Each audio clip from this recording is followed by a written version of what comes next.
Okay. It's 2 minutes after. Are we live? We're live. Okay. Hi, everybody. Oh, I don't have to give my spiel. Billy, you know the spiel. Welcome to this meeting of the Nantucket Historic District Commission. It's Tuesday, September 13th, and it's 3 minutes after 4. We have everybody except Jesse today, so that would be Val Oliver, Diane Coombs, Abby Camp, Ray Pohl, Stephen Welch, and Carrie Thornwell. Let's see, first order of business. Can we have a motion to approve? Thank you. All those in favor of Diane's motion to approve today's agenda, say aye. Aye. All right, any opposed? There we go. Okay, commissioner comments. Oh, go ahead. Oh, yeah, well, that's going to be our second item. That's on a discussion item, but we can actually discuss. So should we move to that? I actually have one. Oh, okay, commissioner comments. Actually, Go. 2 comments. Yeah. One interesting topic came up at a board meeting last night about the CPC may have accepted or will be accepting, or an application will be going into the CPC that involves the, in different ways, the tree warden and the DPW. And Diane, you'll probably know about this. If you don't, I'm mentioning. I just picking up all the books today. Okay, well, I'm going to mention it then, if you don't mind. The concept is to get some funding from the CPC to GIS map these things and an overlay for the various town entities to be aware of, and members of the public. For instance, HDC would know, the select board would know, whether it's, in some way keyed in with a medallion. I don't have the specifics. So you get the general picture. That was the idea.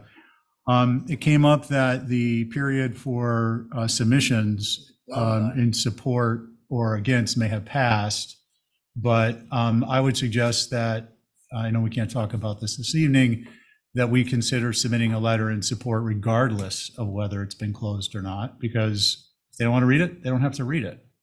But I'll read it out loud to them because Yeah. I'm on the committee. Well, awesome. I just wanted to bring it up. And the other thing, it made me think about something that I've been considering for a while. Are you moving off CPC right now? Well, just because we can't discuss it. Well, no, I know that, but should we put it down as other business? Oh, yeah, that'd be great. Okay, so can we just put that down as other business, drafting a memo?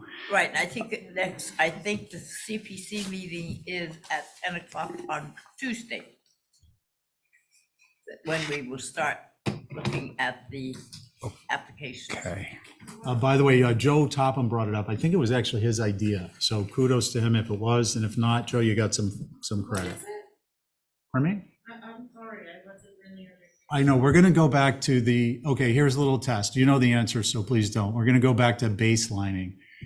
David has 3 brothers, Snap, Crackle, and who? Bob. Ray? David has 3 brothers, Snap, Crackle, and oh wait, David's parents have 3 sons. Yes. They're named Snap, Crackle, and Where does David come from? exactly. That's my point. I think it's important for people to listen. Okay. So anyways, the idea is just to support that initiative. And then the other thing was that I wanted to mention, something that's been on my mind a while, and I'd like to put it on our other business to perhaps be recommended to the OFC, which is street trees as part of our recommendations and approvals. And what that basically distills down to is whether it's a new development or a new home or an existing home, we regularly use vegetation as a visibility limiting element, but it also creates character and setting. If you imagine, Sachem's Path as it was without trees, heard this in a discussion the other day, and now the trees are coming in, and it changed the whole character of that neighborhood. So it's something I want to discuss in depth if you all are interested, and see if we can perhaps create just a simple classification, like a type 1 tree, a type 2 tree, a type 3 tree. Well, if And whether they're, type 1, 2, and 3 would each be by size, and then it would be whether it's evergreen or deciduous or something along those lines. I'm not getting into like a particular cultivar and species, but just so that if we have an application in front of us and we decide that it would be beneficial to have trees or solar, we could say, a type 3 tree of such and such. Okay. This is just to bring the idea out. Yeah, all I'm right. not So gonna- again, other business, because the first thing I would ask about is the legality of introducing that into it. Like, it's not an architectural Sure. feature. And the only reason I mention is I've watched other historic commissions around the state, and they do this. And we are covered as to maintain the neighborhood the way it is. No, but we're only allowed to talk about architectural features. Except that character and setting Yeah. involve more than just. All right, well, we're getting into a discussion, which I know I don't want to do. So can we just put it on as other business? Sure. Thank you. Okay, so discussion of select board to formally, of request select board to formally, well, they reconstituted the sign advisory, as we probably all know, right? I was there, they did it, they're using the same people. Yes. So it remains the issue of the other advisory boards. So those are still outstanding, but at least we have sign advisory back up and running.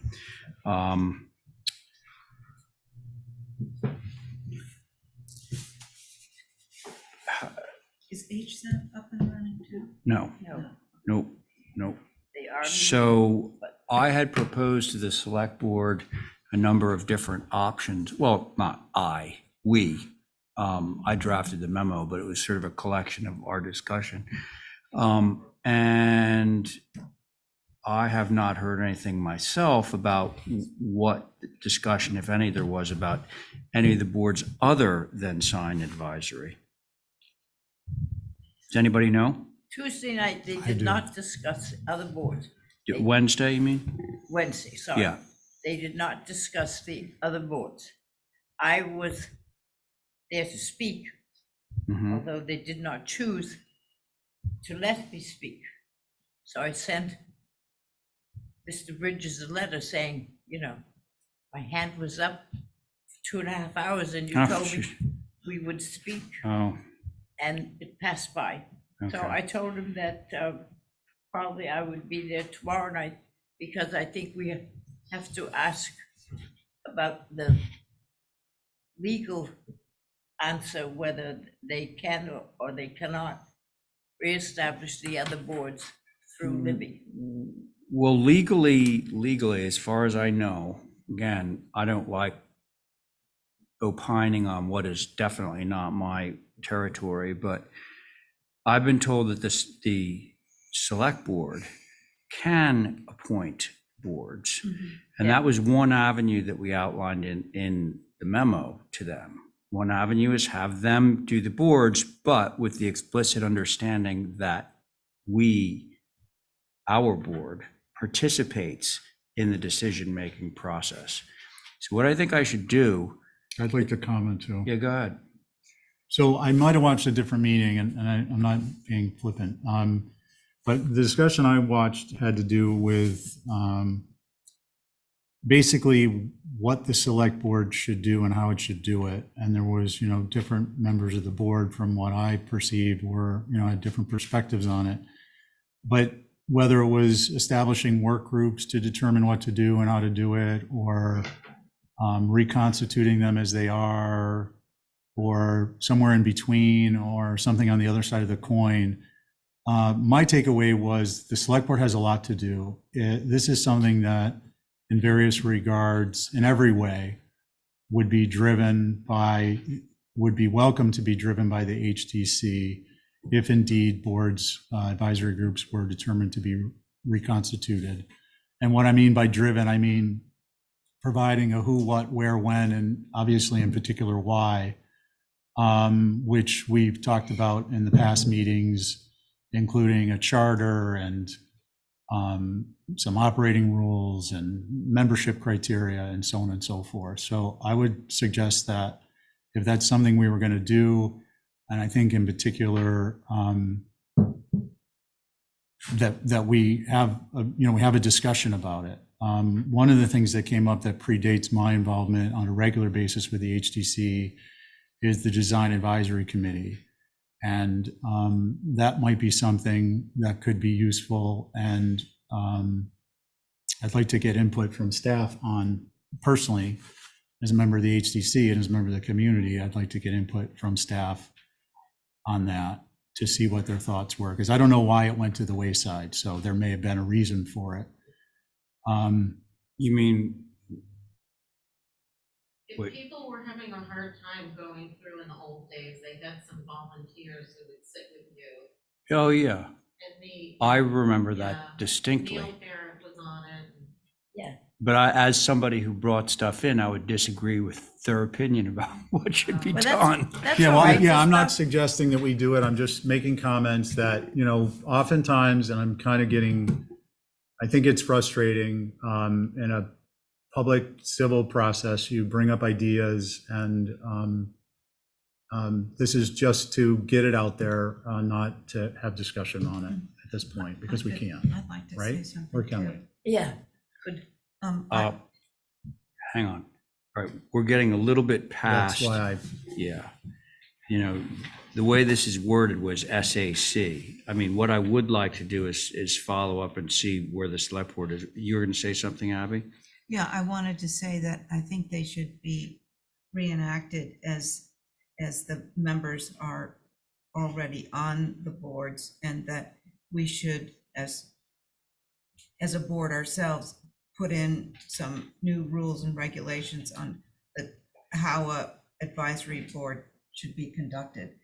And that should go out to all the I advisory think, boards. yeah, I think that was part of an earlier discussion. Again, we're like super overextending the scope of what was down. No, but I'm written down. saying that But maybe to he would have to ask make some the new select rules. board to just reinstate the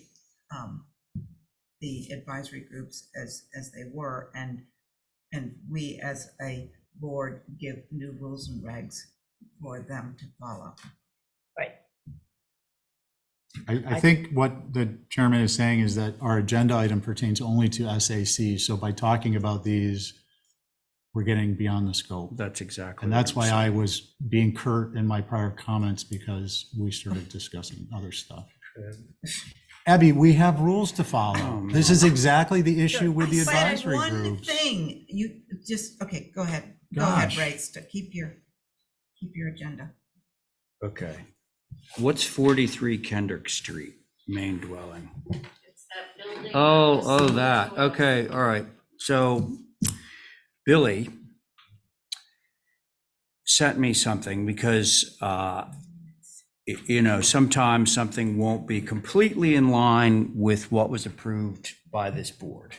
And Billy will go out and he'll do his inspection and he'll come back and he'll say, oh, well, they didn't add the vent on the west elevation, and I'll circle it and I'll say, no, it's fine. Billy, it's fine. Okay, that's good. Well, last week he sends me this thing, and it is a project out in Tom Nevers that looks like it should be in Los Angeles. I mean, okay, this is, Billy, correct? Yeah, why don't we turn the mic over to Billy and he can sort of explain. Does the applicant he's on? Yeah, it was. he So was I told- was just acting on a complaint from a member of the public who sent me a photo of the building. Correct. It Sorry. wasn't, I didn't, Yes. I went out there for that reason. I thought it was just going to be an inspection thing. No, Yeah. no, it was, Okay. someone had questioned the approval, and I wanted to go out and see it for myself. So I took pictures from a lot of different locations, so the board would be able to see the complete sort of picture of what's being built out there. Elaborate talk too, you because through. the other thing that you told me is reading through the minutes, the applicant or the representative said it won't be visible because of the vegetation, and then he took photographs. So it wasn't in the minutes anything about the structure not being visible, but when I went back and watched the original meeting, I think that point was kind of driven home that this project wouldn't be visible from public ways. So as we all can see fairly clearly, it's quite visible. The picture is actually from Lancashire Ave, which is it's a paper road, but I think it's mainly used as a bike or walking path. So the reason I wanted to put this on is we have to be extremely, first of all, I would like, hopefully, this applicant will come in and offer up some sort of vegetative screening or something that will have us not looking at this. He's not duty bound to do so, however, which is extremely unfortunate. So I think when people come in and they say, and this happens dozens of times a night, this won't be visible from a public way. This won't be visible from a public way. And we take it on faith that it's not visible from a public way, the consequence of it is right up there, or the potential consequence of it. So I think that we have to be super careful not to just accept if somebody says, well, it's not going to be visible from there. Do we know what the motion was on that, or? Oh, yeah, it's all, Who did it? Was the And- applicant? There was 3 subsequent. So, hey guys, can you hear me? This is Chip. I'm online. Chip, I think we'd like to finish having some discussion first. Oh, great. Just so you know that I'm here. I'll wait if okay, you have. thank you for saying that. Thank you. So the motion I made was through staff with the front door to be a 6-panel with side lights, the south elevation 2nd floor windows, and the main mass, each to go to the number 2A double hung windows, and removing the dormer and rail on the 3rd floor. My understanding was this also would be a shingled facade. Can we go to the image, please? It's definitely not shingle, or it's What not is it? cedar shingle. And I can have we no idea what Take it it up is. like 3 clicks. Oh, it's like a, So this is dramatically different. I also don't recall the approval of that stone type on the chimneys. The minutes support that the applicant's agent suggested this had minimal visibility. As Billy has commented that there was further comments on a lack of visibility. And then the last piece of this is that, I think as Val was going to say, is that subsequent to this approval and contrary to the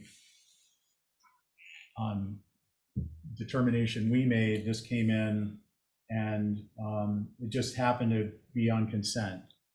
From what I understand, that there was comments about the lack of visibility, which is what put it on consent. So that's all I want to say at this point. Thank you. I don't know how. Well, It could have been that was, put on consent. they Not the changed whole it. No, house, no, the- not the whole The house. No. incremental changes Yeah. to go back to the After. initial. That's what I mean. I So they don't. did these changes and then they went back to the other. Right, so let me just clarify, Yeah. I guess we're back to David and Snap, Crackle and David. The application was approved based on the motion that I made. Subsequent to that, it was changed. What you have in front of you is what I believed it was changed to in the image. Chip, And it didn't get caught when it was going under consent. My understanding, I think this is important, is that there was a discussion about the previously determined lack of visibility, which is why it went on consent. Chip, what do you have to say? That's right. So Chip Webster here.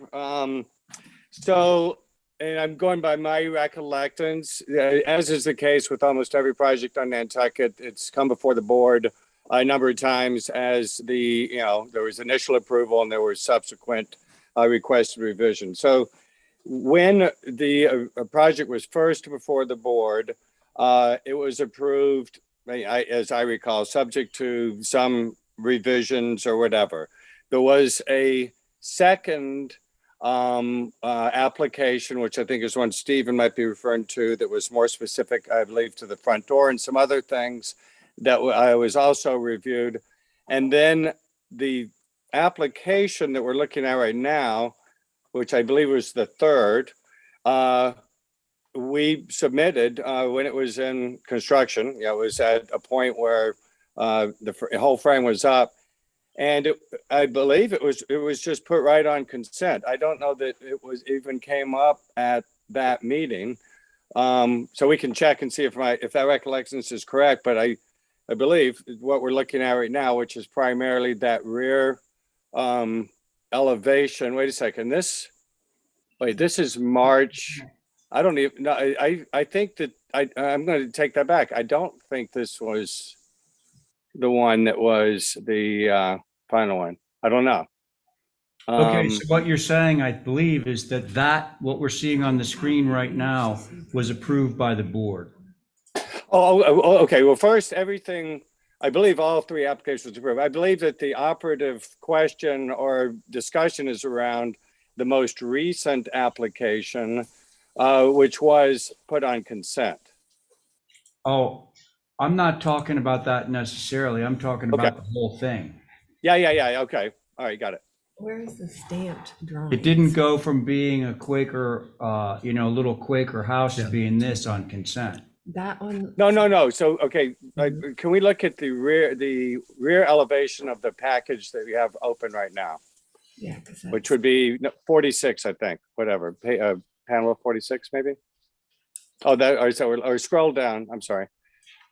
It'd be not this elevation, the one that looks head on to the rear of the house.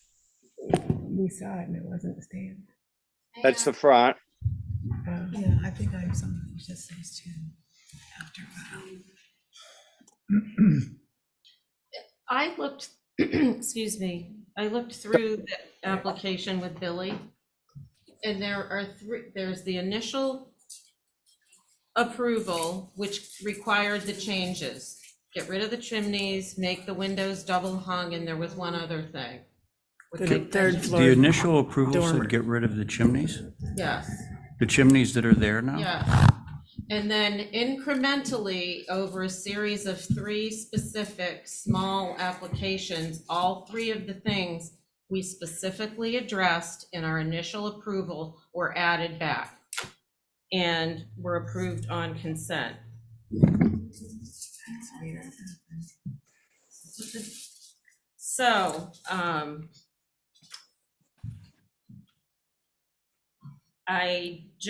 may I read something that I've written, or? That do you would be wanna great, wait? Val. Go ahead.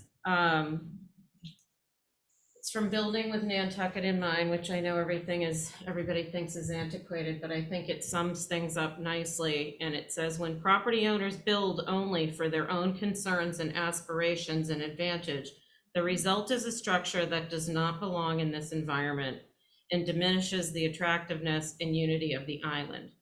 Your choice to insist that this would not be seen while we had grave reservations really bothers me greatly.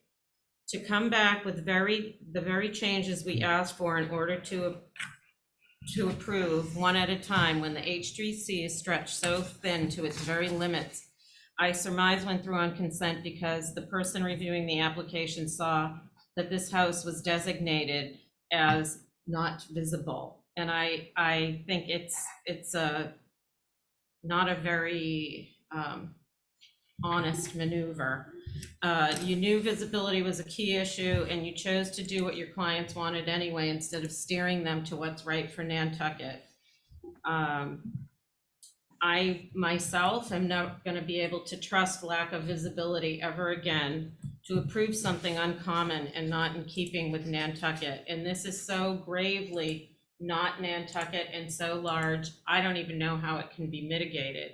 I'm disappointed that the applicants chose to do something that won't fit into the spirit of Nantucket's architectural language to fulfill their own ambitions. Well I said. agree with you. Brava. That was well said. Thank you. So Can I just say something? Please, of Um, course. It just looks like if we could stay on this one elevation, it looks like the drawing of these windows is, I'm trying to look for a better word than half-assed, but it's not accurate. The windows are not drawn in strongly. It's almost like somebody cut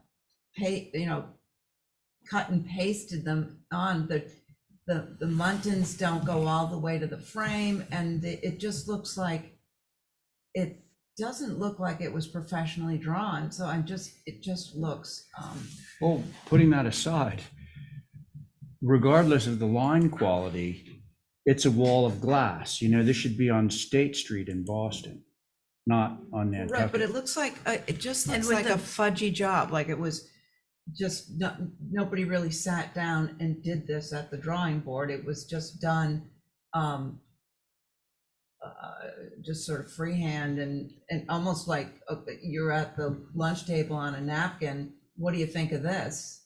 Rather than, the drawings that were submitted before are accurately drawn, and this one doesn't look professional. It just looks, I don't know what happened. Wonder why, if it came and be approved on this house, a roof walk, which has no more attention to the house as anything, why we would even think of that. And the windows up there, it's an abortion, that's what. Not to take away from the comments made, but on a specific, is this what was approved on consent? So can you focus on the height of the chimneys, please? Okay, can we go to the image? No, I meant the membership.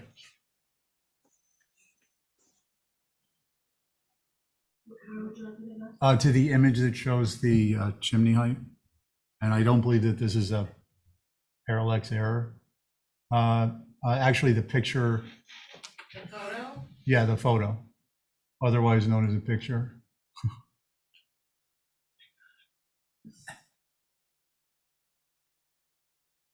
There you go. Can you bring that in like 3 clicks? Okay. And maybe it is an angle, but it seems to me like those are quite a bit higher. It's 3 feet over that ridge. Well, on the drawing that By shows This the, one is easily 3 feet above. it that. shows the chimneys as being the same height. Here, it looks like I really want to see the stamped elevations showing what that photo, we how need to see that's those. built. I Chip, saw have a you couple discussed stamped this with your elevations, client? but not this one in particular. Sorry, what was the question, Ray? Have you discussed this problem with your client? Yes. He received the letter. We received the letter. So yes, we did discuss it. And he is willing to supplement the vegetation along that side where the photo was taken. We haven't talked about specifics yet, but in the spirit of being a team player, he has offered to add some additional vegetation. And again, I don't know the specifics. Okay. Chip, who did those last drawings, say that did. elevation? You Chip did.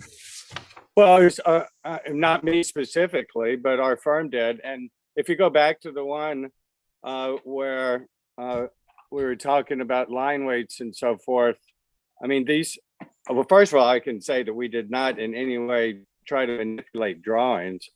These are all done in the same program.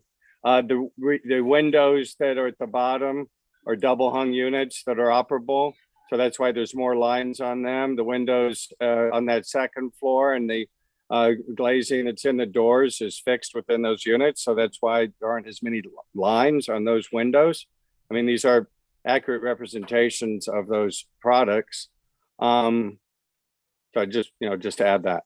Now, it's relative to the recent question on the chimney height. I mean, that's something we could certainly get out there and measure, and if it needs to be Hey, revised. you know what? That would be like putting a Band-Aid on a ripped off leg. To take it down.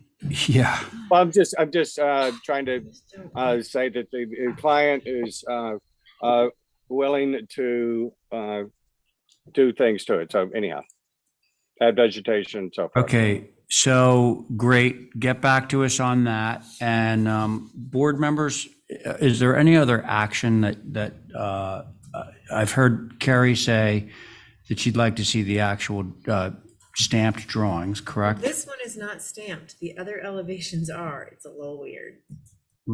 Right. See, this one is stamped. I just don't. If I may, through the chair, it just got when we scanned the actual packet, we just missed it. Okay. But we do have the stamp set in the office. So clearly, the reason I brought this up was this whole idea of applicants coming in and saying, oh, this won't be visible from a public way, and we take it on faith. And I think, you know, in fairness to this board, we take it on faith in large part because we have such a heavy agenda that doesn't seem to be getting any shorter. If we have to go out and you know, research every single application that we have in front of us, we'd be here till the cows come home. Well, you could sign your application under penalties of perjury. Now, that's an interesting concept. That is a very interesting concept because I thought, you know, if an applicant was actually held to the assertions that they made, legally held to the assertions that they made during the hearing, they would be less cavalier about saying, oh gosh, it's not visible, not visible. You know, I don't think it's going to be visible, so it's not going to be Either visible. that or we just won't come up with things that are totally inappropriate. Well, I mean, you know, there's that. If we assume everything is visible, then everything will be appropriate in the end. okay, Remember what Right? John McLaughlin said? he said everything is visible. And he Everything. said that at every meeting that I've been to for 20 years. Yeah. And it used to annoy me. Hold It the used to standard. annoy me they said it. And it's like, no, it's really not visible. But you want to know what? Your safeguard Right. is John's position, which is don't assume that it's not going to be visible, because I got to tell you, I'm in the business. I'm very often surprised. It's like, wow, you can actually see that from this road, you know, and I could never have imagined that. So I think that these are the sort of strategies that we have to think about employing so that these kind of things don't But happen. we should also know Tom Nevers has low vegetation. Right. Second floors are visible all over Tom Nevers. And some of them are paper roads and some of them are boxed in from hundreds and hundreds of feet, but Right. we still have to assume it's all visible. Yeah, it is flat. Right. But Holly, we were did you- receive images. And it was that denied at showed- first, or that it was showed changed. that That's what's There so was funny. minimal visibility. Right. So, Well, Yeah, Okay, But yes. now seems to be they'll true, make right? it. Yeah. Somehow Mr. we Chair. gotta, Yeah, okay, this is what I would put under the category of a cautionary tale. Holly, did you want to say something? Yes, thank you, Mr. Chair. The only thing I was going to add is that maybe this is something, I know we like to have things on consent, helps ease the load, but maybe when it comes to revisions on new construction of this nature, that maybe we make a stop and say, you know what? Revisions, if they came in as Right. lack of visibility or that was discussed during the hearing, Yeah, let's just push it right to Review the it no commission matter for a what. full review, because Yeah. that kind of takes that responsibility, if you will, out of staff and the Mhm. commission with blessing it on consent. Mhm. And I do know that you all like them, applications placed on consent, but sometimes it's an easier aspect for us to say, you know what, let's have the commission review. Yeah. So maybe that's something to think about. well, it's made me sort of rethink a lot of things, one of which John's credo that everything is visible. Two, that I think that we need, particularly on consent stuff, we need to err on the side of caution as opposed to, moving things along. Okay, should that be the end of this discussion for now? for now. For now, but I definitely want this not to go away. We have to track this. Okay, thank you all Can we for give- that. Yeah. Can we give the applicant a deadline to get back to us, please? Yeah, Chip, tell us when you're going to apply with something. Well, why I need to, of course, check with my client and circle back, which I will, I'll touch base with him either this evening or tomorrow and let you guys know. Okay, thank you. Okay? Yep. Thank Okay, you, everyone. folks. Yeah, right. Public comment. Hearing none. All right. Oh, speaking of consents. I know, Here we go. I want to pull those two Botticelli and poles out because I'm very suspicious of those. Yeah, they Well- don't even name their third partner, so how can you trust Yeah, that? what the hell? What's wrong with okay, so actually, I do need to recuse from this. Let's see, Val needs to recuse. So Stephen, anybody else need to recuse on this one? On consent? but I do have a question about 50 Eel Point Road, the roof walk skirt. Yeah. Okay, so I'd like to take a motion to approve except for 50 Eel Point under consent. He's looking for a motion. Yeah, I know. Oh, okay, all right. I'm looking to see. I know everyone's like being really Yeah, super just- cautious right now. What's the revisions that- Yeah, and I'll remind everyone that these are available online to look at, just so you know, Correct. Well, in your spare time, you know. If I may, through the chair, Mhm. the application is pulled up for 50 Eel Point. Yeah, I want to hold off. Thank you, Ezzy, but I want to get through this and then. we Right. can go I'll back. make a motion to approve consents without the number 7, 50 Eel Point Road. All in favor? Aye. Any opposed?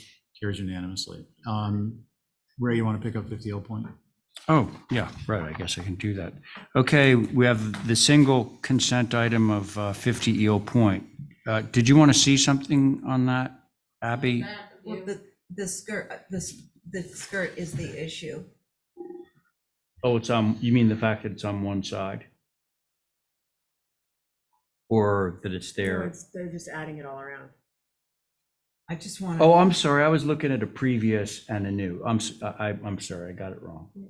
I just, looking at it now, I don't think the skirt's appropriate personally, but I'd like to hear what other people say. it? I will tell you right now. Natural cedar. Yeah, I think it's okay, the roof is going. And it's a massive roof.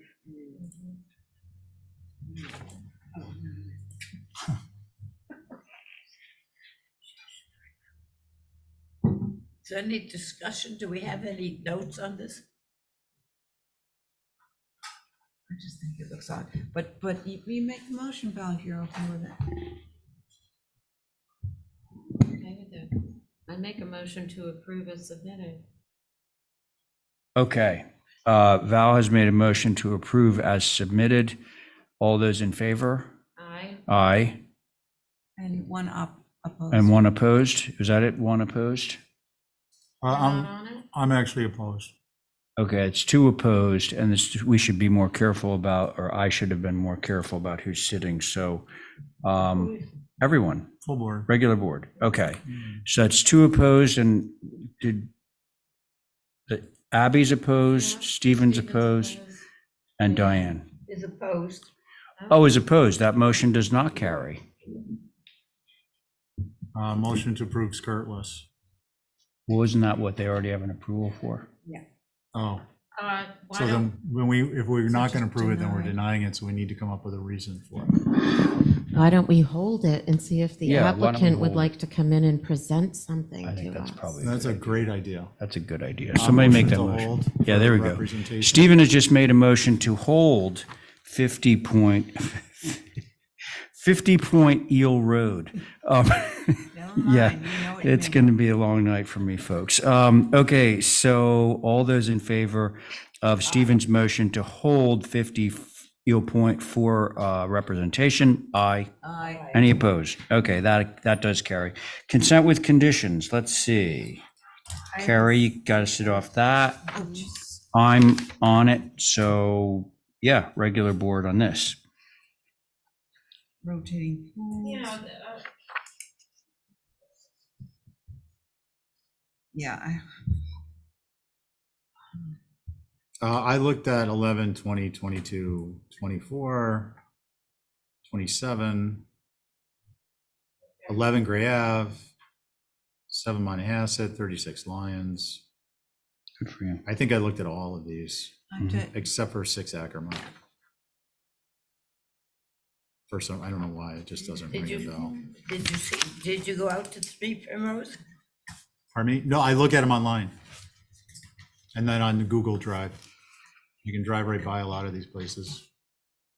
Thanks to, The little cars.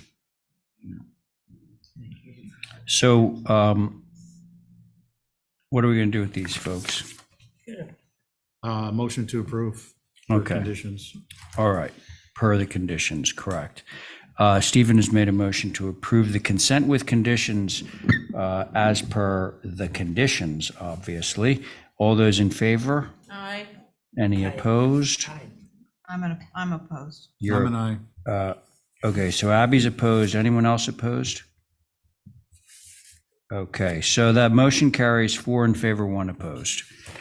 When does the thing go into effect of the pools? The party rules? That's a good question. That's a good question. I think it has to go up to the Attorney General's office, does it not? What year are they going to do that? Typically, it's typically 90 days, I think. Is that what it Yeah, is? well, it's been over 90 days. I know, but I'm just saying, I'm not, just because I'm the messenger doesn't mean I'm the guy who's in control. I Mr. didn't Chair, say through were a you. messenger. Okay. It's just- So I don't know the answer to that. This says view. Oh, it's strictly a view. Yes. Okay. Is Linda here? Linda, are you here? On her way. Okay, so let's get down to old business. Bishop's Rise, that's you, Abby. Mr. Chairman? Yes. Emeritus Matt McEachran requested if he can hold it. He's at another meeting. Oh, Oh, hold for rep. Yes. if Okay, so He'll try you- to come back, or he'll come after 6. Do we need to move that? Okay, then let's just move along. Oh, so the next one is Nantucket Architecture, also Abby. Are they on board? nag. Bill McGuire's here. Oh, good. Hi, Bill. Hi, How Bill. are you? I'm good. How about you guys? We're great. No, don't ask. We're a little. Do not ask. I've been watching, so I know you're not. Thanks, I got one. Give us a sec and we'll open them up.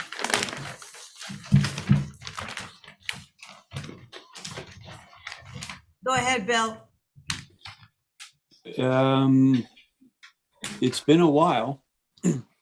So I'm trying to recall because it's not up on the screen. So the basic was that it was too tall. And so we've lowered it, made it a larger dormer. And I think we widened it up a bit to get it to encompass the main entrance door. So I think that was most of the objections / recommendations by the board. I reviewed, are you saying something? Anything else? Sorry, Bill, are you done? Yes. Okay, Val, Matt. would you like to go? Oh, sorry, Holly. I have advisory comments, Madam Chair, for Oh, your good. consideration. So for the record, this is a 1953 Cape, obviously with a garage, and that's per our NHL data, as well as an HDC survey entitled Little Gem. I just thought that was a thing. So this application was originally reviewed by the former HSAB. You did also receive some comments from a group of people that would like to opine on this, if that's okay. But first, from staff's perspective, the structure has visibility from 3 streets as a corner lot and on a slope of Sunset Hill. Curious of the overall proposed height on the south elevation, which is Westchester. It won't be seen as towering on Sunset Hillside. As you can see on the north elevation, it's actually at 21 feet, 7 inches. However, it's not included on the application on the elevations of the south. Appreciate the 6/6 windows. I should note that they should be double hung, if not proposed that way. And the slight change in the dormer heights, appreciate that. The east porch roof should be either a gable or a hip to match the opposite elevation on the west. Overall, this is a better design. But again, I stress that we need to know the height from the Westchester with that additional height added on with the second floor that's proposed. If you're so inclined, could I read these comments that you all received? Okay, so their comments were, and this is from public, Mickey Rowland, Angus McLeod, Jason Finger, Lucy Dillon, and Mary Bergman. The 2 windows on the south elevation marked X are proposed as casement windows. The style and proportion are inappropriate on the front of this house. They should be double hung and at least as tall, if not taller than the dormer windows above. The blank shingled wall on the right of those windows is under-fenestrated and should have 1 or 2 to fill the void. The front door should have more of substantial trim. And the open-sided porch traditionally would have a shed or hip, and I agree with that. A gable porch roof on the east side prevents as negative massing and should be changed to a shed or hip. Those are the comments, Madam Chair. Thank you. Thank you, Holly. I'm ready. Yeah, Val, go for it. Okay, so I looked at those comments, the HSAB comments, and I think that they were looking for some of it at the previous submission because he has changed the basement windows to double hung on the south. The west elevation, I think the height is throwing everybody off because it still says 24 and it's way up above whatever this ridge height is that I found too. For me, the south, I think, thank you for making the dormer smaller. I think they could even, the face could come down even a little bit more. And it would be great if some of the windows in the dormer could line up with what's down below.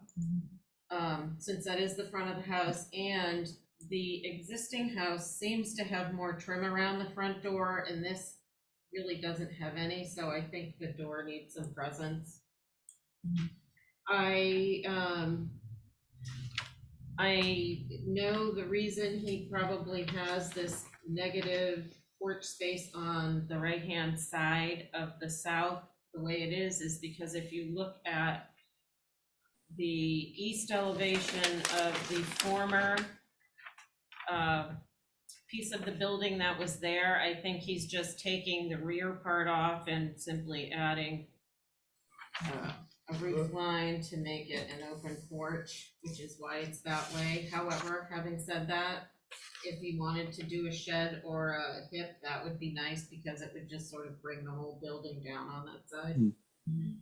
And then on the north, again, thank you for the reductions in height and scale. I think this dormer too could come down a little bit, just a little more.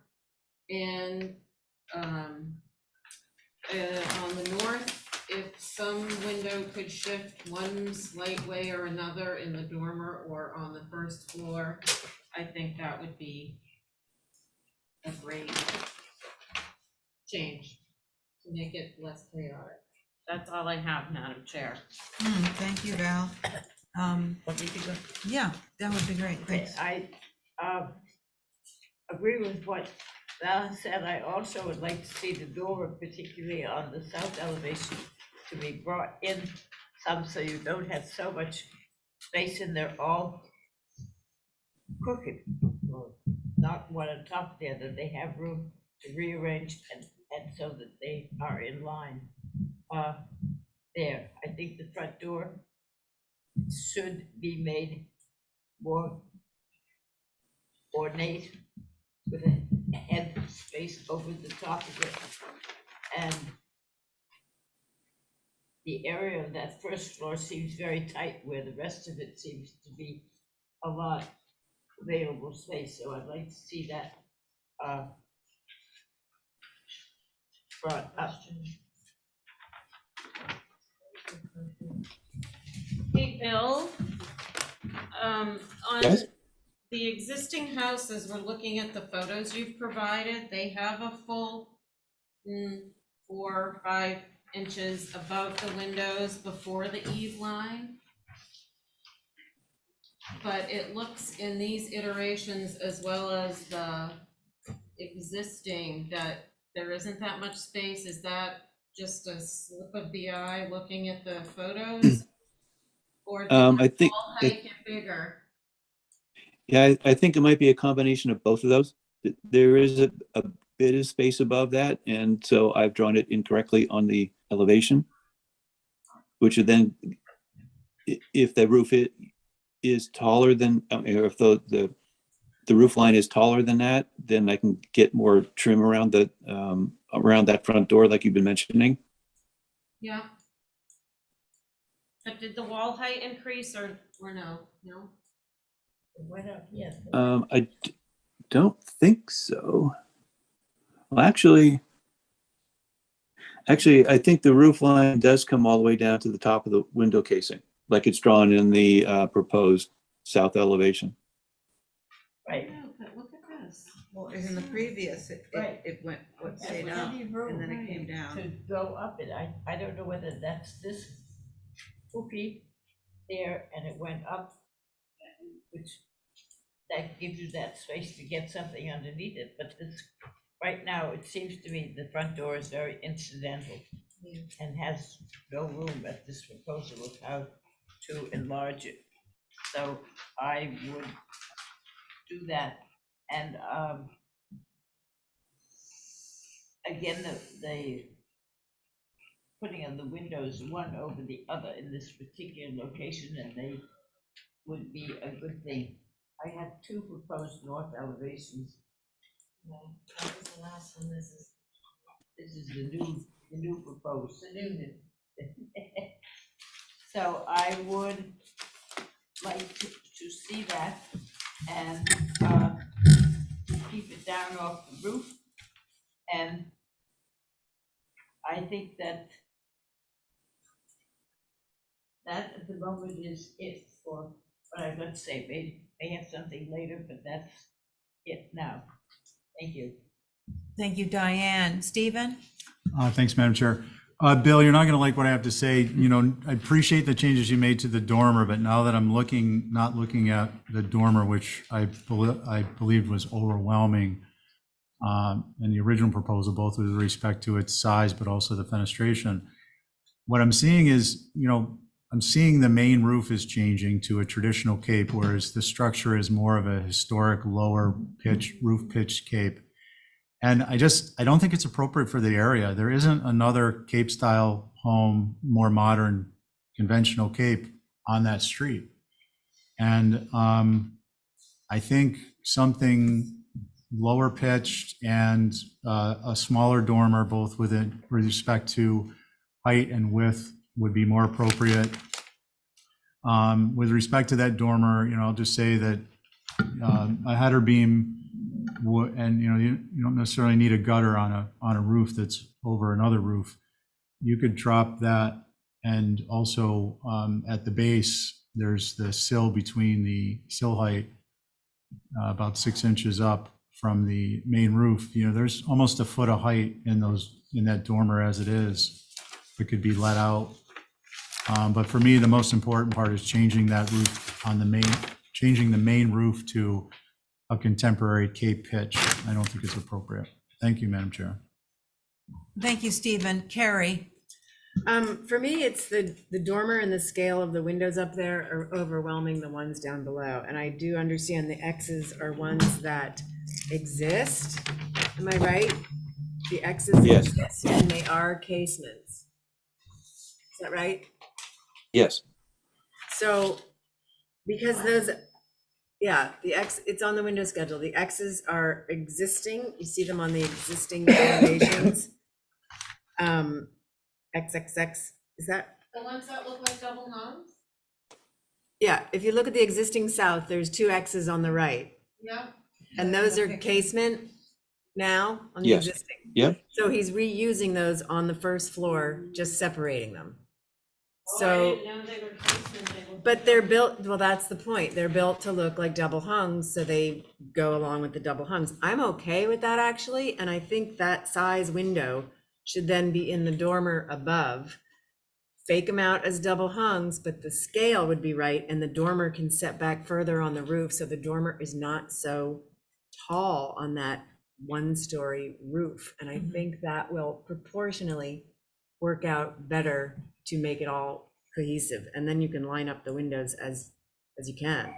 I agree with all the other comments that were made. I agree with HSAB on the open gable porch at the east side. But for me, it's all about the dormers and the proportion of the window to dormer wall and setting the dormers back a little bit to reduce them. And I'm not adverse to casements. They exist on the building, but just fudge them out like they are, double hungs, and you get your egress. Thank you, Carrie. I have a lot of duplicate thoughts, so I'll just run through them really fast. Front door trim, the front door dormer overwhelms at the moment. I'd like to see a reconfiguration of fenestration, and it would be nice if some of those windows lined up. And the idea of a hip on the far right would be nice, but it's not crucial. Do I hear a motion for revisions? I'll make a motion to hold for revisions. Any, all in favor of Diane's motion? Aye. Any negatives? No. Okay, Thank you. thanks, Abby. Thanks, Bill. Okay, you're welcome. Thank you, guys. We'll see you again later. Okay, so, Yeah, and on the front. we don't have Linda, right? She's coming in person, right? She's not going on No, Zoom. that's what I'm Jason, saying. it's to you, babe. Come on up. Approach the bench. Hi. How's it going? I don't see 'em. Good. Hold on 1 second, I'll jump over. Diane, you could do a little commercial. You want to run a spot for Coca-Cola? Yeah. Hey, When I'm at the HCC and I'm feeling down, I This drink is Coca-Cola. this is. Oh, Spanish. no, you got, oh, that stuff's so She's got the great. sugar. It has no high fructose corn syrup in it. It's the old- completely different tasting. Whatever the case may be. No. Jason, do you like the Spanish Coca-Cola better than the?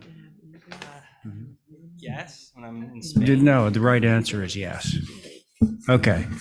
Things should go well for you this evening.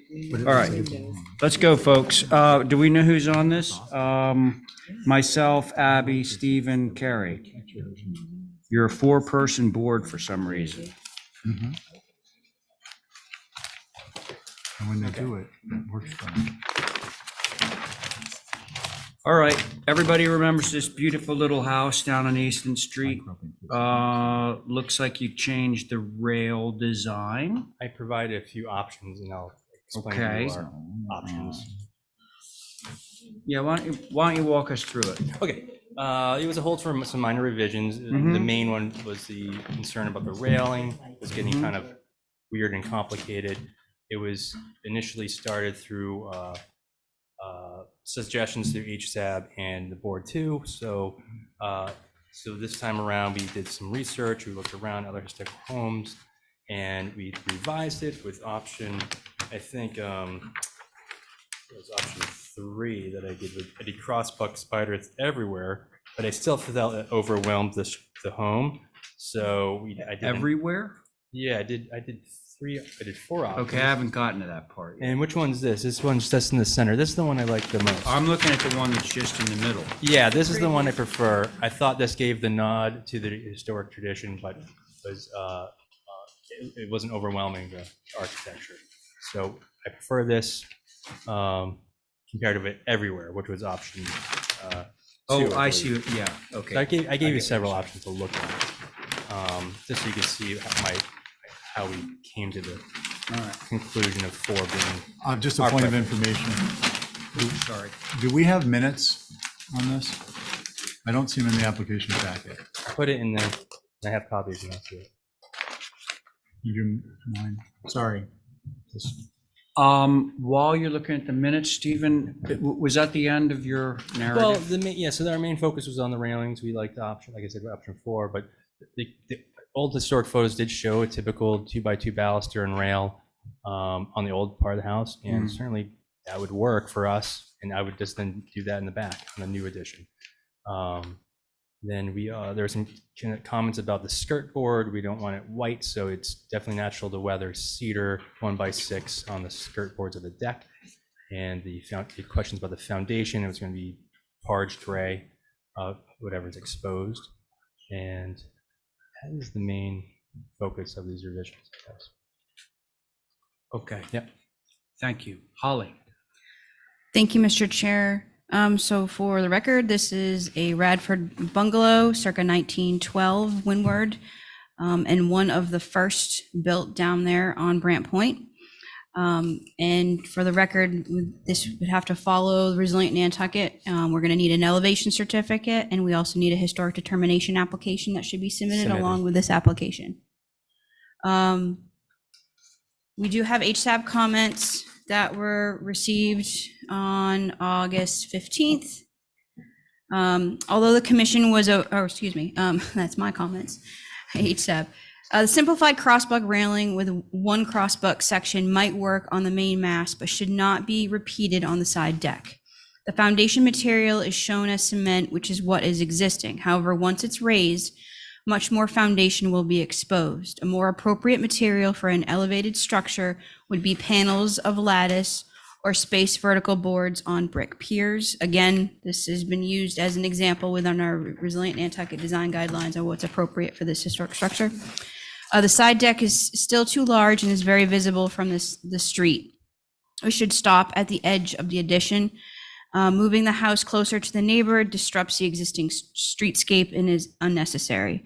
From staff's perspective, although the commission was okay with the shingled porch piers instead of the existing brick, I would be remiss if it wasn't pointed out that the brick is a character-defining feature of this historic structure. Moving this historic structure closer to 54 Easton Street is not necessary. Exterior chimney is non-appropriate and not a character-defining feature of this historic Radford bungalow kit house. This is design number 7067B of the kit. And in the kit plan, the railing is solid masonry rather than spindle or crossbucks railing. I will notate that the HDC survey that was done in 1989 shows it as crossbucks. And as we all know, crossbucks railings are very characteristic of Nantucket architecture, especially really at the turn of the century and throughout. So really it's up to the commission, but as far as what is a character-defining feature of this Radford bungalow, it was actually spindles. And a side note on Resilient Nantucket, foundations should be compatible with the historic character and with the original foundation materials. Staff agrees with HSAB's comments on the foundation. So those are comments for your consideration, Mr. Chair. Thank you. Did you already provide the elevation That was certificate? provided, yes. It is, Yeah. so we can cross that off the Cross list. it off. We're good on that? I mean, I got it in March. They had to get it for insurance. so okay. it's- Okay, just yeah, so making I sure. submitted it. Otherwise, I would make sure that it was a part of the motion. Thank you, Holly. Who would like to begin? I can go. All right. So, Jason, Yes. yeah, I was just checking to make sure it was your name. Me. I also am concerned about the first floor right-hand side of all that, the porch. And I was wondering if you could break it up by adding some of the elements on the front of the house on the historic, where you have these bricks coming up and so you could, where you have posts, you could break it up with, break up all that, what is that called? The skirt board? Yeah, the skirt boards Yeah. with a, another sort of pilaster or whatever. In a previous version, I had them long to the ground. And it looked kind of, I thought it looked a little. Well, These are- okay, the so previous deck had versus just the the post porch. going down. Post, just Sorry the to post, you're interrupt. correct. I think Abby's talking more about like a bona fide pilaster Okay. type. More along the lines of what you have for In the the front. porch. So, yeah, so it would relate to the historic. Just put some of those elements in to break up that, long porch area. And the other thing I thought that maybe could that staircase be brought in towards the house itself instead of sort of hanging out there? If it could be closed in, it wouldn't be so prominent. So those are my thoughts. Thank you. Thank you, Abby. Who's next? I'll go. Thanks. I think the crossbuck design on the main mast should be the simple original version. Because the proportion, I think, is good for a crossbuck, and the doubles sort of spider web seem a Can I ask little you too something? busy. When you say original, do you mean the previously? Sorry, the previous submission. Okay. Yeah, but then on the new deck, it should just be spindles. And I agree with H said that it really shouldn't go beyond the end of the elevation there, to keep it simple and to keep the proportions similar to the front crossbuck span. I tend to disagree with Abby about bringing the post down or whatever on the addition, just because I think it'll bring attention to it, and it's just a deck, it's not a porch, and the porch has posts going up to the roof. So I think it makes sense to not have them on the rear deck. I've been studying the back dormer that was bugging me last time, and it's not really bugging me anymore. Good for you. So I think that's it. I think it's just about the crossbuck detailing stuff, and I think simple in the rear and let it be on the main mast as the original proposed crossbuck. Okay, Carrie, thank you. Stephen, it's to you, friend. Sure, can we go to the, can we zoom in on the left hand of that south elevation? Perfect. Looking at those railings, and now can we go to the picture that Holly provided of the kit?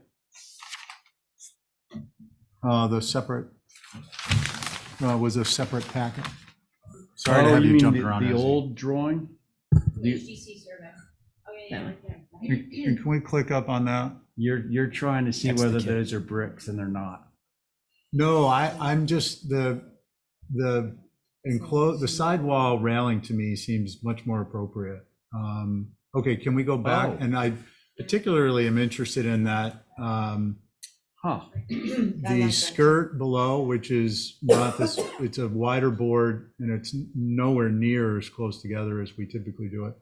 But so for me, I know that I was thinking that the crossbucks were appropriate in a simpler form, but now that I'm looking at it, I think that on the main existing structure, that should be a sidewall railing on the front. I think that the curtain, which is the vertical boards between the piers, so we got a pier and curtain assembly. I think that would be appropriate for those to be wider boards and slightly wider spaced. I think when I say that, I'm not suggesting like in the original kit image, which is almost the same width as the boards themselves, but a good 1/2 to 3/4 inch, and make those boards maybe 1x10.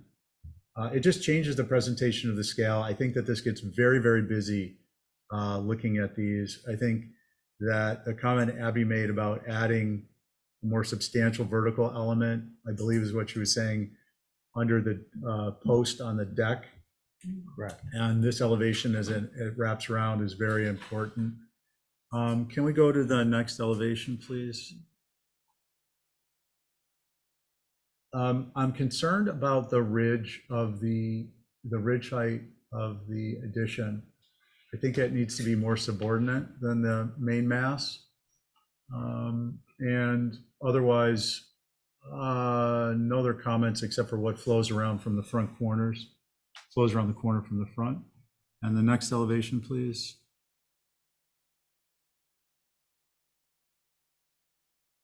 This comment will mirror my last. And then the back. No additional comments. Thank you. Thanks, Stephen. Hey, Jason, I'm going to assume that the reason you're not doing the parapet on the front is because that's not what your client desires. On the wall, The parapet like the old photograph. You know, my office used to First you guys be, mentioned it. what? First you guys talked about it, really. I mean, it was in the old kit photo, Yeah, but well, we didn't discuss that as an option, I guess. you That's know, why we- my old office is the twin of this building. Down the across road. the street at 30, well, diagonally across Yeah. the street. And it had a parapet wall. Yeah. And it looked great. And it was nice and understated, not too detailed. Fine with me. You know, I didn't create it. It was already there when Yeah. we bought the place. But it's a nice look. And it wasn't like it was compromising our view of any, or, you know, or anything like that. So in the interest of simplicity, I would be in favor of that. If your client doesn't like that idea, I'm okay. I was okay with the crossbucks as you rendered them before I saw the parapet and realized I really liked that. And then Carrie had mentioned the idea of trimming back the side deck, but then I realized that you wouldn't really be able to get to that door that's on the addition over there. That'd be So then it facing kind the of sort of street. needs to be that width. So some sort of, I think there's been a hybrid of remedies offered up at the table where there's either a pilaster thing or wider boards or both.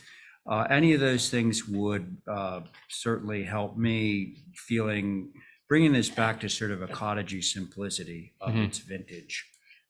That's all I have to say. What do you Mr. think? Chairman, if I may, we Yes. don't have a copy of the certificate of elevation.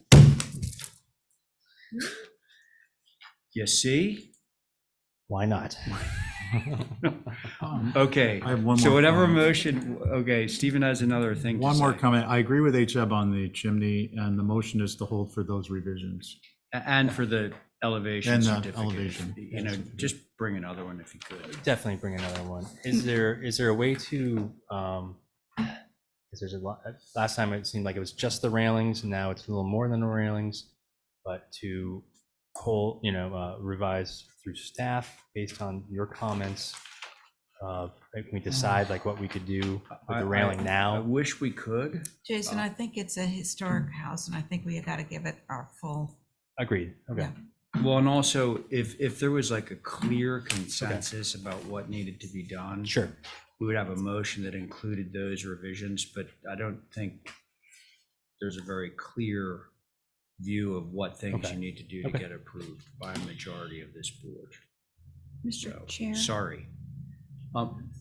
Did somebody say something? that me. Yes. I just want, if, whatever, any motion that you all make, if it's for revisions, great, but not just the elevation certificate, but we do need a historic determination application. Oh, right, yes. For the low So apply elevation. for that too, it's separate application. Thank you. And we'll just move it through. So Put a site plan in here with it?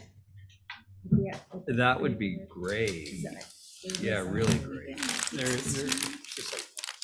What- So I didn't add a site plan to every option, that's the one, Oh, the okay, very, 'cause I got option one had a option site three. plan. so Oh, I see. I didn't want to. Okay, so listen, there is a motion on the table to hold for revisions. I believe that came from Stephen. actually, it's to hold for those revisions For those revisions. that we brought up at the meeting. Right, okay, to hold for those revisions. All those in favor of Stephen's motion, say aye. Yeah. Aye. Any opposed? I tried.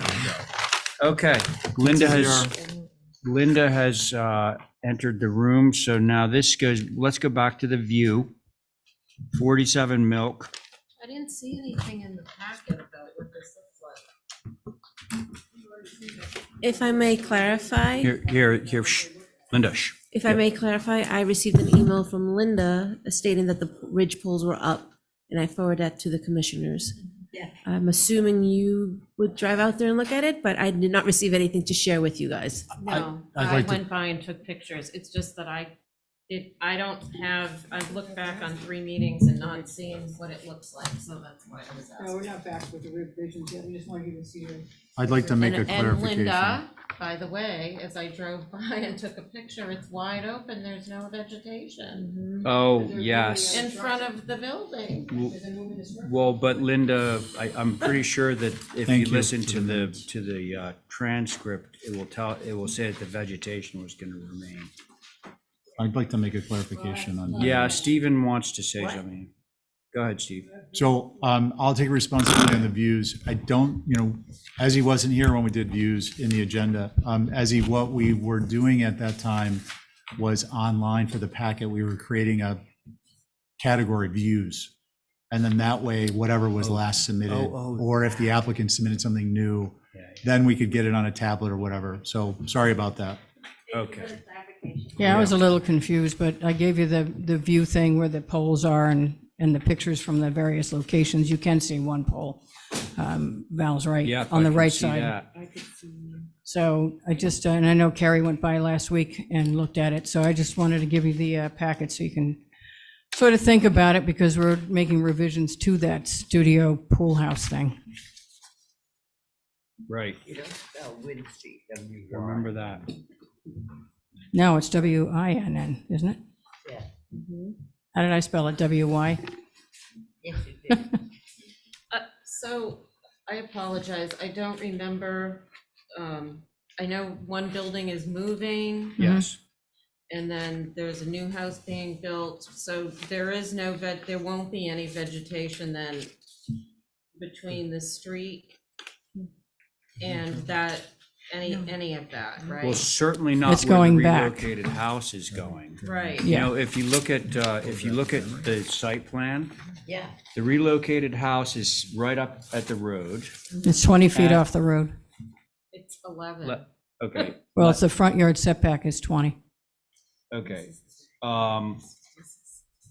And, excuse me, that's the right-hand side of the property. And the left-hand side of the property is pretty much all given over to a drive. So, no, unless there's vegetation that goes like right behind in the, to the right of, or to the left of the deck off of the relocated Oh, yeah, house. they're Anyway. planning on planting. They don't want to hear the road, they don't want to see the road, so Okay. there's a whole planting thing coming. Okay.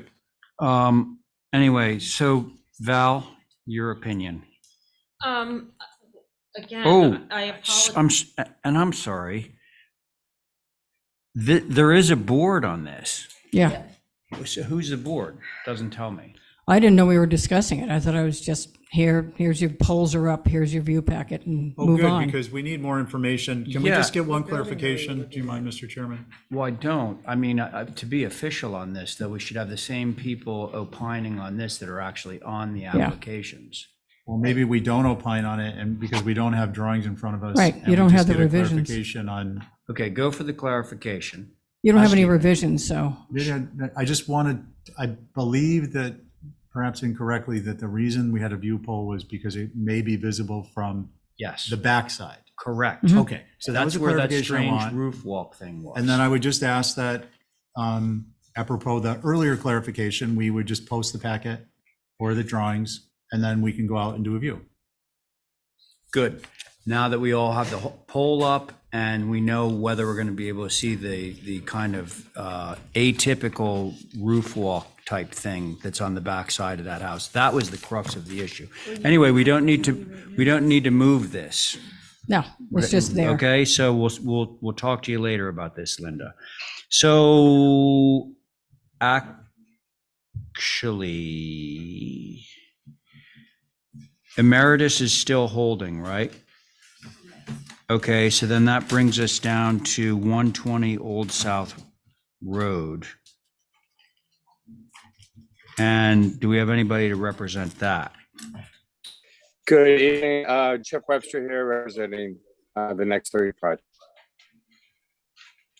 Okay, Can you hear? yep, Pizza's here. Shall I start?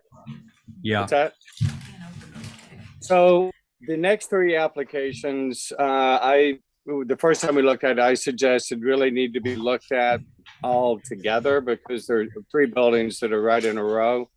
And can I share the screen, please? Oh, Yep, go for it.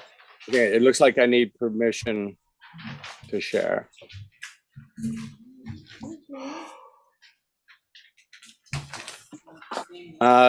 Okay.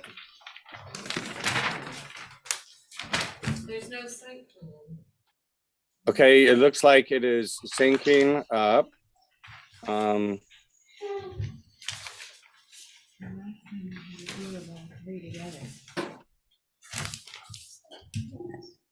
I believe.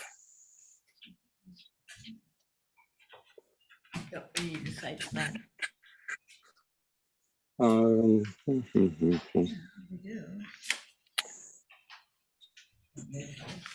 Are you seeing anything from my side? No. Can I take a look at this? There's no site plan. There's How about no now? site plan, Chip. No measurements. Well, there should be.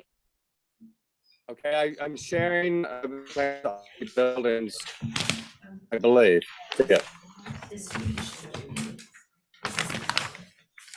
Thank you. But this is the one that Abby has, which does not have a site Do I plan. have the right one? Yes, you have the right one. Okay, thank you. I don't have the same computer.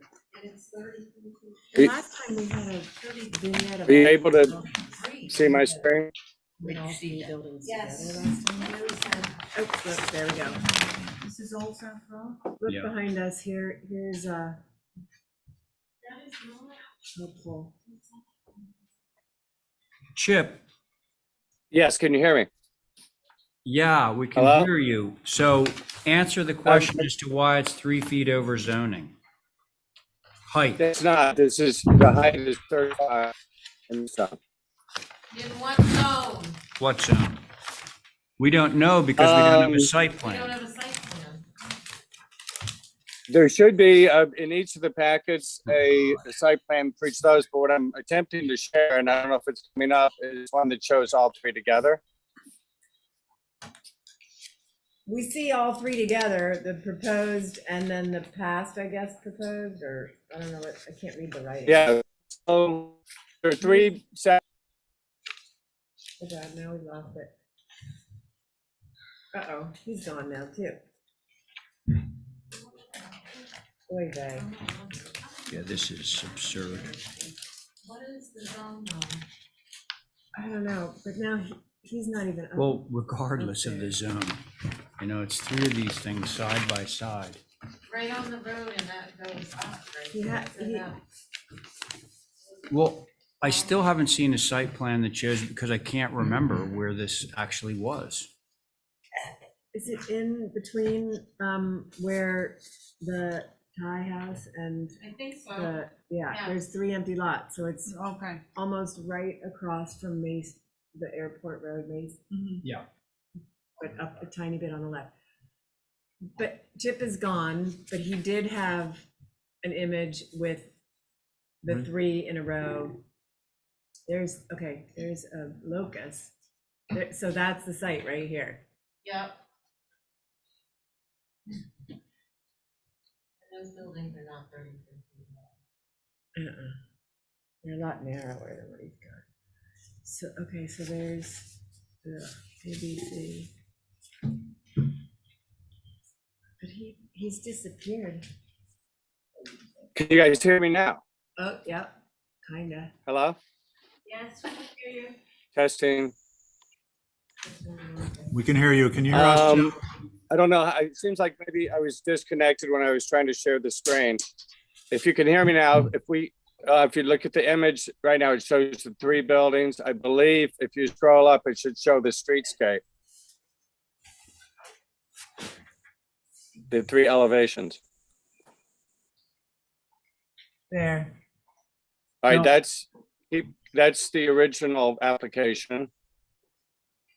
Can we try allowing me to share the screen? Oh, shoot. Sorry, guys. Is there another Uh, sheet of this? The proposed, this is not the proposed? No. Too late. Well, that's the building that we're looking at right here on the left. It's the far left. The It's far A. left building, right. But again, we need to know what zone. It's CMI. CMI, Those buildings that are out there are not even 30 feet high. no, and it, The ones is in that the Amity. mid-island? Is that CMI? See, Commercial Mid-Island? Yeah, that's I what it went is. back to town meeting and got the height reduced back to 30 feet. I kind of remember that. You did, that's right.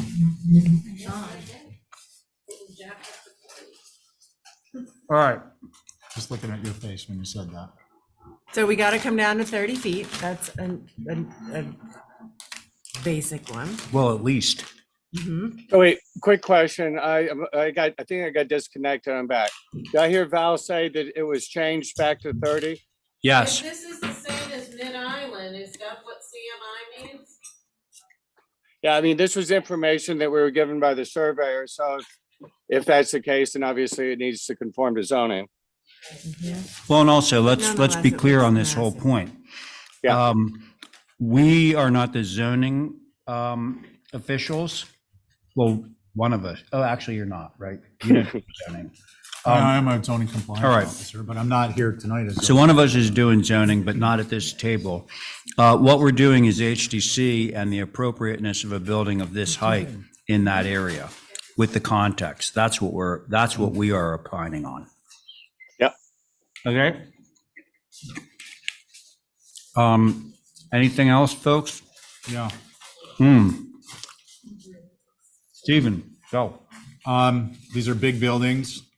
I'd like to know where the air conditioning units will go. Thanks, John. The dormers are oversized for the roof. South elevation porch roof is shallow. And those were John's comments, and I'm sitting in for John. Do you have any of your own comments? I'd like John's. Or are they synchronous? Hey, John's, I have a question, Chip. Are these visible? Yes, they are. God, oh my God. If it's too early, I apologize. I just couldn't resist. Okay, so who's next? I'll go. I think I Thanks. agree with Stephen. I think just scale down, bring down the height. There's a lot of details that will help you bring down the height. The dormers seem too large up there on the third floor. Other than that, simple massing, I think once they scale down, they'll fit in with what's out there. What colors are we talking about? Natural and green for the sash and doors, the Nice. dark green, yeah. Mhm. I'm Can I done. see a general comment when? Yeah, I'm done. you're on them. Right, so, I mean, in general, buildings A, B, and C, I think they're really tight to one another, and I think it's going to read more like a city block at this height and with not a lot of space between the buildings. So I know it's a commercial zone, and there are sort of, but it's still rural on the other side of, Yeah. Macy Ray. So I'd like it to relate more to that sort of streetscape than creating this sort of urban look. And those are my thoughts in general. Thank you. All right. Very good, Abby. Diane, you were on this too. I would like to see it brought down. I would like to see the first floor drop down more, so you don't have space. I'd like to see the dormers brought in to a size that accommodates the two windows. And I would like to see some big rectangles, all they are, all three of them, four of them. And I think Harry's right, they make a city block, and I would like to see some difference in the height from one to the other, so that they're more like the buildings in the square in front of you.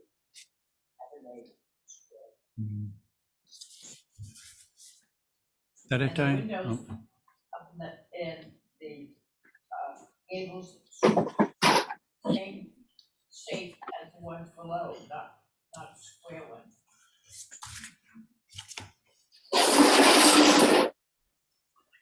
Good, Diane? Okay. So Chip, it's to me. Too tall, too close together. This is an egregiously incomplete application. There's, the widths of the buildings are not on here. We don't have a locus plan, at least none that where's the locus plan? No, she said roof pitches. Roof pitches, exactly. Because I'm looking at the main roof pitch, which appears to be at a greater roof pitch than the HCC North entry roof pitch. I also, the fact that the windows are sort of floating in the shingles with at least a foot of space between the head of the window and the eave, I find troubling. And I definitely agree with everything that's been said, including the minimization of the dormers, if there will be dormers at all on the third floor. Those are my comments. And those comments, were they for all three of these buildings? Mine were. Mine were too. I would suggest that all the comments that were made would be applicable to all three, so that. We agree, yes. Yeah. We agree. Okay, so the motion is going to be to hold all three of these for complete applications and all the comments that the board members have made. So moved. Okay, that is Stephen's motion. All those in favor? Aye. Anybody opposed? All right, so that's that. Okay, thank you, everyone. Bye-bye. Mhm. Okay, Chris Dalmas is broadcasting from somewhere on the Appalachian Trail. No. I finished that. Come on now. Sorry. You're No, not I back finished- already, are you? I finished July 17th. Yes, I'm back already. Wow.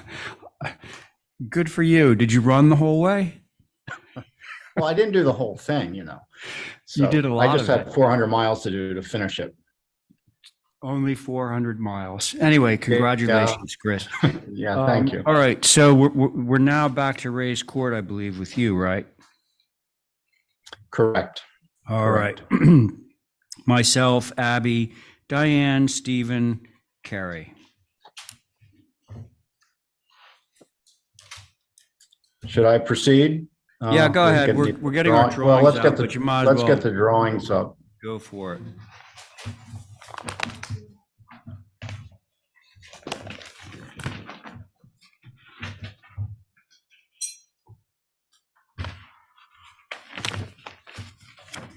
I assume, Holly, you're going to put the drawings up, or do you want me to share my screen? Hey, Chris, generally it, because you're going to be narrating, it helps staff if you screen share, then you can sort of walk us through. Okay.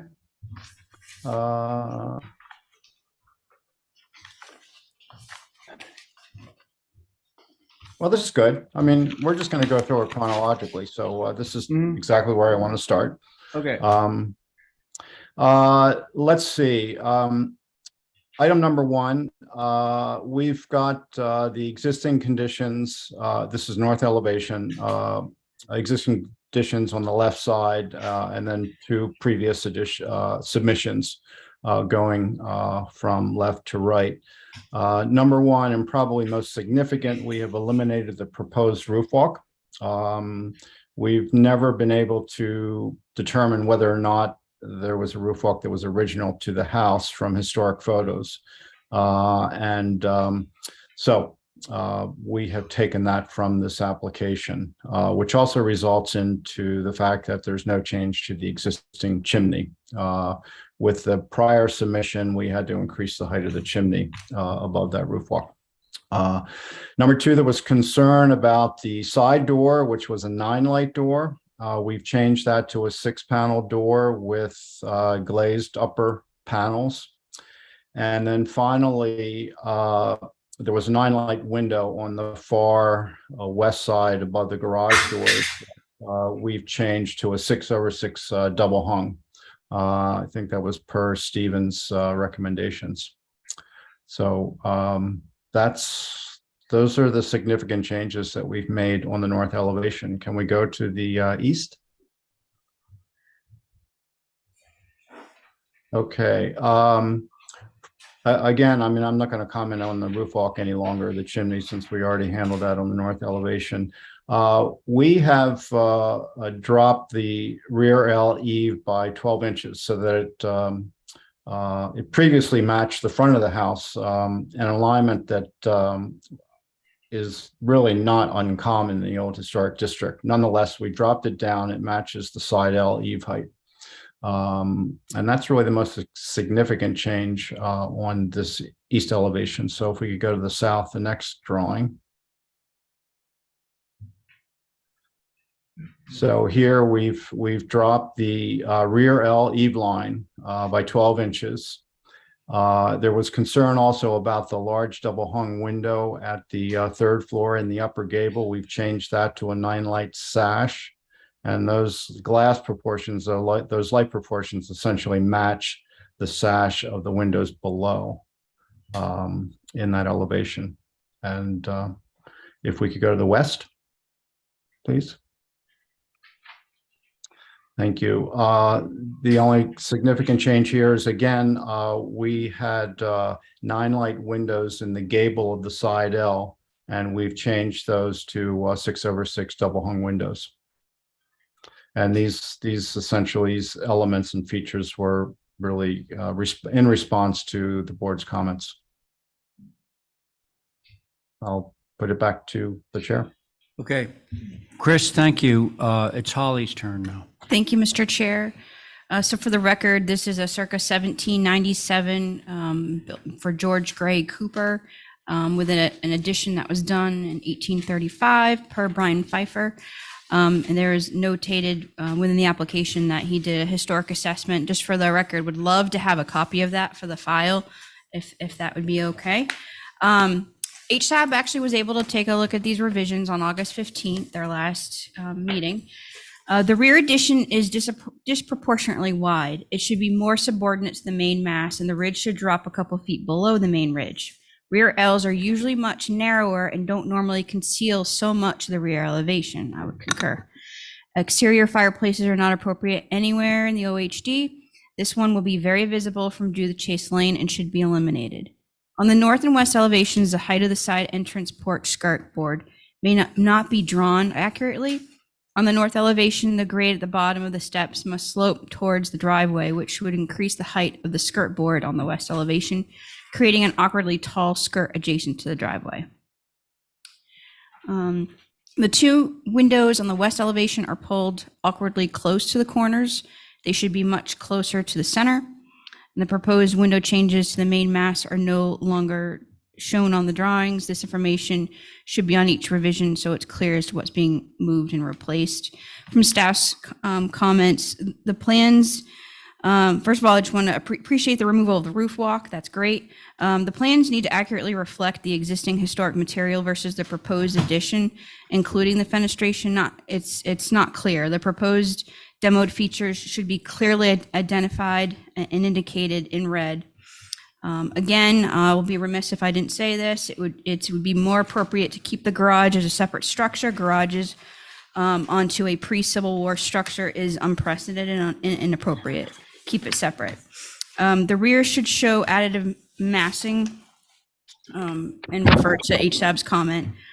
I question what the visibility of the proposed additions from the Judith Chase Lane, specifically with that chimney on the rear porch, understanding that it's within the porch itself, but it still is an uncharacteristic feature within the historic district of Nantucket, and agree with HSAB on their comments. So those are comments, Mr. Chair. Thank you. Thank you, Holly. All right. What? Sure. I know the property very well. Before it was sold, I did the work for the Linda Loring Trust that owned the building, and I did the 4181L history on both the structures. So it could be subdivided, but I understand that maybe that result may have changed. But I have looked at these structures ad nauseum, trying to figure out how to get the 4181L out of that garage. And I looked all over town. I've been on every street because I do a lot of these things. You don't want to admit that to this board. I did it. Oh, no, don't. I found it. You skip that It part. was in the file. I got enough. All right. But the issue here is that I've done a lot of histories around town. We're all over these streets all the time. I only know of one other structure in the old historic district at the moment that had an attached garage, and that was a house on Orange Street because it was a long, narrow house, and the garage was fronting on Orange Street, and the house went back towards the cliff, the one that was falling apart for a while. I think it would be a travesty to try to attach a garage to a 1790 house.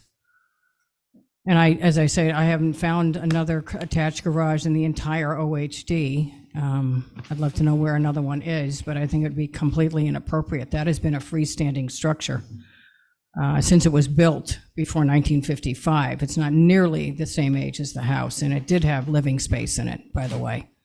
The garage is well underneath the grade from the house. The house is a very high grade above Lilac Court.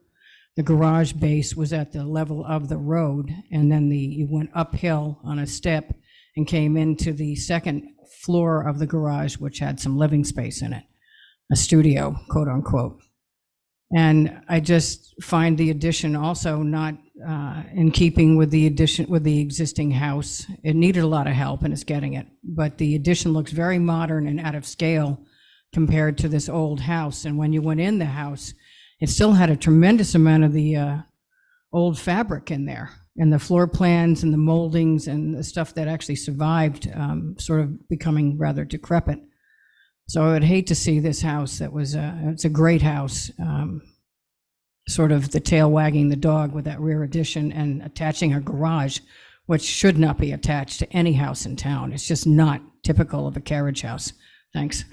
Just to be clear, you were speaking as a member of the public, right? Not, Yeah, I'm speaking as a member of the public with intimate knowledge of this particular property. okay, but no, you're not No- representing anyone. No official capacity. Okay, very good. Thank you. Mr. Okay. Chair, can I make comment on the subject of the attached garages?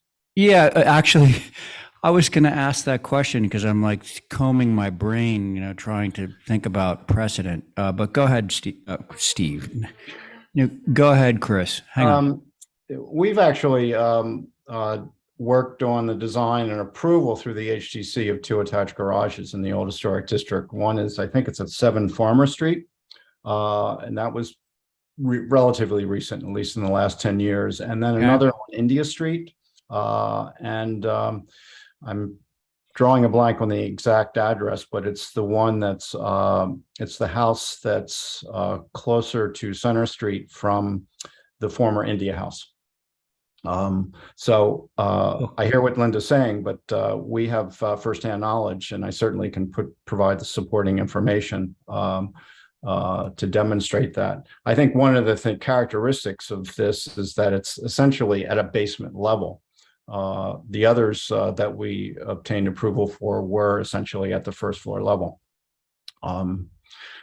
Additionally, because we had Brian Pfeiffer, and I'm sort of changing the subject here, but because we had Brian Pfeiffer prepare a report, we are actually approaching, we're playing hands off, and I think that was demonstrated in our initial submission, hands off on a lot of the original walls, trim and detail, particularly at the front of the house and toward the rear of the house as well.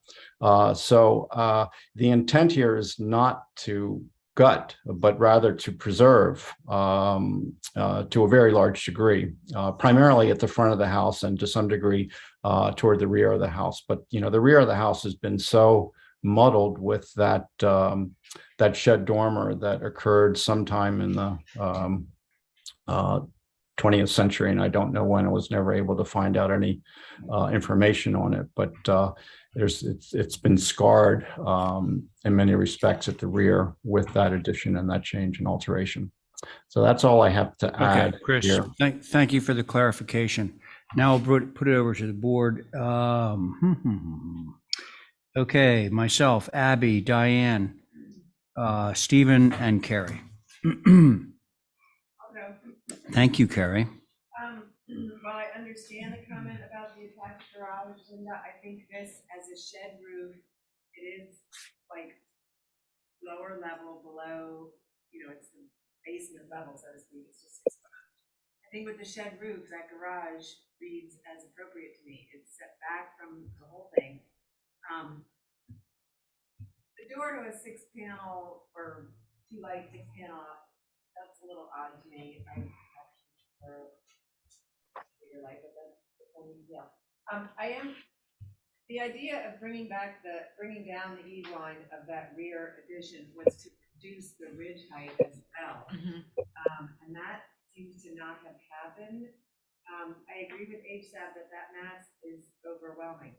And as a shed piece of the existing, it's the same sort of ground cover in that piece, but it's completely different when you're adding a huge gable and dormers, and then another gable off of that addition. So I just think if it could be reduced somehow in scale, so it's not the full width of the existing main mast, that would be a good thing. The chimneys, I sort of agree with HSAB, the one on the smaller rear mast, that one is very modern. That's all I have for now. Okay, Carrie, thank you. Who's next? I'll go. Thanks. Okay, I'll start by saying I agree with Carrie. So I'm not going to repeat those. On this, can we click in on the upper left, this elevation? Yeah, please.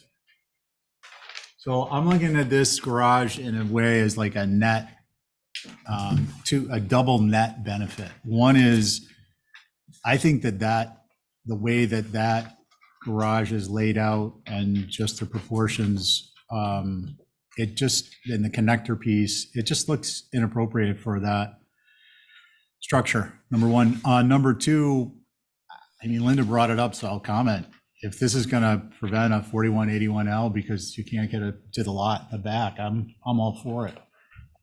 And with respect to density and layout, seeing another structure behind this structure kind of peeking through.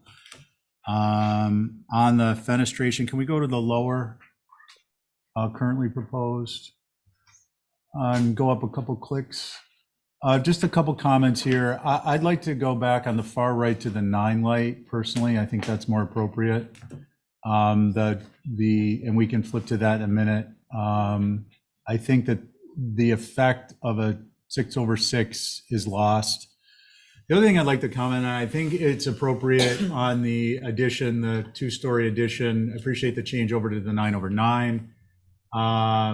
The idea of eliminating the post between the outer post and the post to the right of the door, and also, and the trim fascia below it that subsects the lattice, I think is more appropriate in keeping with the proportions of the structure overall. These are just like small little segmental aspects that I don't think they don't jive with the vocabulary. And then the only other thing I wanted to ask was, what are the colors for, in particular, the garage door? It's chrome green. It's on the application. Okay, yeah, I just couldn't remember. Thanks, Chris. Yeah, that color is, I think, the most appropriate for that. And those are my comments. Thank you. Okay, Stephen, thank you. Let's see. May I make one quick remark, Ray, to Stephen? His remarks about the 4181, that's already gone through. And I'm not familiar with sort of the intricacies of it, but. Well, and also, it's really not part of our. Yeah, I understand. Yeah, I understand. But I mean, I don't think anyone on this board is particularly overly fond of that rule, but it exists and it's outside of our purview. And thank you for the clarification. Yeah, thanks for that. Okay, all right, so let's see, Diane or Abby? Okay. Apropos of all that discussion on the garage. So I think chrome green is going to draw more attention to the garage than if it were either natural to weather or something just like a simple gray. I think chrome green is too hot If it was going to be like the Essex green, I think that would be too dark as well, actually. But my thoughts are alongside Carrie's, in that the secondary mast going back should come off the ridge line a couple of feet.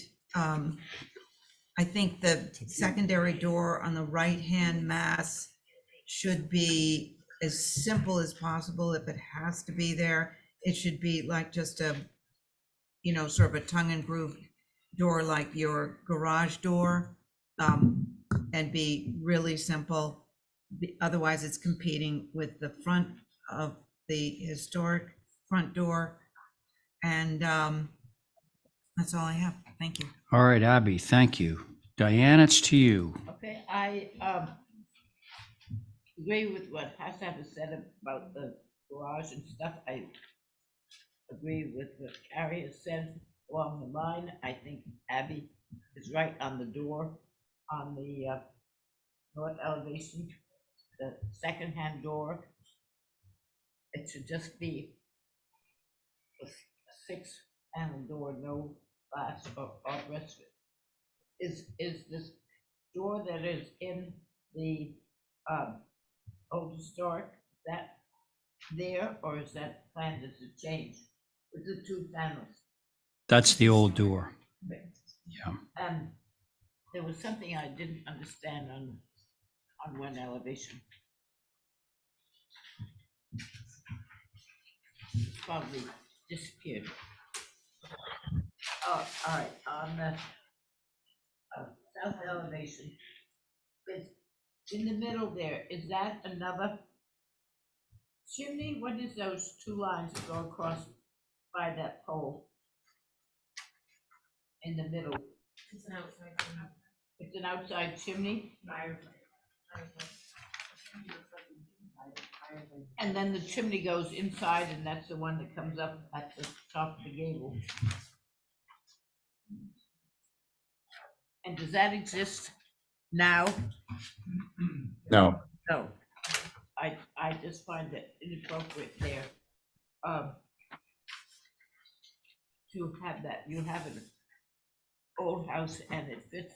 Race Court is an interesting combination of houses. And this fits in, and then it's so much doesn't. I would like to see why on the those elevation, west elevation, why are those two windows in that gable so far apart? That's said as the new 6/6 light windows. What? Do you want Chris to The answer second that? floor. I mean, we can certainly explore, we have to make some plan modifications, but we certainly can explore bringing them in off the corner boards. I don't think that's, I would appreciate that. I think it would be better to do that, because you don't want to have such competition with the new part of the house with the old existing. And the old existing seems to be pretty traditional. So that's what I have at the moment. Okay, Diane, thank you. Diane. Chris, I have nothing to add, but I want to clarify some things, my view of some of the things that have been said at the table. One is if you can get those windows on the west elevation closer together, great. And my other comments pertain to the, we'll call it the mudroom addition that you have. The point, the side door, the mudroom door, I think should be a 9-light door, because the 6-light door has more sort of main door implications, and I would like this door to be subordinate to the actual real main door, and a 9-light door or a 12-light door, whatever, something that reads more as a mudroom would be preferable for me. And also the elimination of that interim post between rather than have 3 posts there, have one by the door and one at the corner, and I think that would be sufficient. Those are the only things I have to add or clarify. You know, it's very interesting. I agree wholeheartedly with your comments on the mudroom door, the side door. We actually originally proposed a 9-light door there because we wanted it to be subordinate to the front door.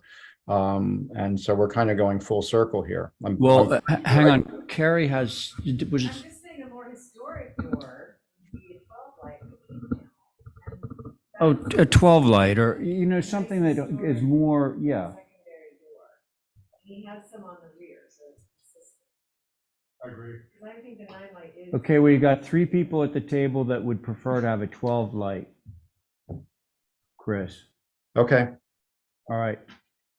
Motion hold for those revisions. Okay, so there's Stephen's motion. All those in favor of Stephen's motion? Aye. Aye. Any opposed? There we go. Thanks, Chris. Thank you. Welcome back. a nice- Welcome back after 2 months. Sorry. Yeah, bye. Okay, Linda Williams.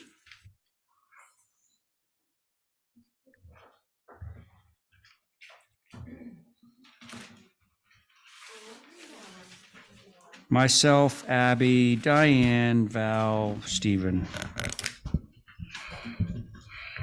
Okay, we're down to a couple issues. Moving it 2 feet, which we're going to do, and get it away from the driveway. Also blocks the house proposed later on in the agenda behind it. And the addition, we're going back to what was already approved. We have a 2-story addition. I've submitted a lot of pictures of every house up there that has a side addition, much closer to the street than ours. It's a full 2-story addition. Fooling around with this dormer has proven frustrating for all concerned. We had already had a 2-story addition on the house, and we're going back to the 2-story addition on the house and no dormer. So it looks like half the houses in Woodbury, it looks like a lot of the houses on Main Street, including right next to it. So I think there's examples in there, or he gave you some options. We're going to the 2-story, back to what we already have. There's a picture of it as to what's already on the building, and we're going there, back to that. Do we have that on our plans? You should in one of his options. Not that, that's terrible. Well, we have previously submitted demo and proposed. I don't see anything that says. We should do 2-story. No. Here somewhere. Well, take a look at the pictures, it's there. Well, You don't have? He said he had it in here. this says proposed, and that's what we got. Yeah, We also have this, which has no windows in it. Okay, But the one we have right now is 2-story. when you say the one we The have, one that's on the building right now, 2-story, like all the rest of them. He said he gave you the okay, drawing, so but look at the existing house. Linda, Yeah. have you finished? Those are the only 2 issues. We did offset that was Val's suggestion, offset the roof walk, which we did. And I Okay. put examples of offset roof walks in your packet, in the photographic packet also. Okay, It's not that uncommon, I found. I agree with that, actually. I think those are the only issues. What are we doing with the chimney? What are we doing with the location of the chimney? The roof walk, the side addition coming off that's already on there, and the moving it 2 feet to get it away from the driveway. The back lot is now in separate ownership, and get it away from 124, which also had a new foundation, and move it over so we can just give it a little bit more room so it's not so tight. Okay. And it is the tightest driveway on that section of Main Street because everybody else has much larger separation. Just, I want to be clear on this. Here's the picture of the existing house, 126, right there, with a 2-story addition. Are you saying you're going to leave it just like that? So there's no demo. No, there is a demo, but what we're proposing is that instead of playing around with these multiple dormers, it just goes back to that kind of addition. Well, that kind of Yeah, addition, we but can't have to obviously draw it. what? I don't know what happened there. I said, do you have that drawn in here somewhere? He said, oh, yeah, it's a drawn.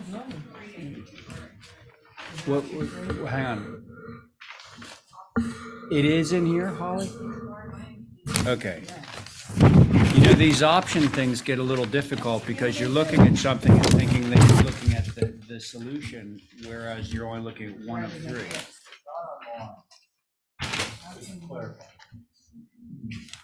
Okay, so there is the last page, it's only the north though, so I'm not comfortable South isn't changing. just No, approving no, she's talking about like the side elevation. the random. Linda, Linda. this is the house, Okay, let's not get this too is the scattered. house here. right now, at the Yes. top one, and that's what you're proposing now? Mm. Okay. Be careful. Holly. Thank you, Mr. Chair. And I just want to also notate, we've got a public comment as well up on Zoom. So for the record, this is a circa 1750 typical Nantucket, the EW Cobb House. And for the record, we also have a scan on file of this historic structure. Thank you for that, Linda. HSAB was able to review these on August 15th. A lot of these comments are you've heard before. Moving this building 2 feet will require completely rebuilding the foundation. This is entirely unnecessary and will change the appearance of the original brick and rubble foundation. A new brick and rubble wall will never look as old as the original. The building should remain where it has been for centuries. The applicant claims that the front fenestration is not changing, but the drawings show otherwise. The proposed drawings show the door sighting at the shingle line, but is currently about 7 to 8 inches above the shingle line. Look at the photos to compare existing versus proposed. It's also clear that the space between the first and second floor windows on the proposed drawing is greater than what is existing. Lowering the first floor, as they are proposing, would drastically alter the front facade and should not be allowed. The only way to avoid this is to keep the first floor height at the existing height. Longstanding HDC policy has always been the new roof walk should not be allowed on a house that never had one. The reason for this is that the roof walk completely changes the appearance of the house. It creates a distraction and intrudes on the simplicity of the roof and the structure itself. This house stood for over 270 years without a roof walk. Adding one now will change its character. There are no accessible reasons to doing this, mere presence affecting the chimney height and location, further altering the historic building. Plus its off-center location looks completely out of place. Please do not allow this roof walk. The north flush dormer simply isn't working. Flush dormers on a building of this age were rare and never faced the street. The option showing the addition raised to a full 2 stories also doesn't work. The secondary mast should be subordinate to the main mast, which means lowering the plate height. Almost all the example photos of similar side additions show the addition closer to the street, where it nearly nestles into the main mast roof line. This proposal sets the addition completely behind the disconnect from the main mast, creating a competing gable. There are other ways of adding onto this building to create the desired space, such as turning the addition towards the rear where it won't be visible from Main Street. Different massing options would be presented. From staff's perspective, as previously mentioned, appreciate the structural engineer letter on the condition of the approximately 272-year-old foundation. However, I would be remiss that the property line issue is a condition self-inflicted due to A&R, which they were allowed because it's an oversized lot. Moving was 2, 4, and 3 against at the last commission meeting. The foundation and portions of the structure may be older than 1750, and I just want to notate that for the record. I do appreciate the foundation photos. I was able to actually see the structure as well, so thank you for that. Lowering the first floor, I do agree with HSAB's overall comment regarding the front elevation. Lowering the first floor would alter the historic facade, and it should be at the exact height as is, and maybe looking at the previously scanned drawings done by Anton would actually help the designer actually do that.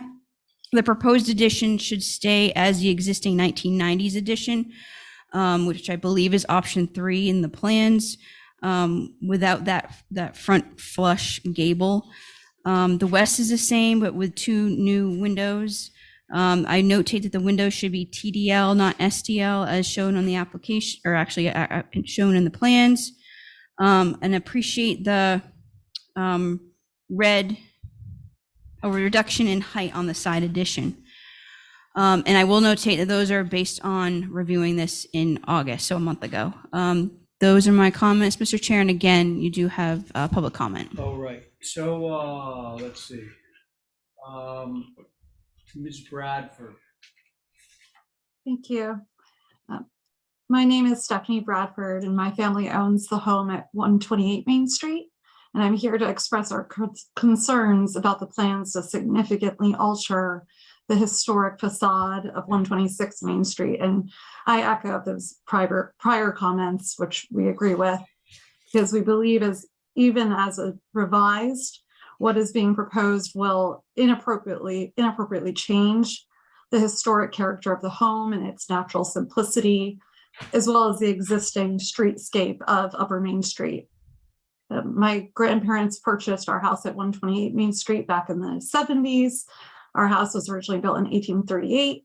So we've always admired the house next door at 126 Main, and especially given how old it is, built before in the 1750s, moved to Upper Main Street in the early 1800s, older than ours, and we've always admired its historic structure. Until recently, they've now dug up the entire yard with heavy construction equipment. The Quaker style home next door has had this lovely side yard along Main Street that provides a visually pleasing space at the top of Main and is notable for its protected Dutch elm tree. And anyone passing along Upper Main Street would be alarmed to see the state of this historic property right now as they are preparing rapidly for construction.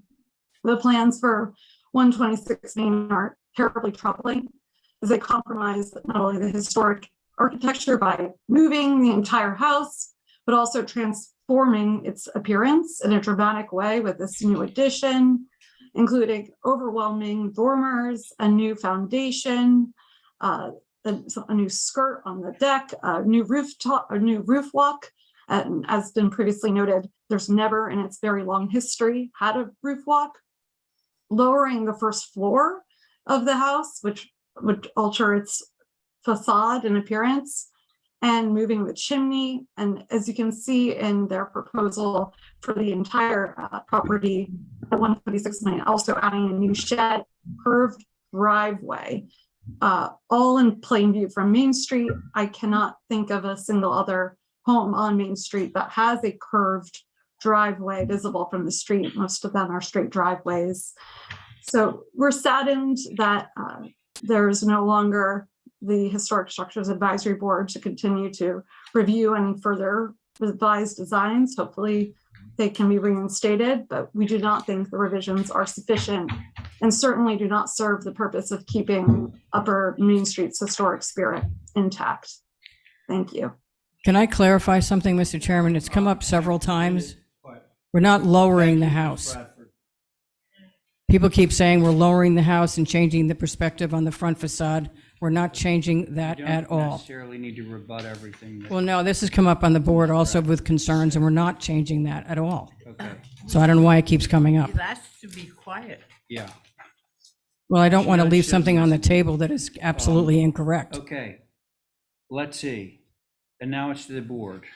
Mr. Chair, you do have another hand up. Oh, I'm sure you do. what? Oh, yes.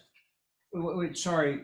Ms. Bradford, your hand is still up. Did you want to say something? Ray, it's, Oh, hi. It's lower now. Thank you. hi, it's Hillary Rayport. I also had my hand up. Okay. Thank you, everybody.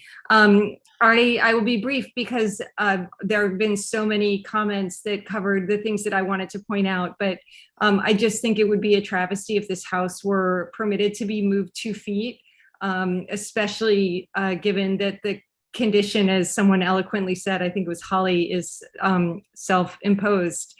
And, you know, we look to the HTC to maintain the context and setting for historic structures by approving only appropriate changes as far as infill, additions, et cetera. But we also look to the HTC to preserve what is authentically old, and recognizing that nothing that is authentically old, yes, it can be rebuilt to, you know, look old or pretend to be old, but it's just going to be a fake. It's not going to be authentic. And what you have here is a beautiful Nantucket house. And I use that as a term of art. So there are fewer of them. They're disappearing.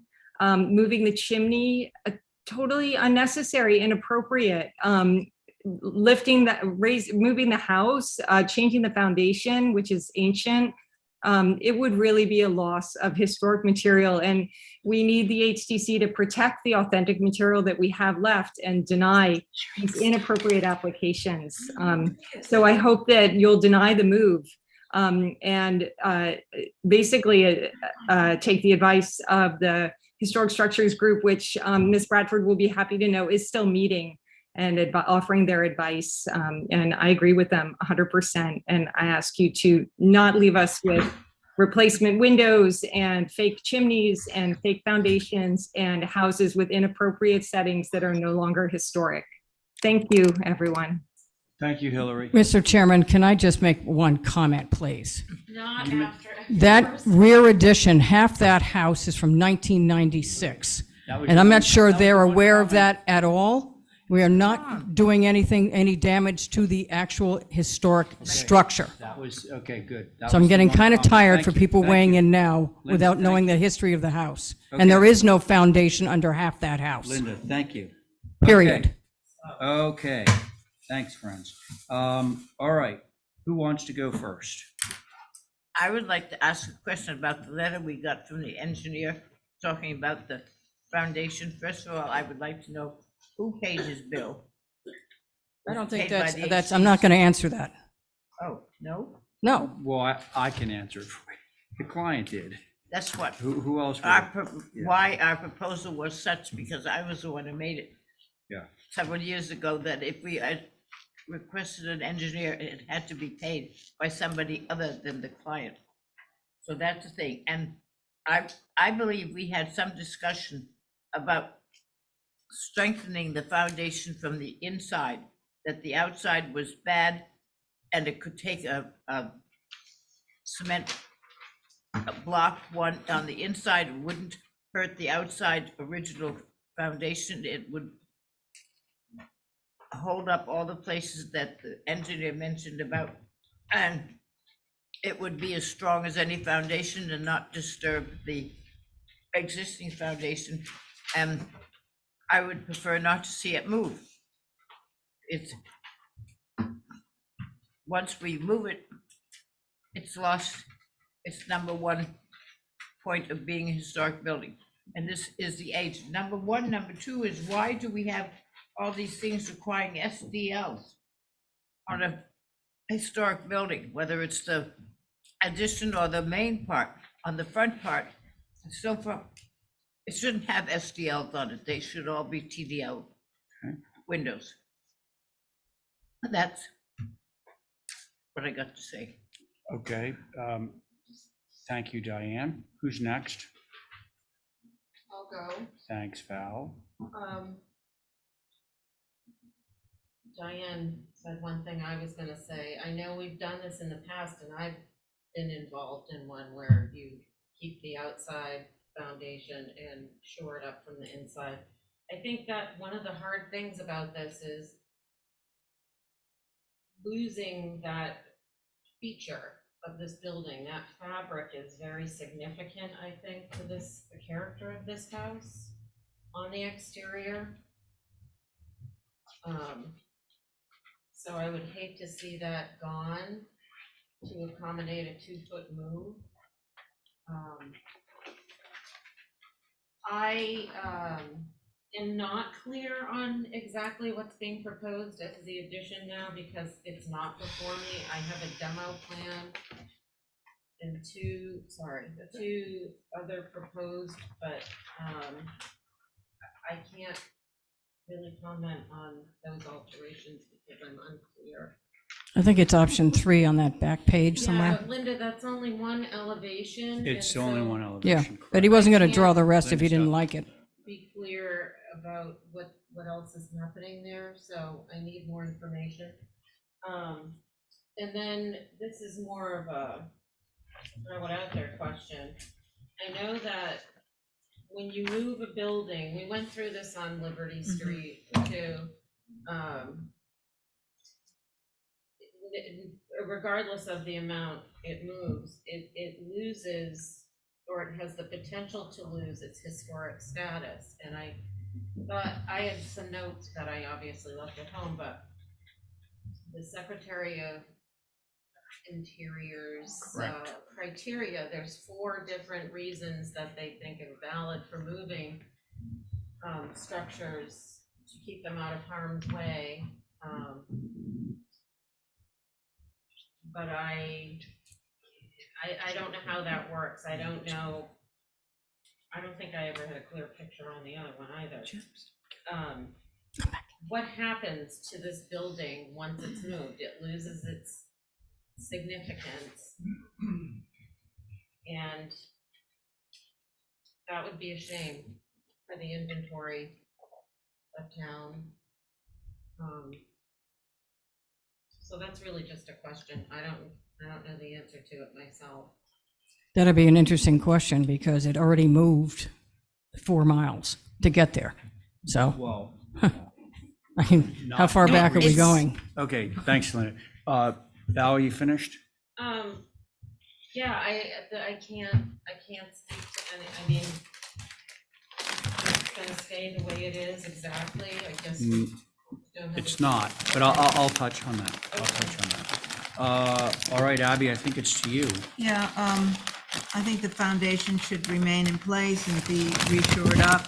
Chimney should remain as it is historically. I don't quite understand the right side proposal. You say it's going to be as it is now with the 2 windows, but you have a shed dormer here on the right. Yeah, we're not No, doing the that's dormer not anymore. It's out. So you're just keeping with the 2 windows Well, and yeah. the side. I'll Pretty much what we speak to have. that because there's confusion about that. Yeah. All right? I'm gonna Don't speak ask to her that. any questions. Okay? No, I'm not asking any questions. No, those are my thoughts. Okay. Stephen? Okay, so I think I appreciate the idea of the roof block being removed. I think that helps to simplify some of the points of contention. I do wholeheartedly agree we need drawings. One of these I'm looking at has a previous submission with a dormer with no windows in it. And I think this is, well, I know this is historic structure. We'd be looking at a complete set of drawings. And as was stated for another applicant earlier, anything being demoed should be in red. And that should translate over to the windows. And I'm a little confused because I think I was looking at 126.5 application for a moment. Is that the one that has the SDLs or is it this one? Yeah, the addition does now. The addition, okay. So we But were as just gonna go back proposed, there. It's SDLs?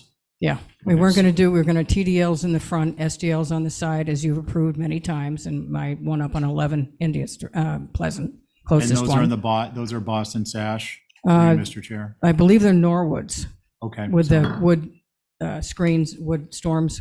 Yep, just for context. So I think first and foremost, a complete updated application packet. So an application, the drawings revised and updated, include the red lines, and on the foundation, the roof walk goes, and on the I believe the move was voted. I thought that can I have a clarification? Was that? No, you didn't vote on it. You were in favor of it, Ray was in favor of it, and it sort of stopped there. Oh, okay. I thought I heard that it was 3 against and 2 for, and No. that was the vote. What you had suggested for the foundation is that it's kind of odd to have the rubble thrown in on the front in random spots. You guys had suggested that we go back to full brick in the front, like the one next to us, and the one next to that, and the one next to that. And we were going to reuse all the rubble on the foundation on the sides, which is what everybody thought was a good idea. There is no foundation to shore up, period, Okay. So I want to thank you, Linda. or sills. I want to continue, please. So the idea for a couple of things. One, I do think we need clarification. It's not just this application, but others. I think it'd be beneficial to everyone to know what is the relevancy of a foundation replacement under what conditions? So for instance, it's complete rubbish, the rubble is rubbish, and the house is going to fall down. It's replaced, does that change the historic designation? At what is the threshold, if any, of differentiation between when it can or can't be replaced? I think that's important information that we would like to have. I think it would be In helpful. addition to the engineer's letter? I think I'm just suggesting that as information that I think would be beneficial for the HDC to gather itself for going forward. That I think can inform even or reinform decisions. The other thing is that just this idea of what's visible and what's not. This gray painted foundation, and I think it's gray, is what's been proposed. Whether this is the foundation ends up being replaced or being repaired, I just think it's inappropriate. It's a natural material, should be left as such. The fact that it is some type of a gray color currently, it looks like it's shiny new paint, and I don't think that that's appropriate. All right, next door is gray, so you'd want it left Yeah, natural? I'm just would like to have my comments please stand on their own for just like 30 seconds. And I do appreciate the fact that we got a letter. I think that given a determination of what the threshold is to replace the foundation and not have it affect the historic rating designation versus when it could play into how we do foundation reviews in the future. So those are my comments at this point, and noting, of course, we're going to be getting drawings and reviewing this further. Right? Yeah, how, to your last point? Yeah, through the Massachusetts Historical Commission, I think. Right? Oh, review what their standards are for the. It's under the Secretary of Interior's standards that's for restoration. core I mean, thing, but- you're talking about, and what, there are ways to restore sills on historic structures. There's a couple of structures that you've seen that have had that done, and it's done very sensitively versus, putting in, say, a new full foundation on structures and then having this veneer type of siding done onto it. So that is something to look into, as far as what you all would want. Again, if this particular structure was going for, say, historic tax credits, they would be more substantial information being provided, being required to be retained, a full documentation. And that's kind of more or less because the interior fabric is required to be retained, where you all don't have that obviously purview. But what you bring up, Stephen, is a good point. It's been done. I have seen the inside of the structure. It does need assistance. That rear addition that was done in the 90s, it's literally on dirt. Well, no, the back half of the front house is on dirt. So that's brick. it definitely needs some assistance. But can a faux foundation be done to retain the existing, foundation? I don't know, but a structural engineer is not a preservation engineer, so I'll leave it at that. Okay, thank But you. just to be clear, the Linda. addition is on a cinder block foundation. The back half of the original house is on no foundation. It's on the dirt. Okay, thank you. Okay, so number one, I agree with everything that's been said by my fellow board members and by some of the people that just spoke. And I want now, for everyone's benefit, hopefully for everyone's benefit, I want to provide some clarification about this new configuration of the addition. Yes, it is 2 stories like the current addition is in the back. The difference, however, is that this new addition, the eave of this new addition is quite a bit higher and aligns with the front part of the house, as opposed to it being stepped down, which is the way the current rear addition works. So I would, first of all, I should have said, I'm in favor of the 2-story bit but with that proviso that the addition be subordinate in the same way that the current addition is subordinate. That's the only thing I have to add. So, plus, of course, to Val's point, we need to see all the elevations of that, not just one. Okay, so can somebody move this? I'll make a motion to hold for revisions. Sounds good. Thank you very much, Diane. All those in favor? Aye. Aye. Any opposed? Okay, very good. And we're holding 126R. It's now got a real name. Where's that? It's down right just below that. Number 7 on under. Because new we're working with business. Holly on that one. It's 126R, not Oh, 126.5. you actually think we're going to get there tonight? You got to be kidding me. Oh, you have We've faith. You got gotta have about faith. 5 applications look behind at us. it, though. All right, so anyway, thanks. All right, do we have somebody here for Bank of America? All right. Oh, actually, this is being chaired by Diane. Yes, okay. I'm stepping aside for a moment or two. We got Diane on this one. Okay. Do we have somebody who's going to speak? Yeah, Yes, on good evening. Zoom. We're going to start with Hi, can the out-of-town one. Sure, 15 Sparks Avenue? Yeah, Sparks Ave. Sure. Okay, tell us what you're going Would you like to me do. to share my screen? I do not have permission at this time.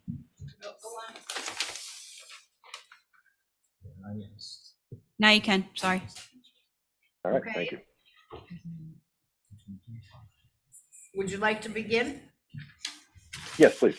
So with the Sparks Avenue location, we have made revisions to the plan based on your previous request. And if I could, I would just go right to the one subject matter that I think was the largest issue, which was wall-mounted fixtures. Enough to get to that. No. And I believe the entry was under question when we looked at this before, the lobby. Right, so we had wall-mounted fixtures along the parking lot at the back of the existing building. There was an objection to the style of the fixture, so I can get my computer to work for me here. We changed to a square lantern, which is more in keeping with the existing fixture. There is Excuse me, a image of here. through you. Can I ask, can you zoom those in a little bit, please? Sure. Yep. So this is the existing wall-mounted fixture. They were able to fabricate something that is closer in shape. It doesn't have the bracket. It doesn't have a round top, but it is square. It does meet the LED full cutoff requirements. Bruce, I'm sorry, up one more click, please. Oh, I think we'd like to see the lamp itself, how it's manufactured, whether, what it looks like. Well, it's that lower left photo. Yeah, can you zoom in a little more? yes. Sure. Yeah.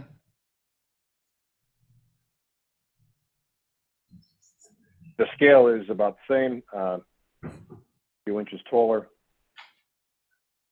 Diane, can I ask? The for color you? would be the same. Yes, Bruce, the materials are what for the frame? So this is a powder coated aluminum, Color? dark anodized. And you So we said could custom a LED. color if that was, it's LED on the underside, it's an LED, so you don't see the light. It's reflecting off the glass. okay, what kind of lights are going to be in that lobby? On the interior of the lobby? Yeah, the lobby that, No, the ceiling of the outside porch, you mean, Diane, don't you? Of the outside porch. lobby associate Because entry. inside doesn't count. And I understand when we heard it the first time, that was visible from outside. I don't know, but that's what the guys Yes. said ages ago. So there are 3 fixtures that are visible. DV1. These are the 3 that are in this area. There are existing fixtures that are being replaced.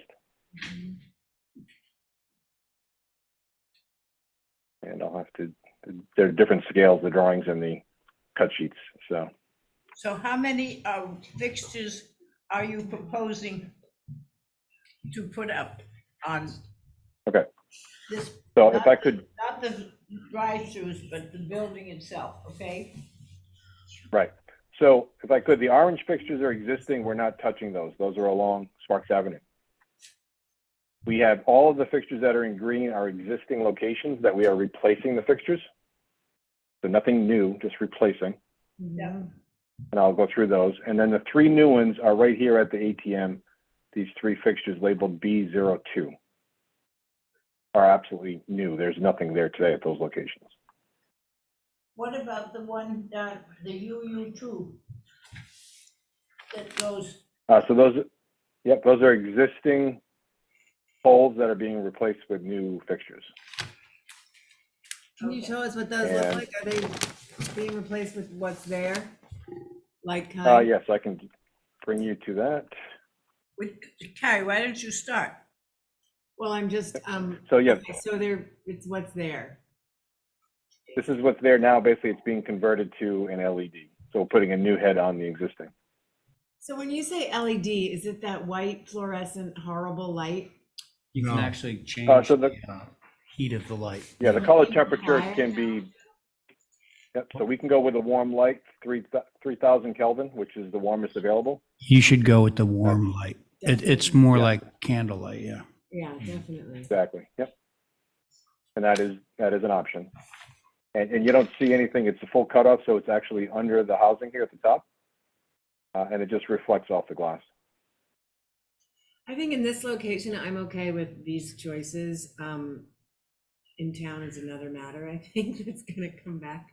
But Yeah, I what think we I'm okay with approve these here is not replacements. just Yeah, necessarily approved downtown. yeah. Us. As long as they're warm light, not the white, Right. whatever that. I You just need to change. Yeah.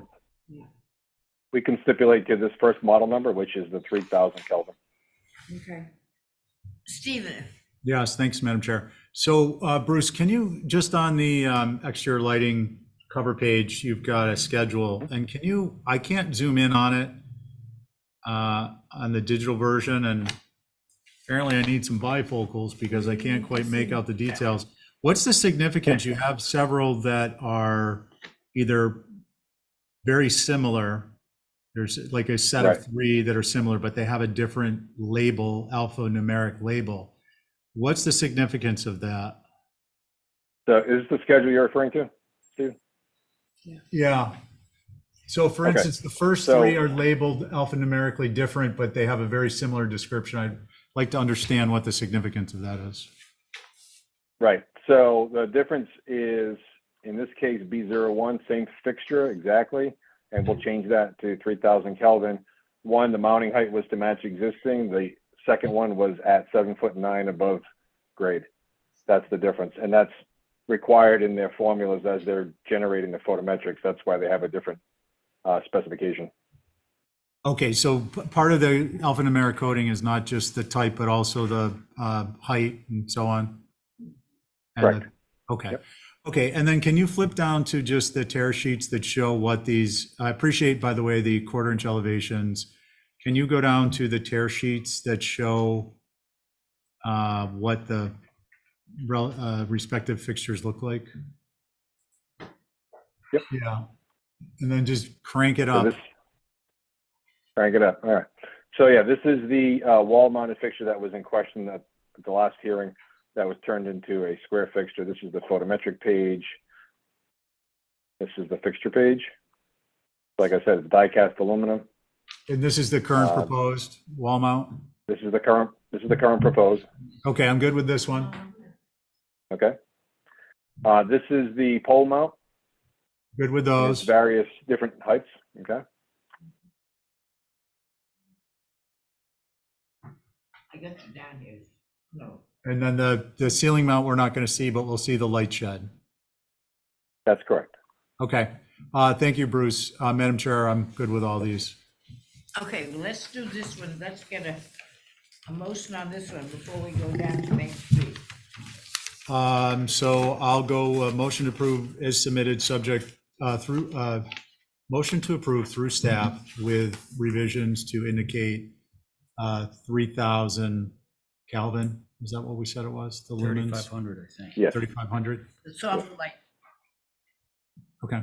Most of these are available in 3,000. Some of them are 3,000. not available in Go for that. 3,500. Sorry. Okay, I'll stick with 3. Okay. Steve, Aye. let's all say aye, aye, Aye. aye. Okay, so that passes. The next one is 65 Main Street.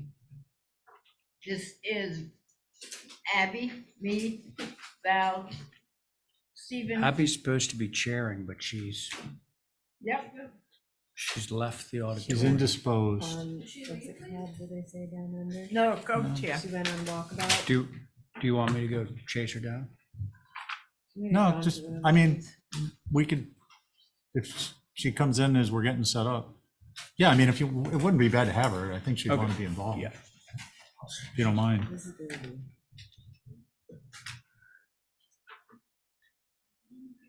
You might need a, No, this, yeah, this is the right one, thanks.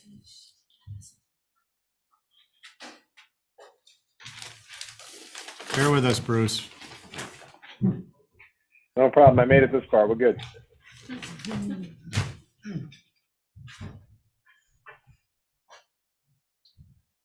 And you're catching on. You got it up 3 clicks already. We don't even have to ask.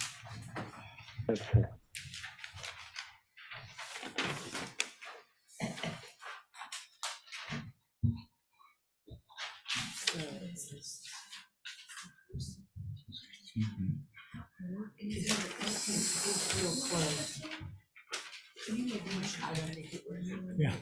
Which one are we on? The Main Street. Bank.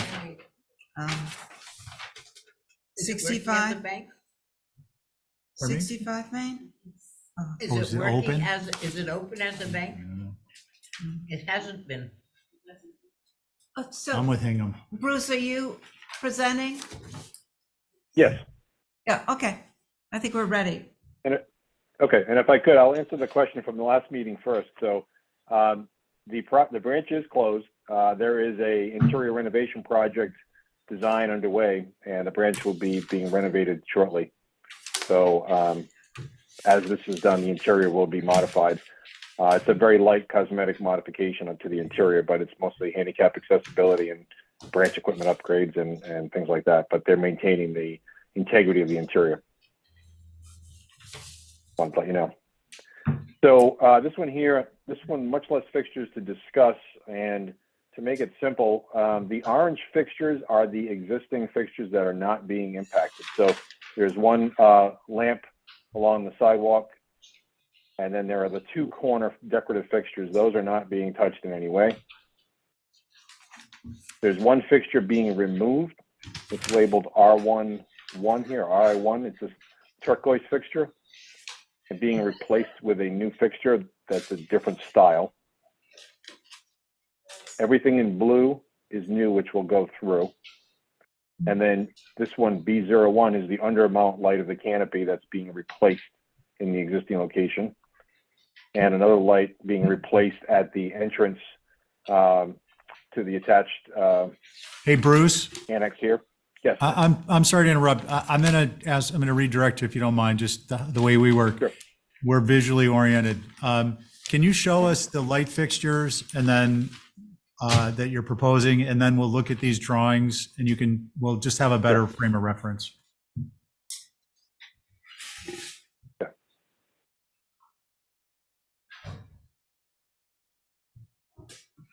Okay, the light fixture, the same light fixture under the canopy. This is the one fixture under the existing canopy that would be replaced. Okay. Okay. Okay as in next. We haven't got to approvals yet. Okay, understood. And can you zoom in a little bit? This is, sure. Get us on that colored picture there, black and white. Yep. So this is an attempt at creating a fixture that is more similar to the existing decorative fixtures. we'll be able to go back and forth. This one here, though, the bracket on the existing fixtures, the decorative fixtures, the bracket is from the top down to the light, and this one is the bracket at Bruce, the where's bottom. that particular one? Or what is the So UU1. this will be Hold on, the new fixtures that are in blue around the perimeter. UU1. So as we get to that, we'll UU1. see those, yeah. Okay, and Okay. are there any other types? Should be one more. And then we can see where they go.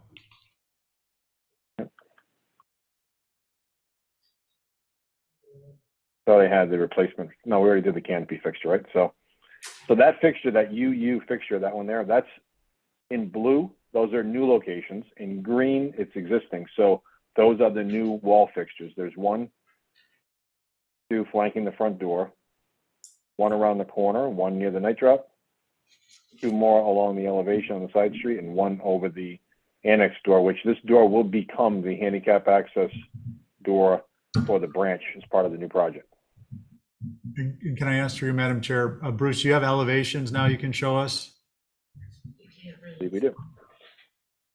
And zoom right in on each. Here, you want to see them on paper or what's Yeah, no, I'm trying to.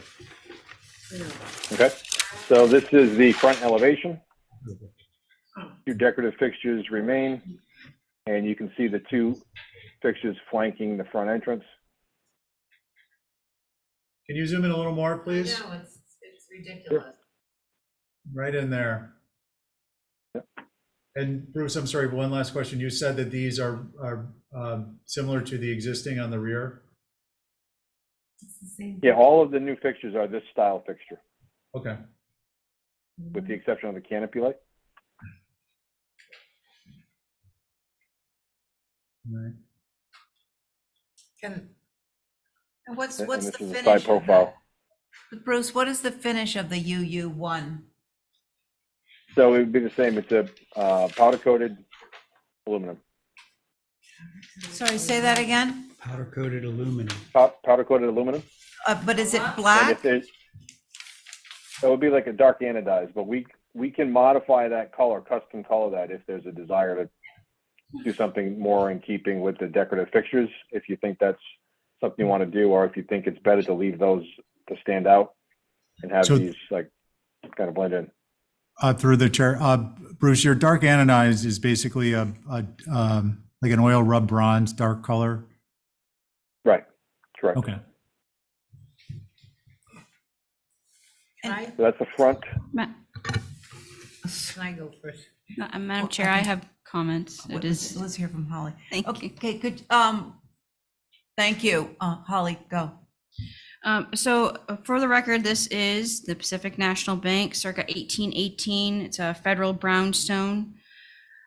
HSAB actually was able to look at this on their last meeting on August 15th. They said to suggest placing what looks like plastic shower fan light on the front portico of the Pacific National Bank is a bit absurd. It would be extremely visible from the sidewalk. Adding 2 additional bracketed fixtures measuring 2 feet wide by 2.5 foot tall to the front facade will compete with the existing corner fixtures and is also very inappropriate. Photos of the proposed fixture found on Google show it to be of a modern design and completely out of character. Adding 6 more of these bracketed fixtures to the Liberty Street side, also completely inappropriate. Bank of America needs to realize that this property is not like the rest of their portfolio and will need to accept different lighting standards. No additional lights should be added to the facade and very few any to the site. From staff's perspective, appreciate the additional requested information that the commission asked for. However, I do agree with HSAB.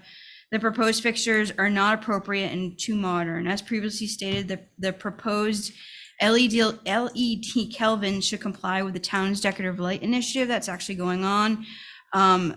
I believe that what they're looking at for our street lights downtown to convert them to LED would be 2200 Kelvin, not 3000.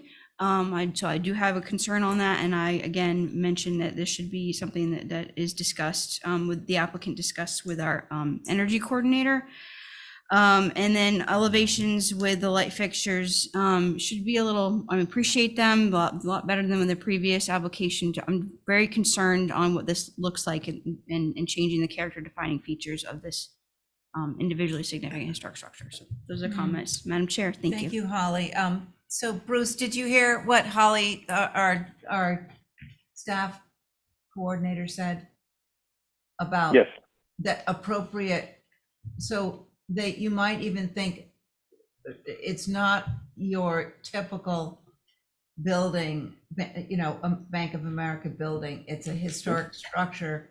And perhaps on the front of the building, if we really need lights to keep up with some code, maybe they're going to be antique lights and not something, you know, that we're going to have 8 of the same, so that it looks more historic, especially on the front. The side, maybe they might work, but we would also have to almost see one to understand what it looks like, because looking at a picture of it on our screen here doesn't really give us a full idea, and it's a really important So, can I go? site. Yes. I don't think that we should change any. We should leave what we have there. The building supposedly is going to be reconditioned. We have not gotten any application of what it is. It's closed as a bank now. So why put up these lights? It's been satisfactorily lit for years along where it is. It has a night deposit slot on Liberty Street, which is got a light. And the rest of the lights going up Liberty Street are not important at the moment. It's not going up further traffic. It's not going into more business, commercial stuff. It's one building that sits there, and I believe it should stay the way it is. And if they remodel it, we will look at the lights then and see where they fit in, and not put them up now when the building is going to come to us as an application. So I would say that we should hold this application until it's complete. Thank you, Diane. Val, did you go? No, I am not gonna comment. I think we need to see one in real time. And I I'd agree. also like to see the purported LED, whatever. Like The one and over strength. See how that looks. In the like a entry? light bulb. Yeah, Bruce, on the one on the entry, I Yes. think you might want to look for something a little more historic looking than, it does look a bit like a bathroom fixture, so that one, definitely, we would need a different, But why have a bank lit up when they're not a bank? well, there will be a bank. Who says? They haven't been a bank for over a year. All right, so, I'd like to comment when you're done, Madam Chair. yeah, go ahead. Bruce, I'd like to suggest that the light that's on the rear of the bank, that is, it's a bank, it's the Pacific National Bank building, I guess. On the southern elevation is a good model for what would be appropriate. I'd like to suggest that on the elevations, you kind of cut back on the number of fixtures. For instance, this style of building and giving the portico's height, sufficient light might be able to be generated from the ceiling mount light. You'd be able to eliminate 2 fixtures on the front elevation. I know this may not be to the standards you all are looking at, but it would be more in keeping with the historic nature of the area and lighting and the building itself. Can you go down an elevation? Yes. Same thing here, minimize. For instance, you've got a light over the mailbox and another one over what I think is a drop box. Got one on the front corner, one at the jog, 2 on the other mass. Just, you know, cut this back severely. Maybe there's 3 lights on this structure.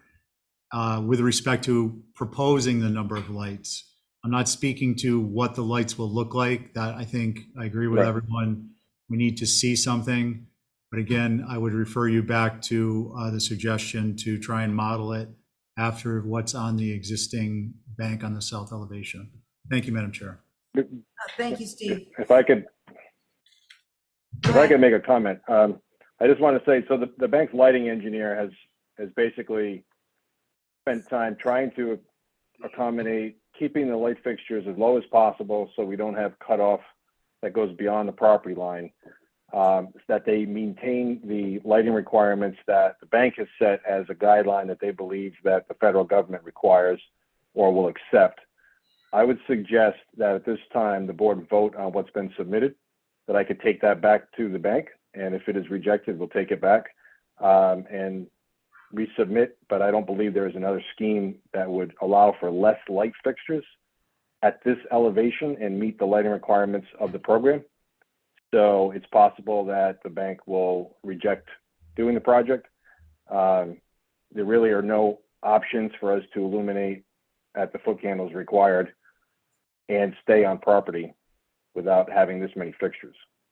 So it becomes a non, something we're not going to be capable of providing.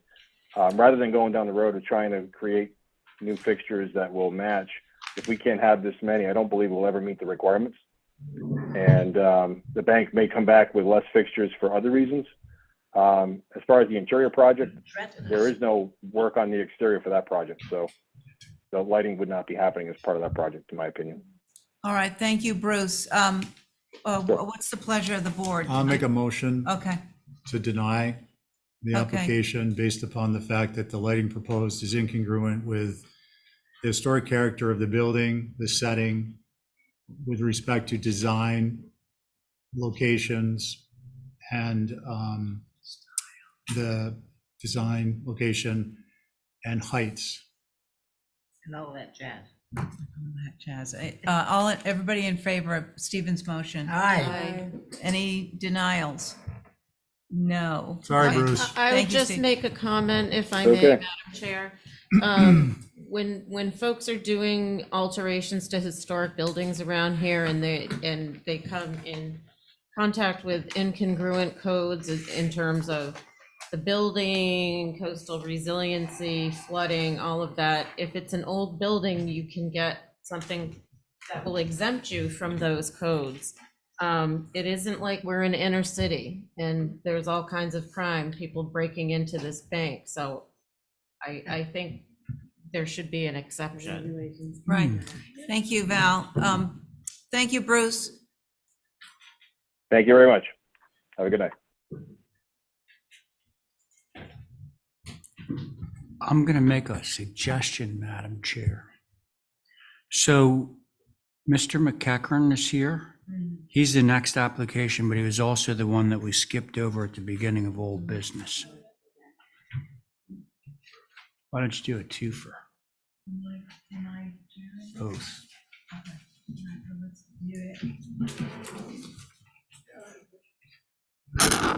Thank you. What's the address? This also. The address, it was 14 Bishop's Rise. Diane. Thank you, Mr. Chair and Madam Chair. So, yeah.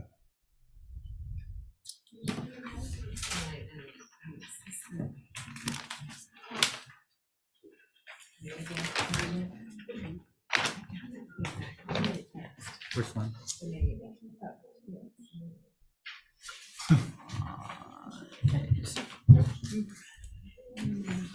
I like how you think.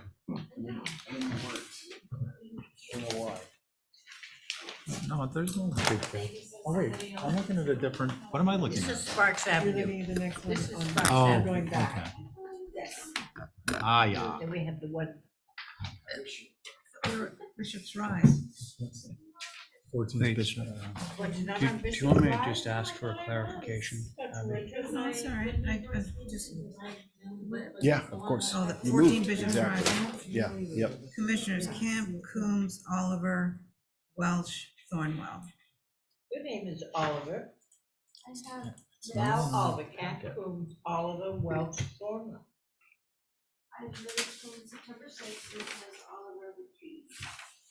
Oh, Yeah, you were here, Val, but for whatever reason, you stepped off. You maybe, I don't know, maybe took a break or something? I don't know, but I remember you were here, so, but the board is what it is, and that's fine. We made revisions. With your permission, Madam Chair, I could just give you a quick sure. Tell us what you synopsis. So I did. was actually here last week, and the board was nice enough to let me come back this week.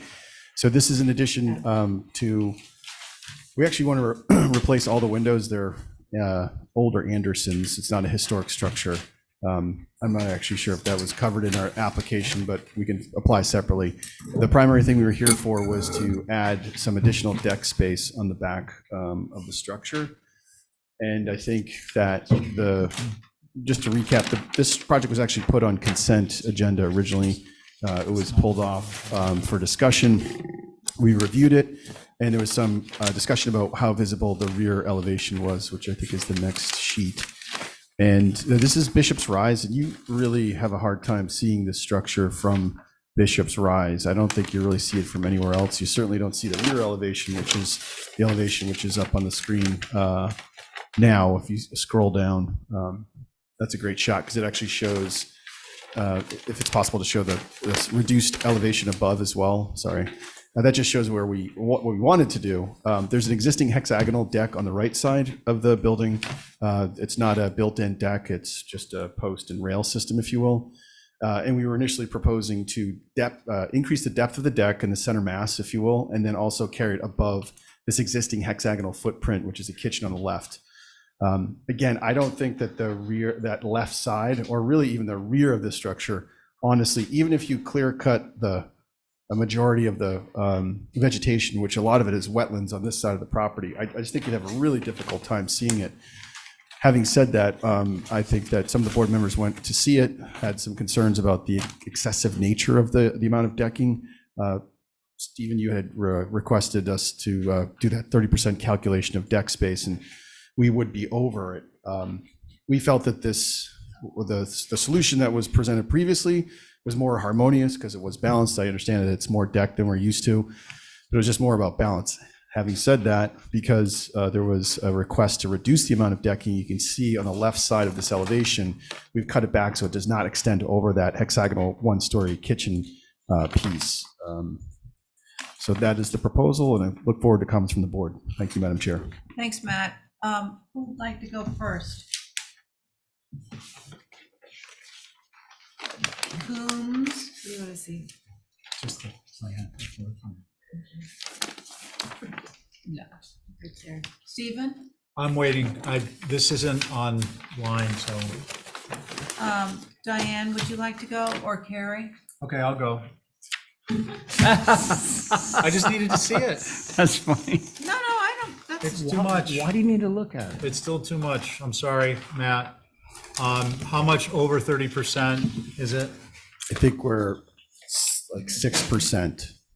And if I could, through you, Madam Chair, just to reiterate, I honestly don't think that this is visible, but I know that's a hot topic these days. I was not. I wasn't. You made a statement about Visibility?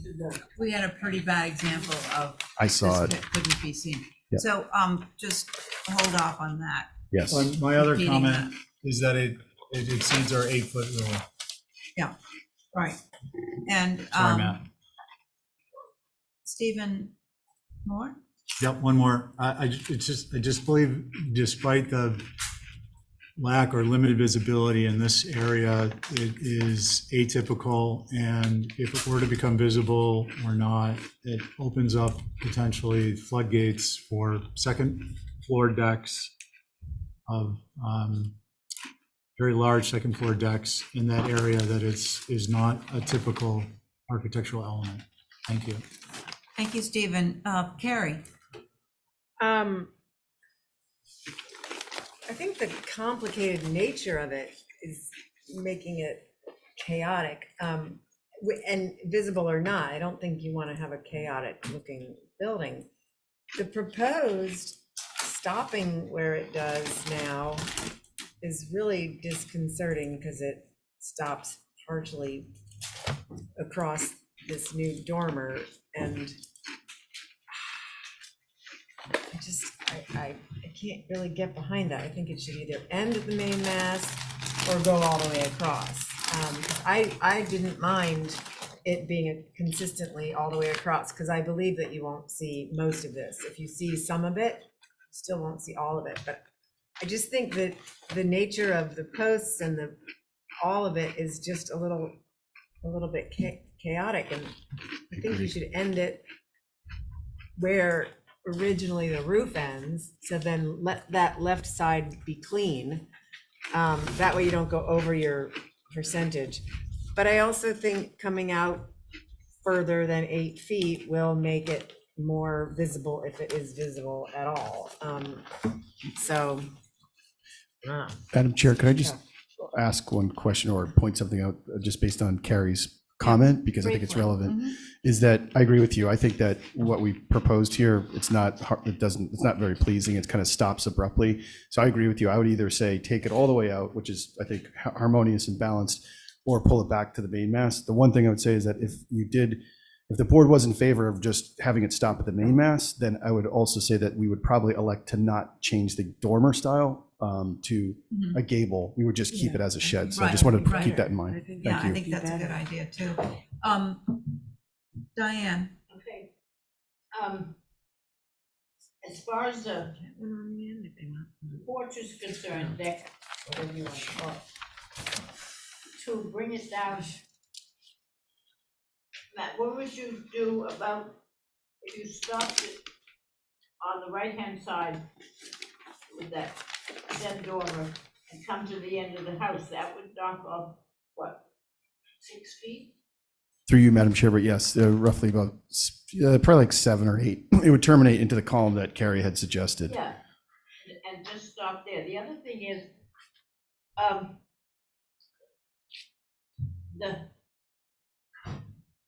the columns go along,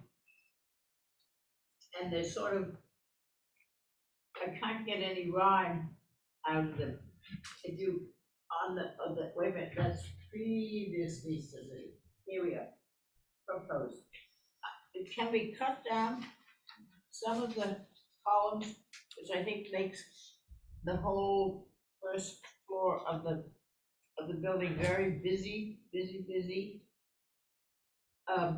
I don't know whether that is possible or not. Through you, Madam Chair, I could answer that. So those columns, the placement of them are essentially existing. If we omitted the left side, those columns essentially in elevation would occupy, I think, in the same location. The only thing that we'd be requesting at this point then would be just increasing the center mass depth of that deck.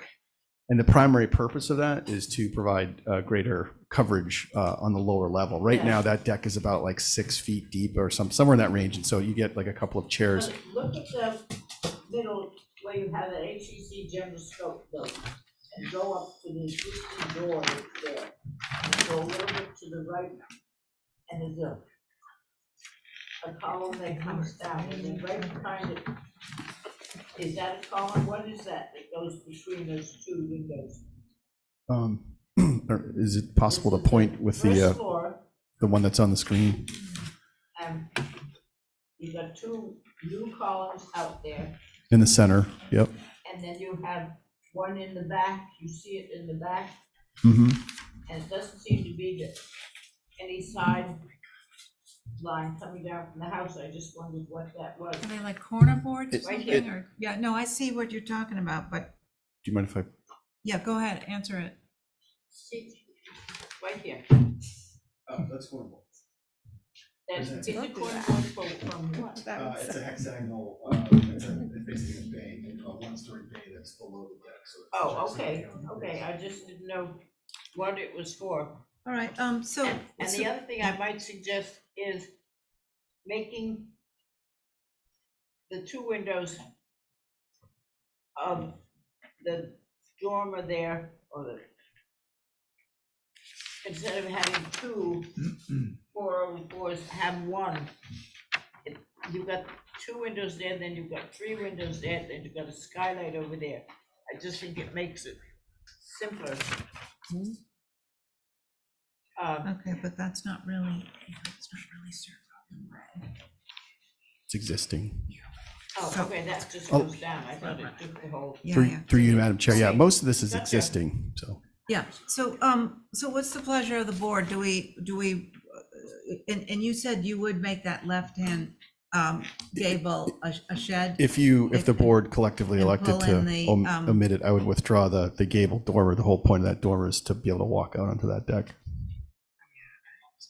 Okay, so where are we stopping it on the far right? Would be pretty much the corner board, or so the Okay. post that aligns with the right side of the gable dormer. Right here. Okay, Yes. right, right, that's what I think too. Do you want to do an exhibit A? Are we doing this through Sure, staff? sure, do you want to do it, Carrie? No, because I No? have been Oh, spacing out a okay. little bit. All right, that's okay. Just note on where you just said. Yeah, I already and crossed here. this off. Okay, And then on the left side as well. Is it also possible, Madam Chair, to include the replacement of the windows? They're all Andersons. It's not a historic structure. I think they're just in bad shape. it's the same trim color? and Same everything? trim color, same orientation, same everything, like kind replacement, basically. Okay, well, let's see where it goes. And then, so it goes all the way to, could you come over here? This becomes a shed, right? Yes, everything would be existing, but then also that would just revert back to what it is now. Okay.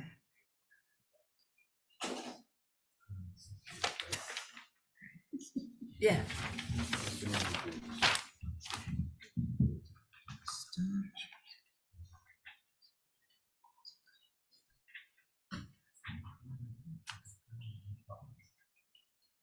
Okay, this is Exhibit A. Does anybody want to make that motion? I'll make the motion to approve following Exhibit A with the shed dormer being returned to the left-hand side, the deck. Oh, thank you, I like that. The deck being cut on the right-hand side and it being extended to the end of the building on the left-hand side. All in favor of Diane's motion? Aye. Aye. Any opposed? Aye. Okay, but that passes. Thank you. Thank you.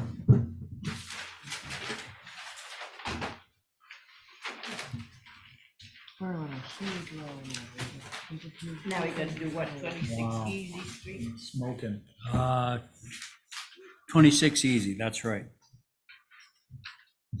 You're on the, I don't want to hear any excuse. Gintra's not here. That- Jesse. That's okay. Do I still have a, We have myself, Coombs, Oliver, and Welch. We have is there any Carrie. alternates? I'm alternative. Five, Carrie's one. I'm kind of alternative sometimes. Madam Chair. Yeah. We have 129 items left on the agenda. How do you always figure that out? Math. That's a skill. By the way, it's an average of 8 minutes per application. So if you want to project out, it's a pretty good guide. 8 minutes. I know that some take longer or less, but that's the average. I had a computer programmer write a program about 11 years ago, and it literally It would would be go. 7 minutes if we didn't discuss your damn 8 minute Sorry, rule. I'm just saying, do the math. You can do the math. I'm just It's kidding, you accurate. know that. I should have. I should have had to make it, but they did do it. But it is an average of 8 minutes. So if you want to project forward, it's. That was in his younger days. Oh, boy. What are you trying to say, Diane? So what did you say, 100 and what? 129. Times Times 8? eight. Yeah. Isn't that like 20,000 hours? You mul- 950 Yeah, you multiply it by 8, and then you divide by 60, and then it'll give you like 6. 1,000. Yeah. Okay, what's going on Okay. Easy Street? All right. I don't know if you want to bring it up on screen. So this is a proposal for a small mixed-use structure. The address is on Easy Street.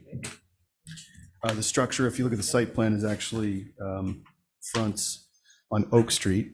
There's an existing building that's on the corner of Easy and Oak, and this is a proposed structure to the left of that, as shown on the site plan. So you've seen this once before, and Abby, you're chairing this, correct? Yes. Okay. Yeah.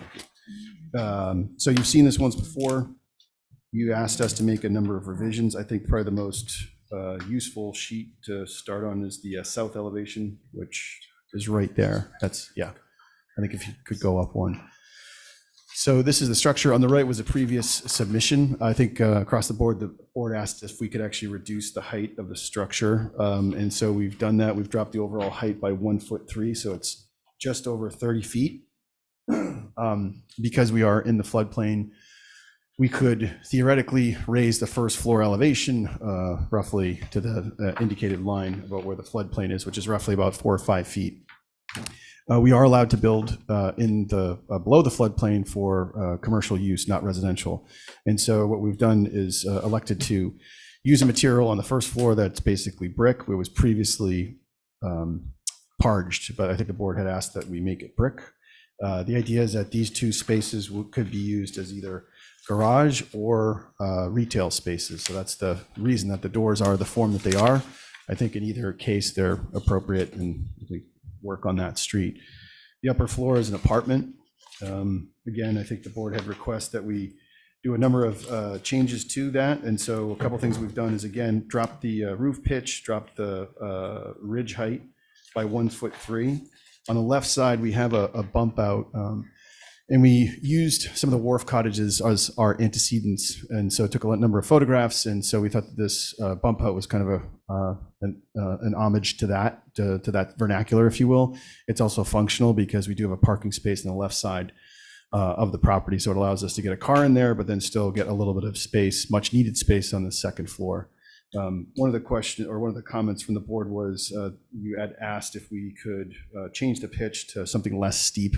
So we changed that to a 4 pitch. I thought that was a great suggestion. Switching to the next page, which is the west elevation, you had asked us to reduce the width of the overall shed dormer, which we've done. I think that was the only change there.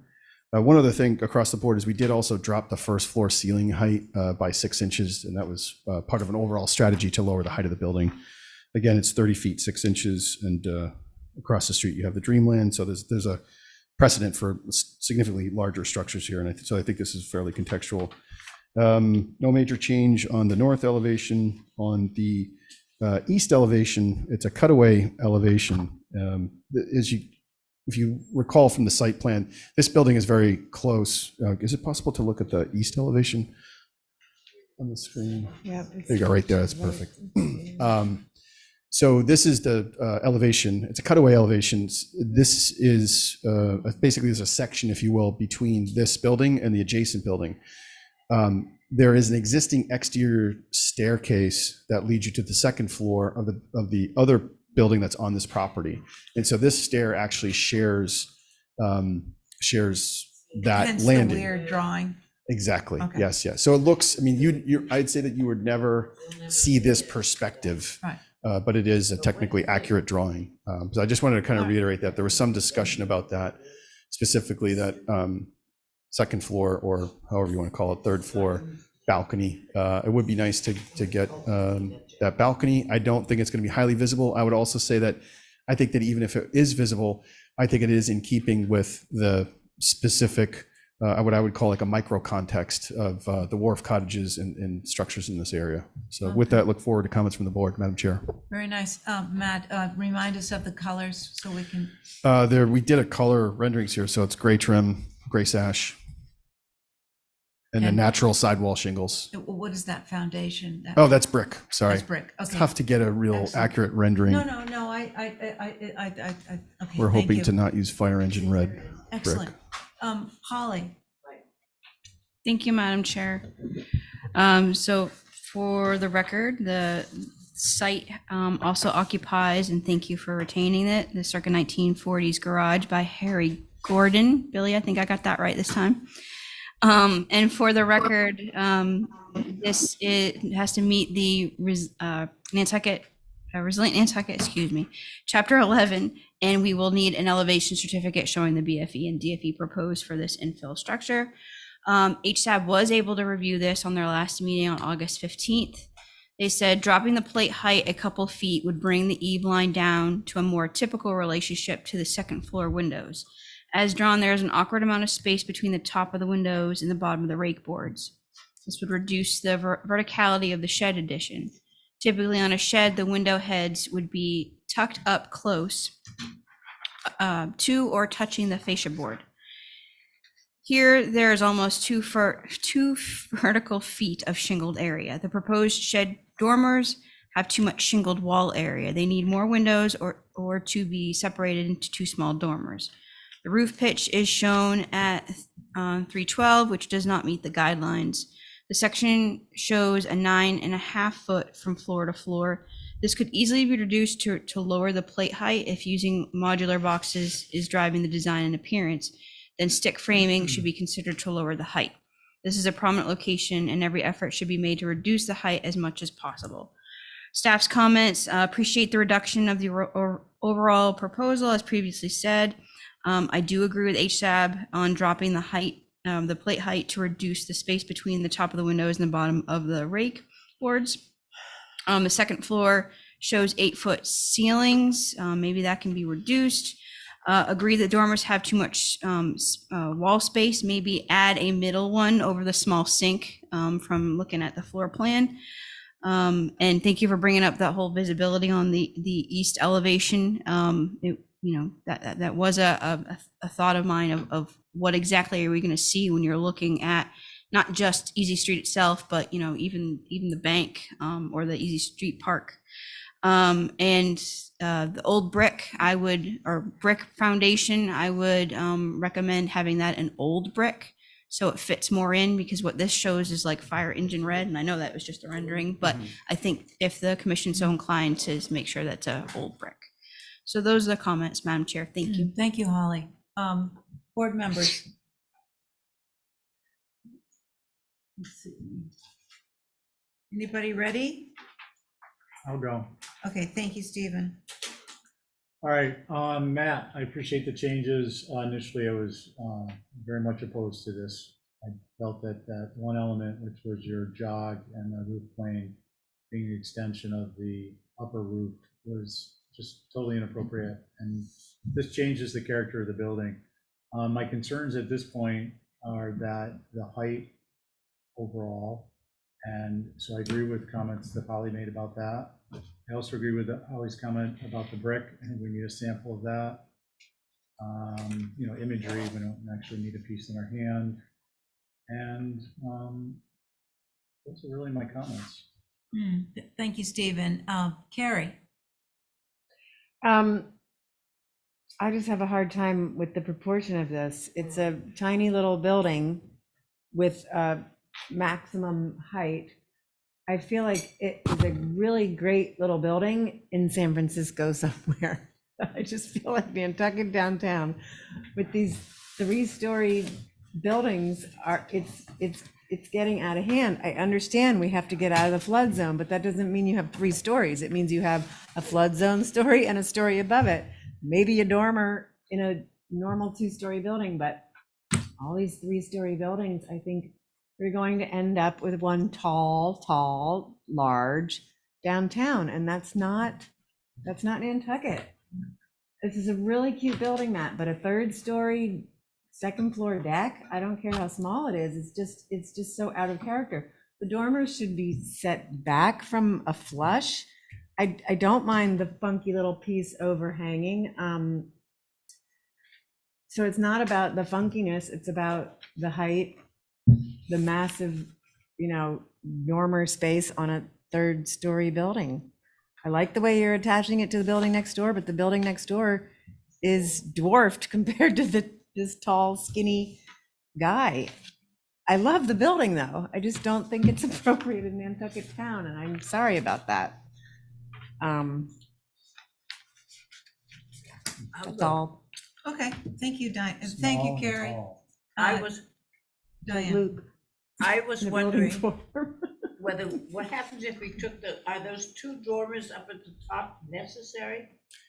Through you, Madam Chair, yes, they are. I mean, it's an apartment, it's a residence, and so those are necessary. We probably could push them in off the face of the building a bit, but it's pretty tight up there as it is. We made that reduction. Yeah, I just, or perhaps, the window up there is reduced, it says reduced window size. Mhm. It's still pretty big. It makes to me, it makes the third floor, whatever you want to call it, big for the building. And those dormers, one dormer is not as at a different pitch than the other dormer, right? Or is it just They should both be 3 the pitch. way I'm reading it? It's been a long day, 2 o'clock this morning. The one story through you, Madam Chair, the second floor bump out is a 4, I believe.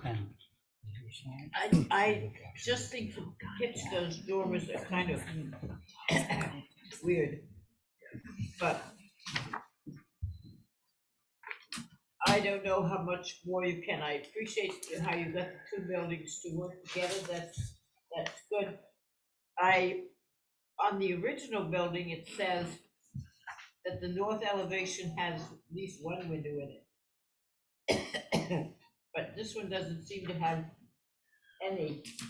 If I could, Madam Chair, that's because, Diane, it's we're not allowed to have any openings within 3 feet of a property line. It's a building code Okay, I fire. understand. So, and I also think that the elevation is probably not that visible. I don't know how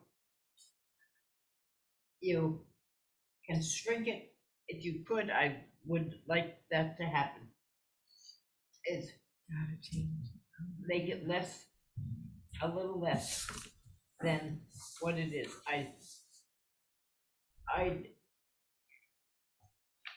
The foundation is in and you have the little overhang. Is that because you need to fill a footprint there, or is that your choice? On the left side, Yeah. the overhang, no, it's just to get some additional square footage, is fairly small footprint. We also thought that it added some character that was conducive to, like I said, what we're calling like the micro context. It does, but if you're going to add some character, I'd add some character with the third floor dormers. Mhm. They're pretty straightforward. The west elevation is pretty plain. And if you're saying it's a funky little building, I would like to see a little more funk in there. That's all. I'm going to quote you more on fun. that, Diane. Uh-oh. Thank you, Diane. Val? I agree with a lot of what Carrie said.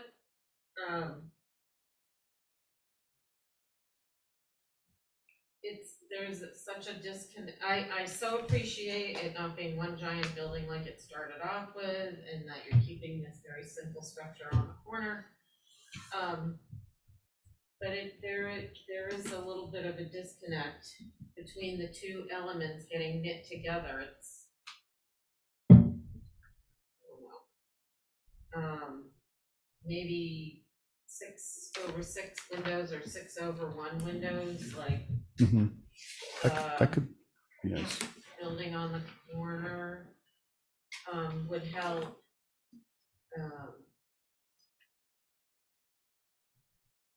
We could try that. With the 2/2, it seems a little bit more Victorian. I do appreciate the reduction in the roof pitch.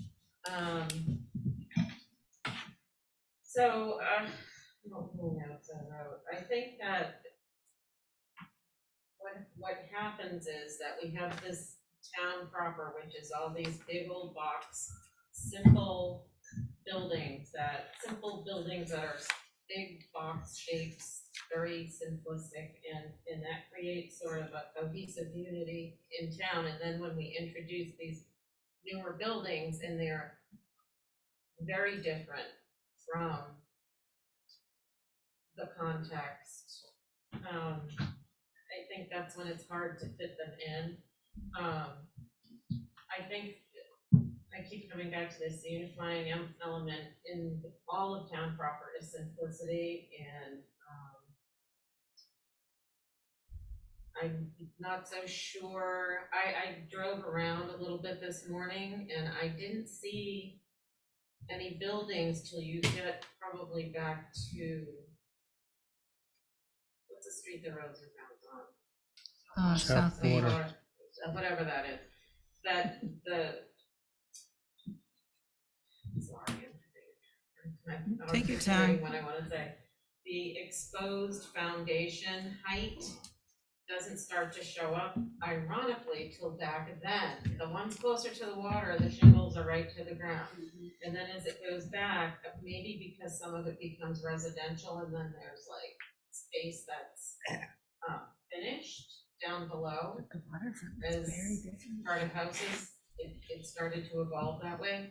So I'm not sure how I feel about the exposed brick. I almost think it should just be shingled down as far as it can go. And we've already said all the other things. Like my favorite slide, I think, is the back because it's so simple. I'm not sure about the balcony because of the height differential with the house on the corner, or the building on the corner. I think that's going to be highly visible, and we were really trying to stay away from. I get your context, like on the water with those fishing shacks along the harbor, but in town proper, I don't see too many standalone decks supported by brackets. And it So really I'm stands alone. yeah. That's it. Thank you, Val. I personally, I think it's an anomaly, but I think it's really, it fits in nicely, and there's not a lot you can do with this space. I think you've done a really great job. If you could bring it down a foot and bring it into the, somehow 1 foot less than 30, I think just psychologically it would make us feel better. But, Madam Chair, just really briefly, I just want to point out one thing if I could, and I know it's a long evening, but I do think this is important because this is relevant, and I think Val touched on it, you all touched on it. The floodplain that we have to design to is roughly 6 feet above the grade.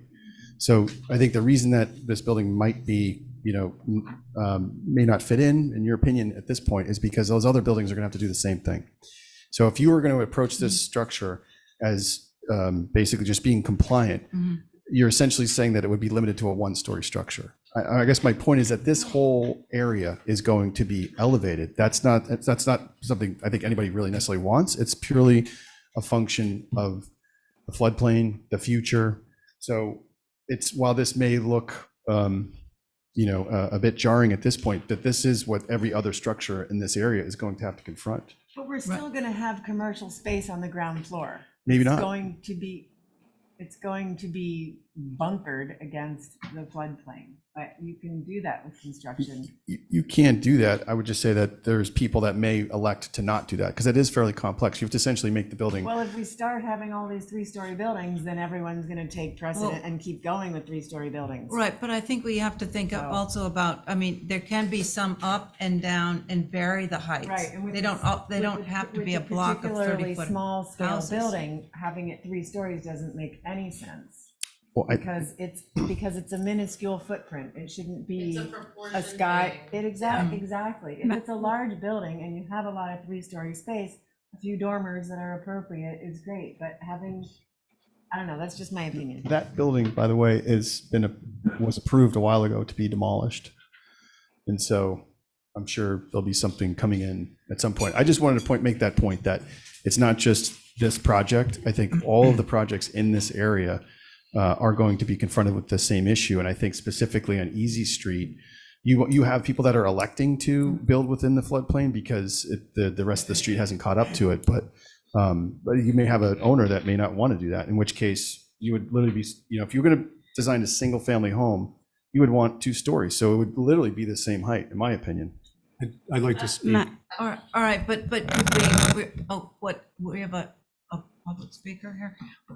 Could we just wrap this up though? Because, Yeah. I mean, what is the pleasure of the board? Are we going to ask for revisions or?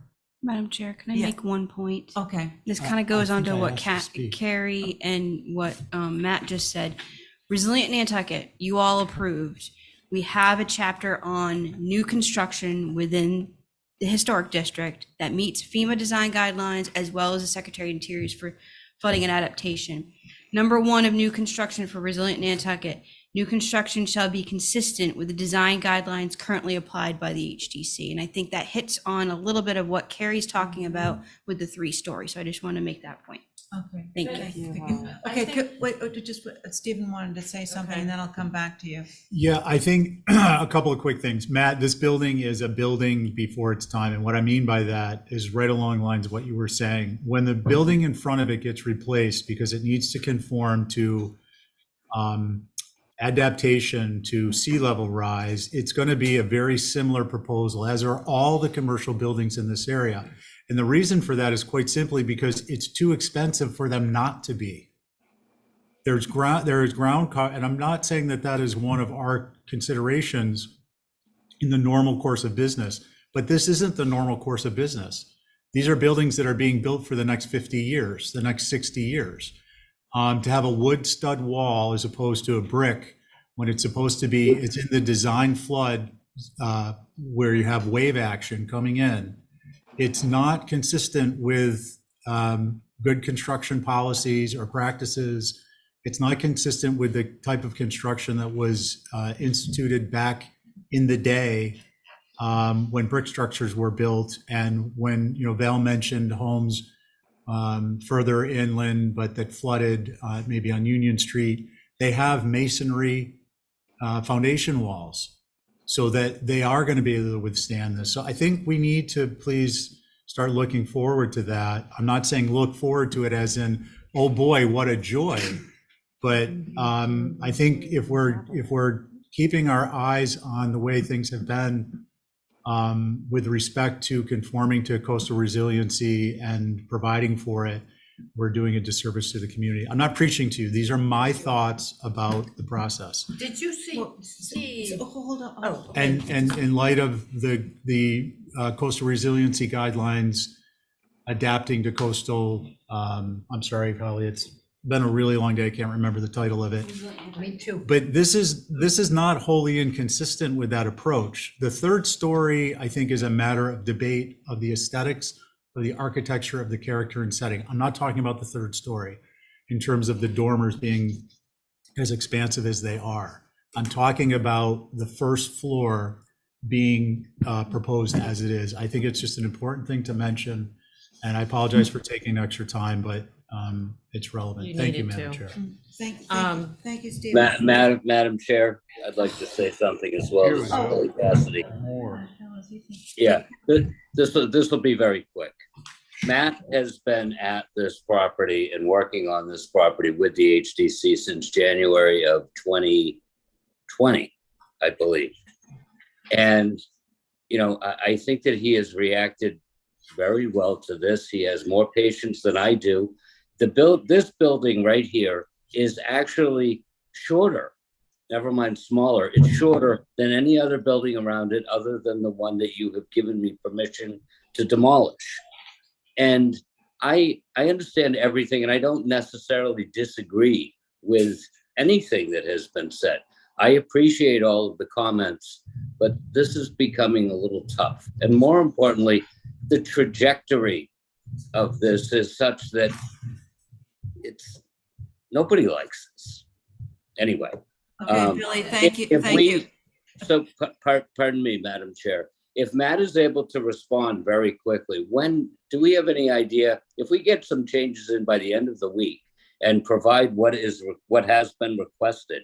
Is this something that could come up next week, or are we another 6 weeks out or so?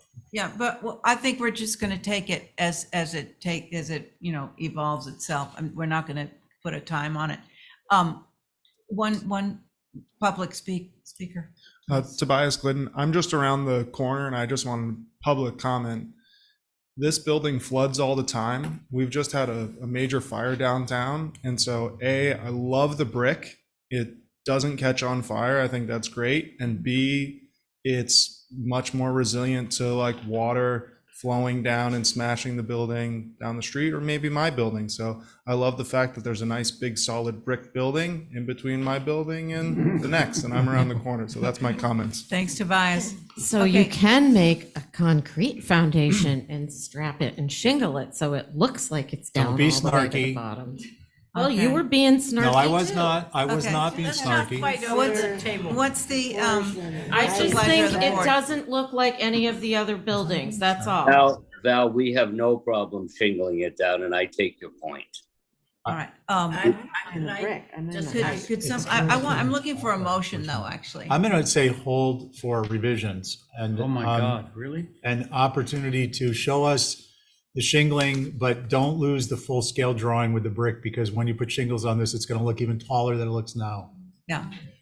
Yeah. I agree, I agree. And that wasn't snarky.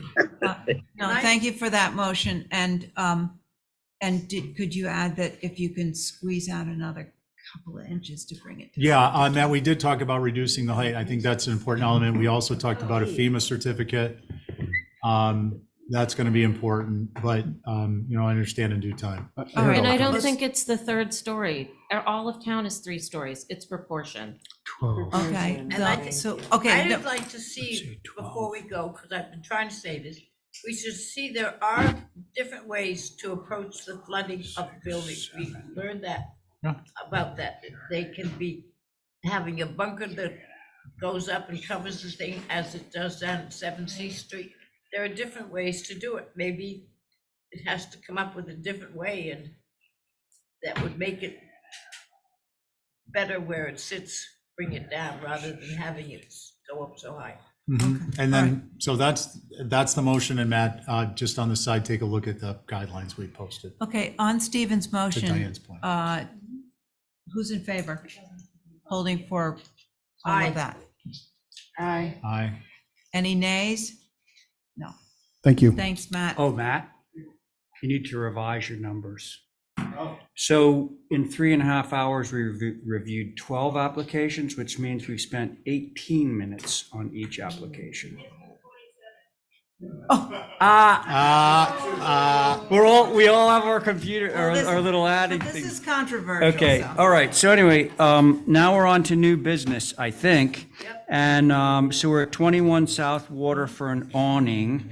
And Mr. Milazzo, are you on Zoom there?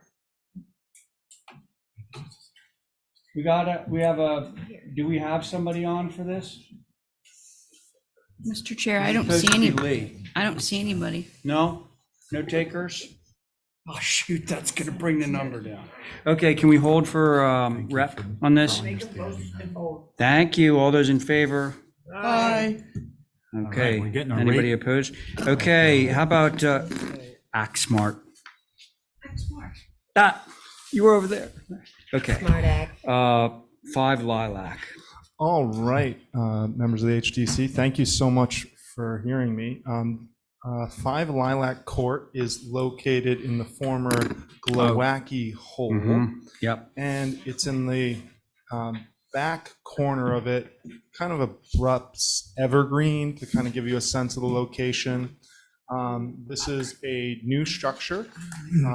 It has a black roof. You'll be very happy we designed the solar array to fill the one plane of the roof. It's on the side of the structure, and feel like it's totally appropriate for kind of like a new development. Black panels. It's gonna, I think, fit in great to the neighborhood, and this is a great application. So that's it. Here to answer All right. any questions you might Thanks, have. Tobias. All right, kids. I'll go first. Thanks. Meets our guidelines. Ta-da! Anyone else? Come on. The site plan, it's got evergreen. Well, okay, the site plan is a little confusing because Lilac is actually like sort of ghosted in. So, yeah, evergreen shows up on the side there. I have a feeling this is because this is from an old subdivision. It's gotta be. So, but it's visible You know what from, I'm, do you it's see visible from this? Evergreen. Could, if we go up to the picture, I could kind of walk you through it, if that would be helpful. Okay, Yeah, was the so, mailman oh, there. yeah, right here. So we see this, where those yellow arrows are, that's Lilac. right. And then we can see the lot there. Yep, And then Evergreen is through these, that's Correct. Evergreen there. And so the array will be on, I want to say the side of the building. It'll be on this side. right here. You will see part of it from Evergreen, but you'll be looking through houses. The neighborhood is going to, I think, going to be filled in nicely. There's going to be other landscaping in the area. But, I'm not saying you're not going to see it. I'm just saying it Okay. blends in. Thank you. Well, hang on, Diane. Want me to go? Yeah, well, Oh, you were good. just, you had started commenting. Oh, no, it's going to be seen by Evergreen, or not, Oh. it's a direct view of Evergreen. Well, yeah, at the moment, you're gonna be able to see across that cleared lot. from Right, and it Evergreen. is a Yes, cleared you lot. will- There are two houses It going in is a there. cleared lot. It's Gowaki land, and it's not old enough to have any big vegetation. Correct. Yeah, it's mailman for, I don't know what, however long it existed. So the view of going around Evergreen, the only time that's got heavy vegetation is the other side of Evergreen that goes between Evergreen and Daffodil. That is heavy. The other side went into Gowaki land, and it is typical Gowaki land. So it will be seen from Evergreen, not necessarily blend in, because that's not what we have asked for. So that's what, maybe there's a way to do it, but that's what I think. Okay, all right, thank you, Diane. Who's next? I'll go. Thanks, Phil. The roof is black. It's a very simple side-to-side application with panels all going the same way. I'm okay with this. Okay. You can see it. Thank you, Val. Me too. Abby's okay.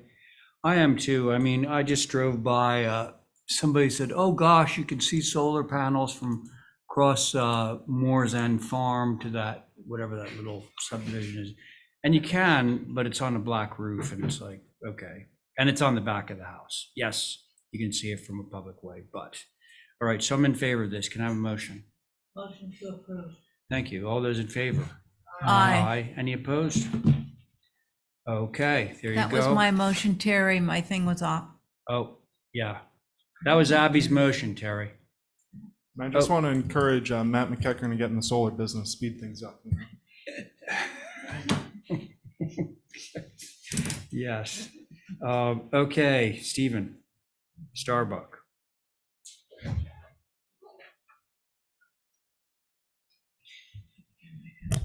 Good evening.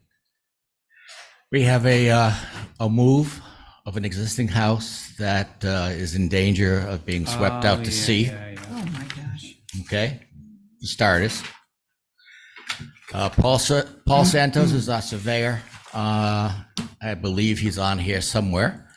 And we are moving the house to the furthest left-hand corner of the existing lot.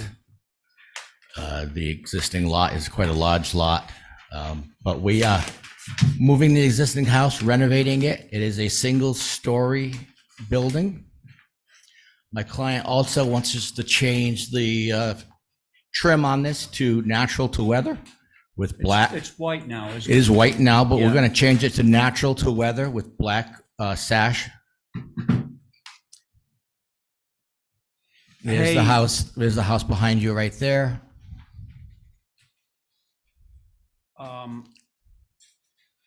Stephen? Yes. So there was a letter, I think there was a letter that came in about grading up there. Just so happens that I was going to the beach right there and it was graded up, but I said, well, what's happening? And the house, that house that's sitting up on cribbing right now is moving over, obviously because of the erosion issue out there. So you know, in terms of, and I'm sorry, I'm speaking out of turn, I realize this, but that's the house, and it probably got graded up, and that's not the natural grade. I mean, the grade did get graded up. Yes, it did, and I can explain to you why. The topsoil had to be removed from the house, Okay. and it had to be located somewhere on the site. Now, we are outside the 100-foot buffer because we couldn't dump the site, the dirt, into the wetland location. So the only place to move. Stephen? Yeah. Okay. I personally am not concerned if that house is going there. Mhm. If there was a big 2-story house going there, it would be a different conversation. Okay, I just But how wanted about to. we hear from the board? I just wanted to explain what happened, whatever Holly, it was. is there anything that we should, like, do you want to read the letter? I don't have that with me, but it is on file, I think, as has it. The letter expressed, I mean, essentially it expressed concern about the grading up. And Yes. so it was like, hey, wait a minute, there, it's right there, I'm gonna check. Yes. And so I saw the house up on Cribbing, and I looked, and indeed it was graded up, but I thought if you're just moving that house over, which appears to be what's happening, that it's, you know, gonna be, what, a foot higher than it is now? Well, you can see when you get to the application, the grading is exactly where it was prior to the filling up. We haven't moved the house yet, but we're going to move the house, and we're going to have to excavate that entire location. All right, well, let's hear from the board on this. Mr. Chair, I do have yeah, some okay, go comments ahead. for your consideration. Oh, sure, yeah. So for the record, this is a 1971 contributing per the NHL data. Appreciate the relocation of this dwelling away from the beach and based on the town's topo map on a higher elevation and away from the possible hazard. And as the hazard mitigation plan coordinator for the town, I would be remiss if I didn't say that. Although the new location is within the Nantucket Harbor Watershed Protection Zone, as noted from comments from Nantucket residents, it's not HDC's purview. Appreciate the reuse of this contributing structure. As far as if there's any concerns on the proposed changes versus the existing structure, and appreciate it being very simple in nature versus a new structure. Maybe a cross-section from the existing site versus the proposed may be helpful to the commission, especially how it's already on cribbing. And elevation heights might be helpful with proposed versus existing to show the difference between the two. Other than that, those are my comments, Mr. Chair. Thanks a lot, Holly. Thank you. Board members. By the way, this comes in 2 parts. One is the moving on site, the physical moving of the building. That's one application. And the other one is the addition that Stephen's proposing. Okay? The renovation, I should call it. Well, in and of itself, moving the house is no problem, and I mean, because it's such a low stature, it's not a problem. The problem is we keep running into this with houses that are moving fill without coming forward before the work is already done. And I do think that we need to have a whole meeting with the Concom, because Well, they approved all you know. wait. The Concom has a jurisdiction. They have, unlike us, they have a very, very clear charter. Outside of 100 feet, they can't say a word about anything. So why would this topography change? From what? Then why does the topography change? They moved it He just outside told of you the why. Concom area because they can't dump it in the Concom area, I the regulated understand area. that, but Ray, Paul, could I, this, Paul Santos is here. Could I I was maybe? trying to make short work of what's apparently going to be a long application, but go ahead, Paul. I think I can make short work of this and make it understandable for everyone. So this was raised, this is Paul Santos with Nantucket Surveyors. Yes. And to just give you a brief background of this, the history of this site. This is actually 3 subdivision lots. When this home was built, the owner at that time actually purchased 3 lots in the subdivision. So that's why this lot, when you look at it on the assessment map, looks so large. It's actually potentially could have been 3 homes if built out, you know, in the 70s or 80s time it was planned. Hey, Paul, Plan, did you say brief? yes. Okay. All right. And so this, you have a letter from Bruce Mandel, which talks about the septic system, NHESP, Conservation Commission, all again, which are not your jurisdiction, but the area where the fill was placed, that they're looking at where that fill is not the area where the dwelling is being moved to. I've staked the dwelling. Anybody can take a ride down Starbuck, and that area that was outside Concom jurisdiction, which was area that was filled, that was placed kind of in a small area adjacent to Starbuck Road. The dwelling is not being moved to that location. It's going further away to the south, kind of back towards where the entrance is to the public beach. So the grade, if you look at the site plan, you can kind of see where the dwelling is going. And the area where the fill is between where the dwelling is now sitting on cribbing and where the dwelling is being moved to.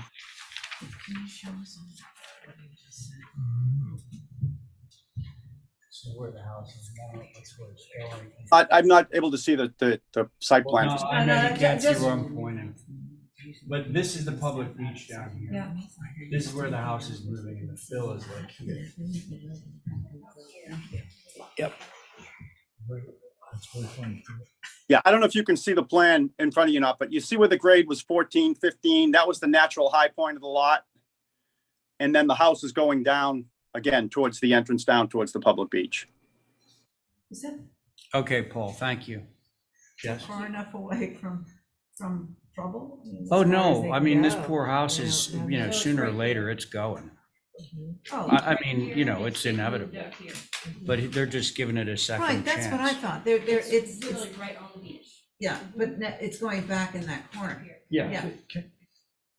Through Mr. Chair, could we just get an idea of what the grade change amount was? Are we talking about a foot? Are we talking about 10 feet? No, we're talking about like a foot and a half. Okay, so 6? No, That's what that letter said. 6 feet, no. Not, impossible. There is actually no grade change where the house is going, where the house is located. No, I understand that, but where the Okay. grade change occurred, like, my best guess would be a foot, foot and a half. Okay. All right, well, I'm okay with this application. It's not for a hill. starters. You know, it's like, it just goes up a little bit and flattens out. Anyway, so you're okay? Yep, Anybody else? with both. Okay. Any other comments? Not from me. Motion to approve is submitted. That's on the move? Yeah. Okay, on the move, all those in favor of Stephen's motion to approve the move? Aye. Aye. And any opposed? And then, let's see, the renovation portion of this. Any comments, questions on the renovation? Where is it? It's in this, right? Yeah.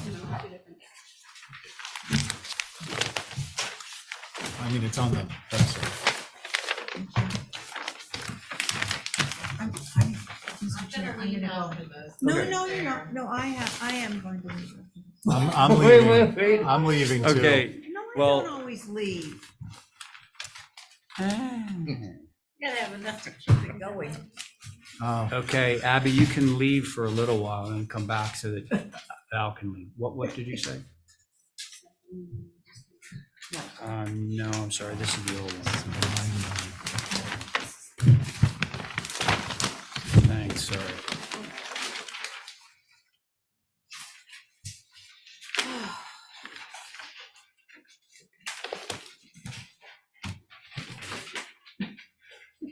Stephen, anything to say on this? I No, think you Mr. already Chairman, covered it, it's a right? very simple house, very simple addition, very low. I'm good with it. Abby is Looks good with appropriate. it. Anyone else? I think it's a net improvement, and I'd like to know what the brick or the chimney material is. It's got that kind of strange corbel.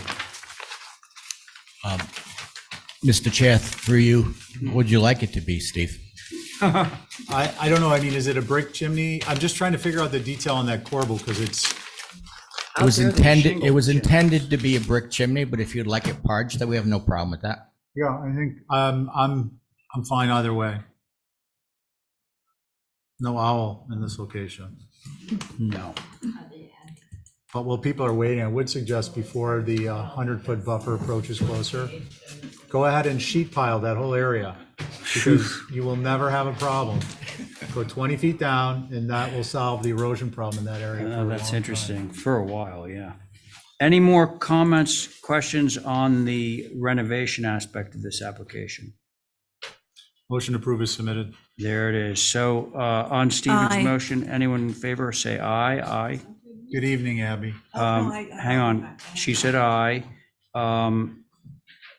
Any opposed?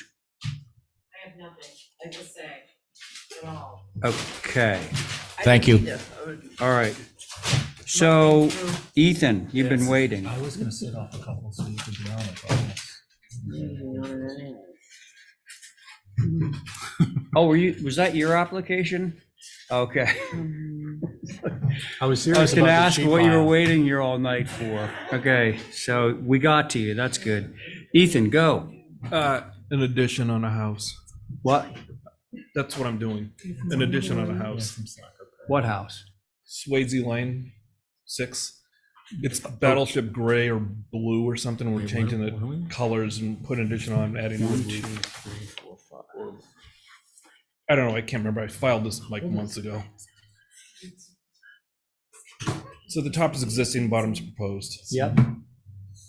Removing the 1/1 windows, adding those. Nice, good, thank you. Farmer's porch. Can we scroll just to see the rest of this guy? Oh, sorry, yeah, you're triple tasking now. Where's your support staff, Ezzy?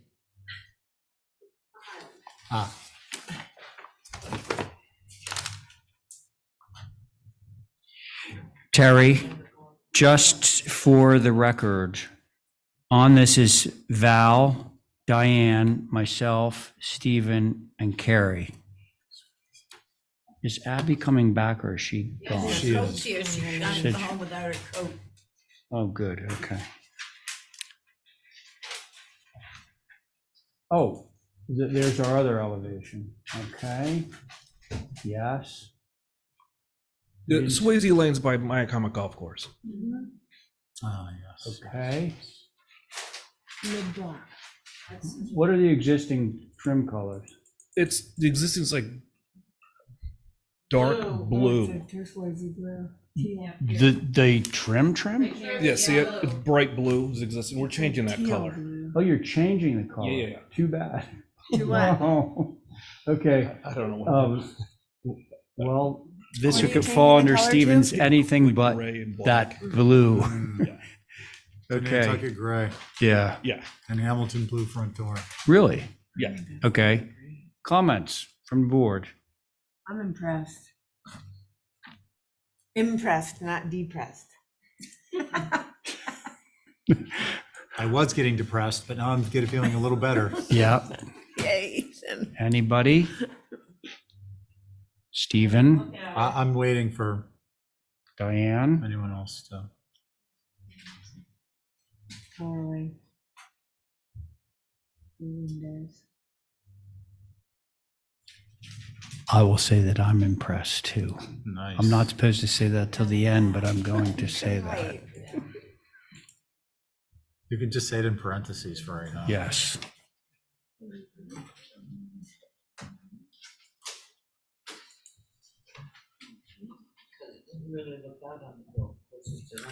Concerns, ladies? Yeah, any concerns there? Motion to approve is submitted. Okay, there's a motion. All those in favor of Stephen's motion to approve as submitted, say aye. Aye. Aye. Any opposed? Sensitive. Very good, Thanks, great. bye. All right, night, night. Yeah. All right, 47 Pleasant. Sensitive designer there. Do we have anybody on board for 47 Pleasant? Didn't think so. Make a motion to hold with each of Yeah, let's move to hold that for representation because it is an as-built. So moved. Okay, all those in favor? Aye. Say aye. By the way, Terry, that was the same board as previously. And we're also going to hold Linda Williams's thing at 126.5 Main. Motion to hold for rep, right? Okay, that was Diane's motion, same board. All those in favor of Diane's motion? Aye. Any opposed? Okay, Ethan. Oh, there you are. Good evening. Hey. Okay, 80 Orange. Demo or move off garage. So this is an existing one-story garage. Previously was at the rear of the lot. It was probably constructed based on the sandboard maps, probably around the 1940s. About 03, 04, it was moved to its current location, and we are proposing to really demolish. I don't think move off is going to be that feasible. Impractical. Impractical. Yeah, okay. So listen, I think it's probably important that we hear from Holly on this one. Thank you, Mr. Chair. I don't know if maybe I was asleep at the helm. But so the site itself, there's a Greek Revival built in 1837 is the main structure. I had the garage was built in 2009. Was there a renovation that was done? I don't know. I mean, the house, this and the house next to it were part of a Gold Whites kind of renovation, I think in the mid 2000s. Okay. And at that point, they added on to the rear of this house and relocated the garage to its current location. Okay. Then I would go with your assessment on the age, because I didn't see that part as far as, and I apparently didn't look at your Sanborn map, so I was remiss in that. But the existing garage, I will say, has a character defining features that would be nice to retain. Other than that, those are my comments, Mr. Chair. Thank you, Holly. You know, it's funny, it does not look old. It looks like the roof is completely square, everything's plumb. I mean, this just does not give the appearance of it being old at all. I'm trying to place it. It's just on the corner before Pools. It does, yeah. Yeah, you're on it. Ezzy, can we get one more set of drawings if you have them? Even though it was exactly the same. No, I don't. That's it. Okay. Yeah, What do can't people get have to say about this? I think it's too bad. Too bad that it's lose going. Thank you. all our small garages. They Oh, there it have is. classically been down Orange Street The and battery's Union Street, because that's what people did, and if it was done in the 1940s, did you say that, Holly? No, actually, Holly said it was recent and Ethan said it was older. Mr. Chair, if I may, I'm sorry, Diane, actually, I was remiss again, it's getting late. 80 Orange is one of our HDC surveys, our new Form Bs that we're working on with that federal grant. We're closing that up here shortly. And on the revised survey for the property, they also indicate the one-story, 1-by-1 bay, front gable, wood shingled garage constructed circa 2009 sits south of the dwelling, an entry containing side-hung double leaf vertical wood plank doors is centered on the facade west elevation. So I would go by what they've indicated, because they do extensive research, as well as they've also done a lot of their research based on what NPT and PIN have done and So others. it's 2009. 2009 is what I have here, and that might go with what Mr. Goldwhite's when he originally owned it. They're the Yeah, experts. perfect. I'll go with So- 2009. There's another thing, the photo taken from the 1970s. The rake overhang is not present. And it looks like the roof pitch may be the same. It also has 8/8 window on at least one on the side. Does yours? Yeah.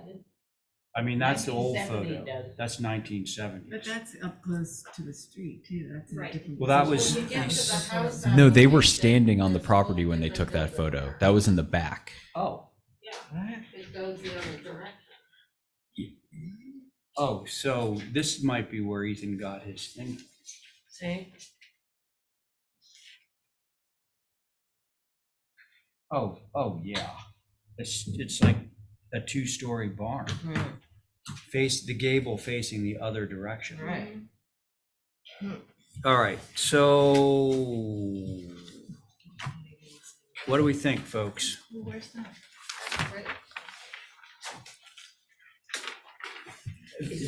Diane?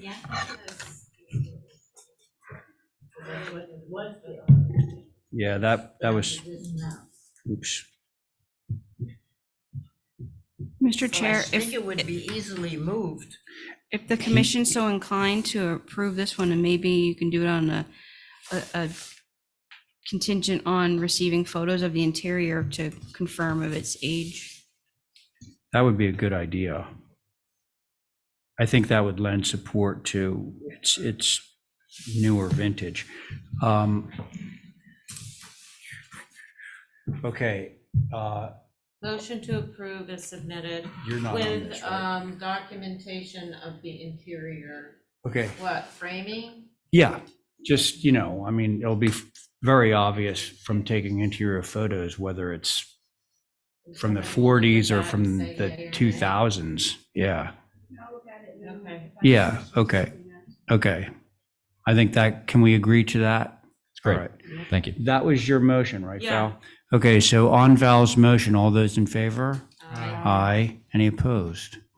Okay, so now we're going to see the big 2.5-story garage that Ethan's going to It's in the replace it floodplain. with. It's in the floodplain. Small And and tall. it's made out of brick, right? And it's not visible. The historic picture has a 2-story barn next to It it. That was the It precedent. does. That's what we're using. So I included it. Yeah, my opinion, 3 stories. The bottom part. Foundation part. Don't let us down, Ethan. I'm unwrapping these drawings. Okay. Looking forward to a nice diminutive On the garage. same board. Whatever you prefer. I mean, Well, it's ahead, Abby, if you it's wanna go not on a it. single story. So this is a new garage proposed roughly in the same location that the current one's in. It's a little bit wider, but mostly it's deeper. And it's a 1.5-story massing. So there's a studio space above it. I know, I was actually thinking. Okay, Holly. Thank you, Mr. Chair. So again, for the record, the main dwelling was built by John B. Nicholson, one of my favorite Nantucket house rights, in 1837. This is the George and Rebecca Brown Chase House, Greek Revival. The garage proposed, it's a simple gabled structure would be more appropriate and historically accurate than proposed with large dormers. Refer to the photograph that Ethan had provided, which is more simple and agricultural-like. It should be shingled and not with vertical board. That competes with the main house, the Greek Revival characteristics. Simple is better. The existing batten doors, keep it simple. Adding a one window at the peak would be better than having ganged. Also, it's not a characteristic of the main house. However, appreciate the 6/6 windows. And then I had a question on whether or not there is any visibility from Union Street of the proposed rear. If you refer to the rear elevation, you'll see why I question that with the second floor balcony. So those are the Yes. comments, Mr. Chair. Thank you. Very good, Holly. Thanks a lot. Who would like to start? Well, I will if you want. Very good, Diane. Thank you. The dormers do not have bow windows. They're calling it, making it barn. They should be separated and go along.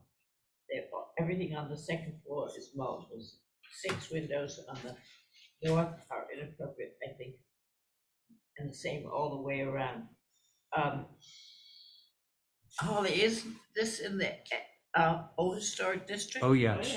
Yep. So why do we have SDL? Right here. Doors. The doors. Just the doors. The windows on. They're okay?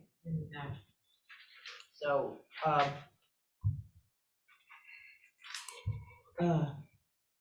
facing the east, so that's going to, Hey, Diane, sorry. yeah, That's actually a good point. The garage doors don't need to be STLs. They can make TDL garage doors. I'm That's not even in correct. favor of the glass in the doors anyway, so I'm gonna be against that. But I mean, to Diane's point, you know, there's even less reason to have SDLs in a garage, an unheated space, than there is in a heated space up above. I agree. I think that was just on there to Yeah. take care of the ones on the Okay, second floor. so, yeah, and it certainly would look better.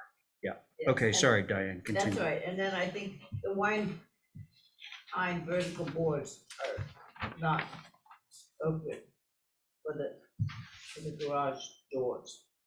I think the windows need to be separated. The shingle, all the rest as it is, every place else, not put that stuff on it, and I don't know. I don't even like the columns, but I guess they have to hold the deck up or something. So I think just keeping it as simple as possible will fit in with the house itself, which is not fancy. Very good, Diane, thank you. Let's see, who's next? I'll go. Thanks. It's a simple building, but I would really like to see an eave-forward garage here, simply because the main house, gable forward, is a very different style than the gable forward of this garage, and I just think a simpler eave forward would be, I don't know, more subtle, more in keeping with historic combo of the buildings together. Okay, thanks. Who's next? I'll go. Can we see the image of the house on the big screen? And then can you zoom in on the older, the one in the middle, the image in the middle? Yeah, this one right here. Yeah. I love that. Yeah. Yeah. Great. I mean, I'm not suggesting go back to the semi-barn chicken coop, but I definitely think the E4, and even, I know it's a small structure, but even if you did like a double gable on the ends and a, We did look at that. I mean, I wonder what the board's opinion would be on the side elevations, because it does look a little funky when we make the E forward on essentially that same footprint.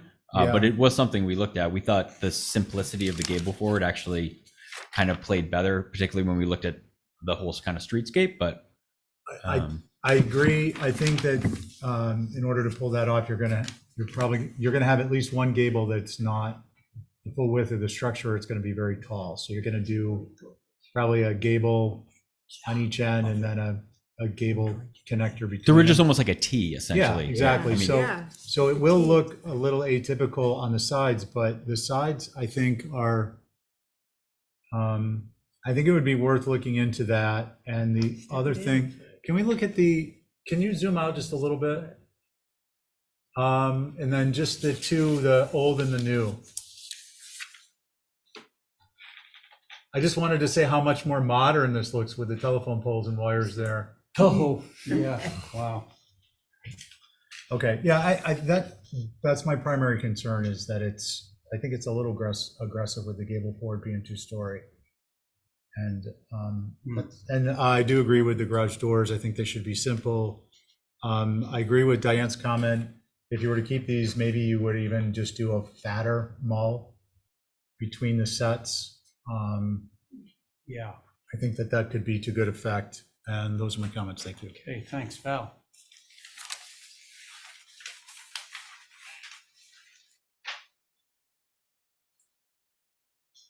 Are you cogitating, Val? What? Are you cogitating? Um, It's your turn. okay. I think simple is better. No dormers and make it taller. When she says taller, she means it should get wider too, or something like that, because making this building taller, just plain old taller, would make it really very vertical. Well, I was looking at the old building, and I'm not suggesting there's 8-foot walls there, but I'm not. Do you mean the old barn? Yeah. Yeah, well, I think that's just a wider structure, Val, honestly. Well, look, I love the simplicity of that. Yes, I do. if you could achieve that, it would be great. And then make the doors down below simpler. So the eave height could become taller if we could eliminate the huge shed dormers, if we had smaller dormers, or kind of made it kind of funky.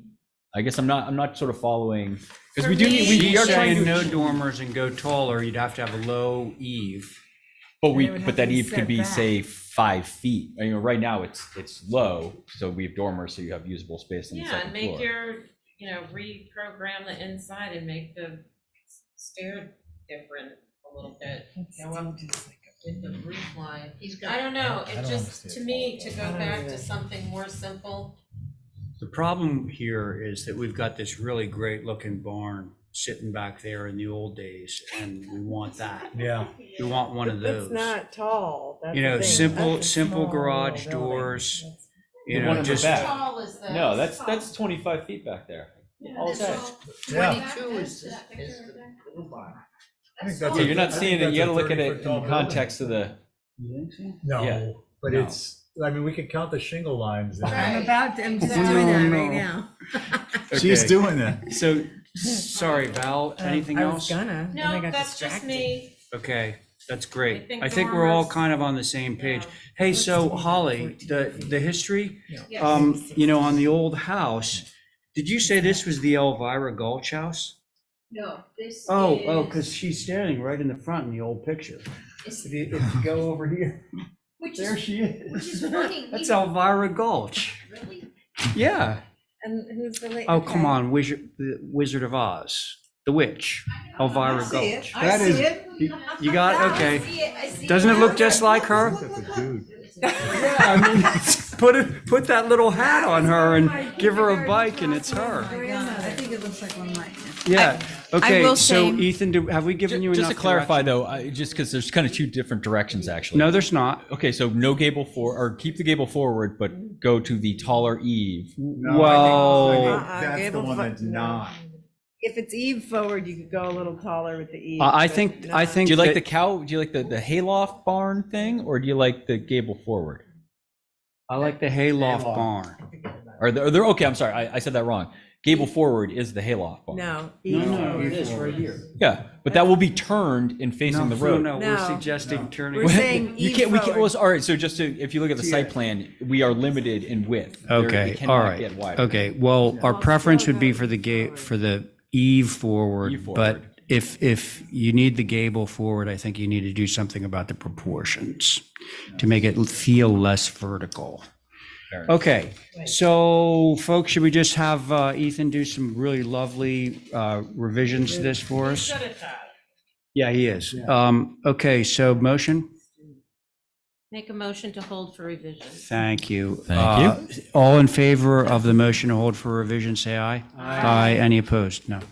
Okay, once again, that was everyone except Abby. Now we have little bit of time left. We have you. Where did me? No, I'm way down there. Not in. Yeah, I just turned it over. Literally the wicked witch of the. 122 Main, is that where we are? That's grandmother. The real one. One. Yeah, she was actually a really great actress, but she got pegged. You know, like nobody could see beyond that because she was so good. Yeah. Yeah. My pretty. My little kindergarten. Curse you and your classmate's little dog. grandmother. A kindergarten classmate of mine. Poor kid. We just all imagined Once his you melt grandmother on- as the wicked witch. Once you melt on the big screen, I that's know. it. Yeah. Well, you just Let's say see. that, though, I see about Dinah the- waiting there. Do we have Frank Daly on board for the fence? No, Frank? I really want to do that one. You really want to do it? But we can't. I mean, it's not on consent, so there must be something up. Yeah. Is Okay, it a like kind replacement? can't. There was something about the fence. This is on the side, right? Yeah, this is going back like 3 or 4 years ago. There was something about that. So that's a teaser for you to stay tuned at home, folks, for the next meeting. Okay, so shall we do some of Dinah's stuff? One. Okay, Dinah, you're on. Oh, hi, 6 good evening, honeysuckle. everyone. Okay, 6 honeysuckle. Yeah. Single hey. fam, Sorry, Dinah, hang on one second. I know there are a couple of you that want to leave. Does anyone want to leave? Because Carrie sounds like she might be wanting to hang around. I would love to. Do you want to leave? I do. But Okay, Val gets it this time. Val, you can go. All right. 8:30. I have to Go in stay. peace to love and serve the Lord. All right, it's been a very long night, huh? I don't know Oh, why. man. Oh, Just my neck is stiff. yeah, everything's just whack. Okay, Dinah, sorry, we got you. Okay, sure. Good evening, all. So this is a single-family modular construction dwelling located about 130 feet south of Old South Road. On the site plan, you'll see that there's land owned by a Great Point Development, which is common area to just the homeowners for the area. Oh, so this is literally right on Old South Road, right? Well, no, there's a buffer of several. Well, I mean, this yeah, is kind of, but I yeah. mean, this is the first, like, this building will be seen directly from Old South Road. Correct. This Yeah. is only buffered by common area, about 100 feet behind of common area. Okay. Okay. That's the buffer between that and Old South, All right. more or less. But that's directly behind the house. So it's approximately 1,000 square feet on over 1,900. So it's about 900 square feet more of one story than the second floor. So we tried to just maintain a small footprint for the second story, and the main portions of the house are additive massing on the first story. The ground cover rate, it's a big lot, it's about 16,000 square feet for the area. Ground cover ratio is approximately 12%. And this application is just for the home. The windows we're proposing to be 2/2 Anderson 400 series white with a new port blue front door. The trim we're proposing to be white, and the natural to weather, cedar wood deck, natural to weather on the back of the house. And that's really. So the house is kind of turning its back on Old South Road. Right. Right, the front is It's facing on Honeysuckle. Honeysuckle. Yeah. Right, the main drive, the main entry, the walkway. Also, looks like you're trying to get a pool right there by Old South. Yeah, tucked in between the master suite on the on-grade master suite and the dining room. Yeah, that may not happen. Did you, can I ask Dinah something? Of course, go ahead, Diane. Last time, Dinah, when we were looking at all this stuff, I asked you to give us a streetscape sort of what we were doing. Right, I recall. Right now, there's nothing around. We don't have a streetscape yet. Oh. Yeah.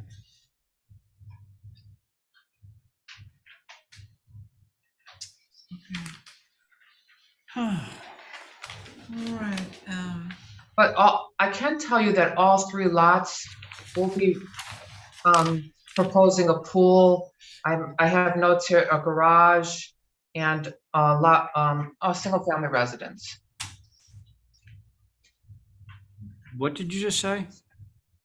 That there's three lots. If you look at the site plan, Yeah, I'm looking at that. if you come in off of Ironwood Lane. Oh, then I see. All the houses have pools that face towards either Old South or Ironwood Road. Correct, on an angle towards Ironwood. This is gonna be tough. This is gonna be tough. They're getting pools?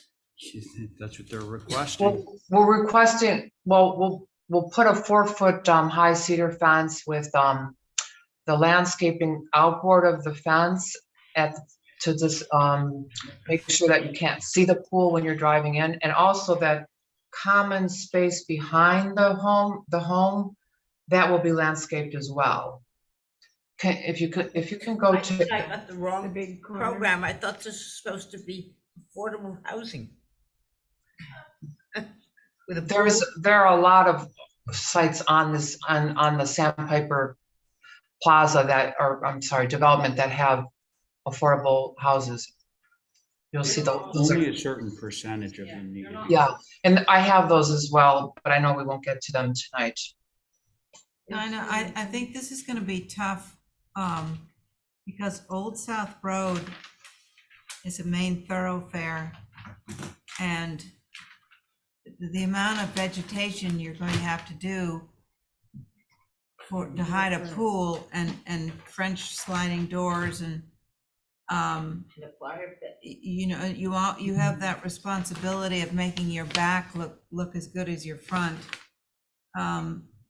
But for starters, I would say just on the architecture, up in that gable, I would definitely make that one of those, you know, 4 light windows instead of, Yes. you know, that's, and we always say that. So yeah, it'd be nice if that just disappeared.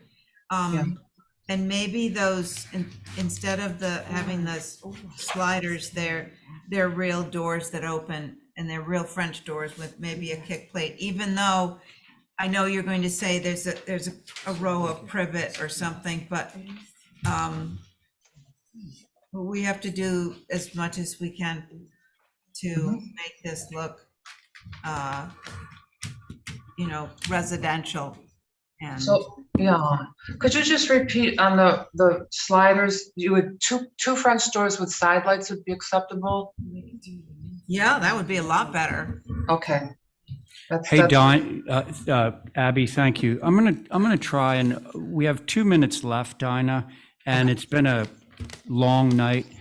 I'm gonna propose something here that Stephen had proposed a little earlier during the other business, or the commissioner's business at the beginning of the meeting.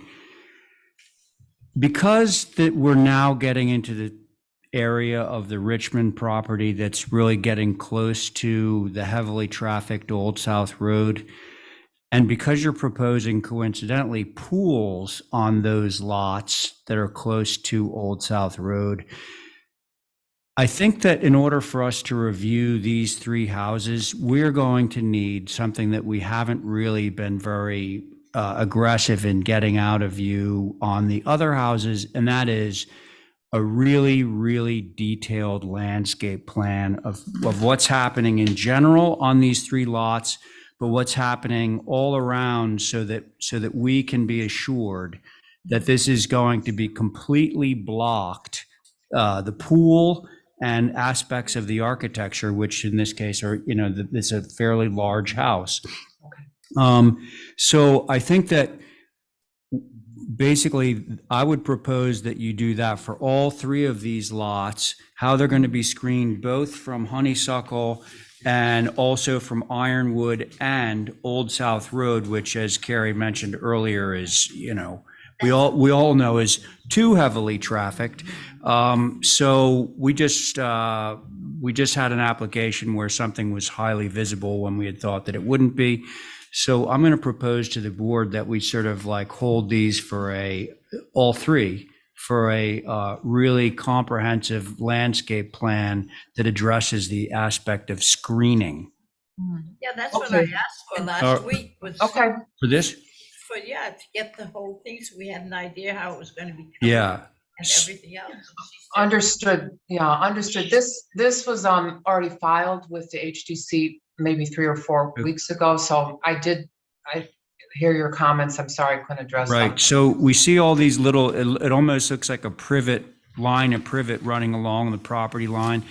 In this case, I don't think that's going to do it for us. We're going to need to have, you know, a substantial amount of planting there. So can I have a motion on all 3 of these? And I'll make a motion, but I'd also like to say, Dinah, look across the street, what they did on the Yeah. other side, you know, Goldfinch and. Yeah, and- that perfect example, right across the street. It's heavily heavily vegetated. You can barely see the houses from Old South Road there. The Goldfinch development, right. Mhm. Okay, I Yeah, will. it's called, North Shop. Birdland. North Shop. So I'll Birdland, exactly. I'll make a motion for an extensive landscape Okay. plan, and you need anything else on the plan? Well, then we're going to get into, once we see the landscape plan and understand the visibility, then we can get to the nuts and bolts of the architectural stuff. That's my Okay, motion. so the motion is to hold all three of your applications for a more detailed landscape plan on all three. On that motion, all those in favor? Aye. Any opposed? There we go. Mr. Chairman? Yes. Can I get clarification? Terry's on vacation, so she'll be watching this. What 3 applications? It was the first three of hers. 3 Lilac, 24A. Oh, no, those two are not near this home. The other 2 applications, you haven't, you have. Oh, I'm sorry, I erred. I That's thought that okay. these three were all side by side. They're not, huh? Well, yeah, those are the affordable homes that are coming up next, but we'll get to those next week. Okay, well, really, the motion was for the 3 houses that are shown on that site plan that are side by side. I could, well, we could say landscaping on either side of the entrance that border Old South Road. Yeah. Just Okay. what is the general landscaping? Uh, I know. Yeah. Really, that should, But Yeah, that that's my motion. motion. Okay, all in favor of Abby's motion? aye. Aye. Okay. Thank you. Is Okay, that have a good clear? night. Do we have to Yeah, do okay. minutes? I I gotta get out of here. Hey, let's do some minutes here. Did you submitted revisions? Okay. So can somebody make a motion to accept the minutes as revised? I make a motion. Okay, go. Diane has made the motion to to approve the minutes as revised. On that motion, all those in favor say aye. Aye. Any opposed? There we go. Okay, John McLaughlin, are you here? Motion He to makes a motion excuse to- ourselves. Motion to adjourn. Okay, John has made that motion to adjourn. All those in favor of John's motion? Aye. Okay, thanks, everybody.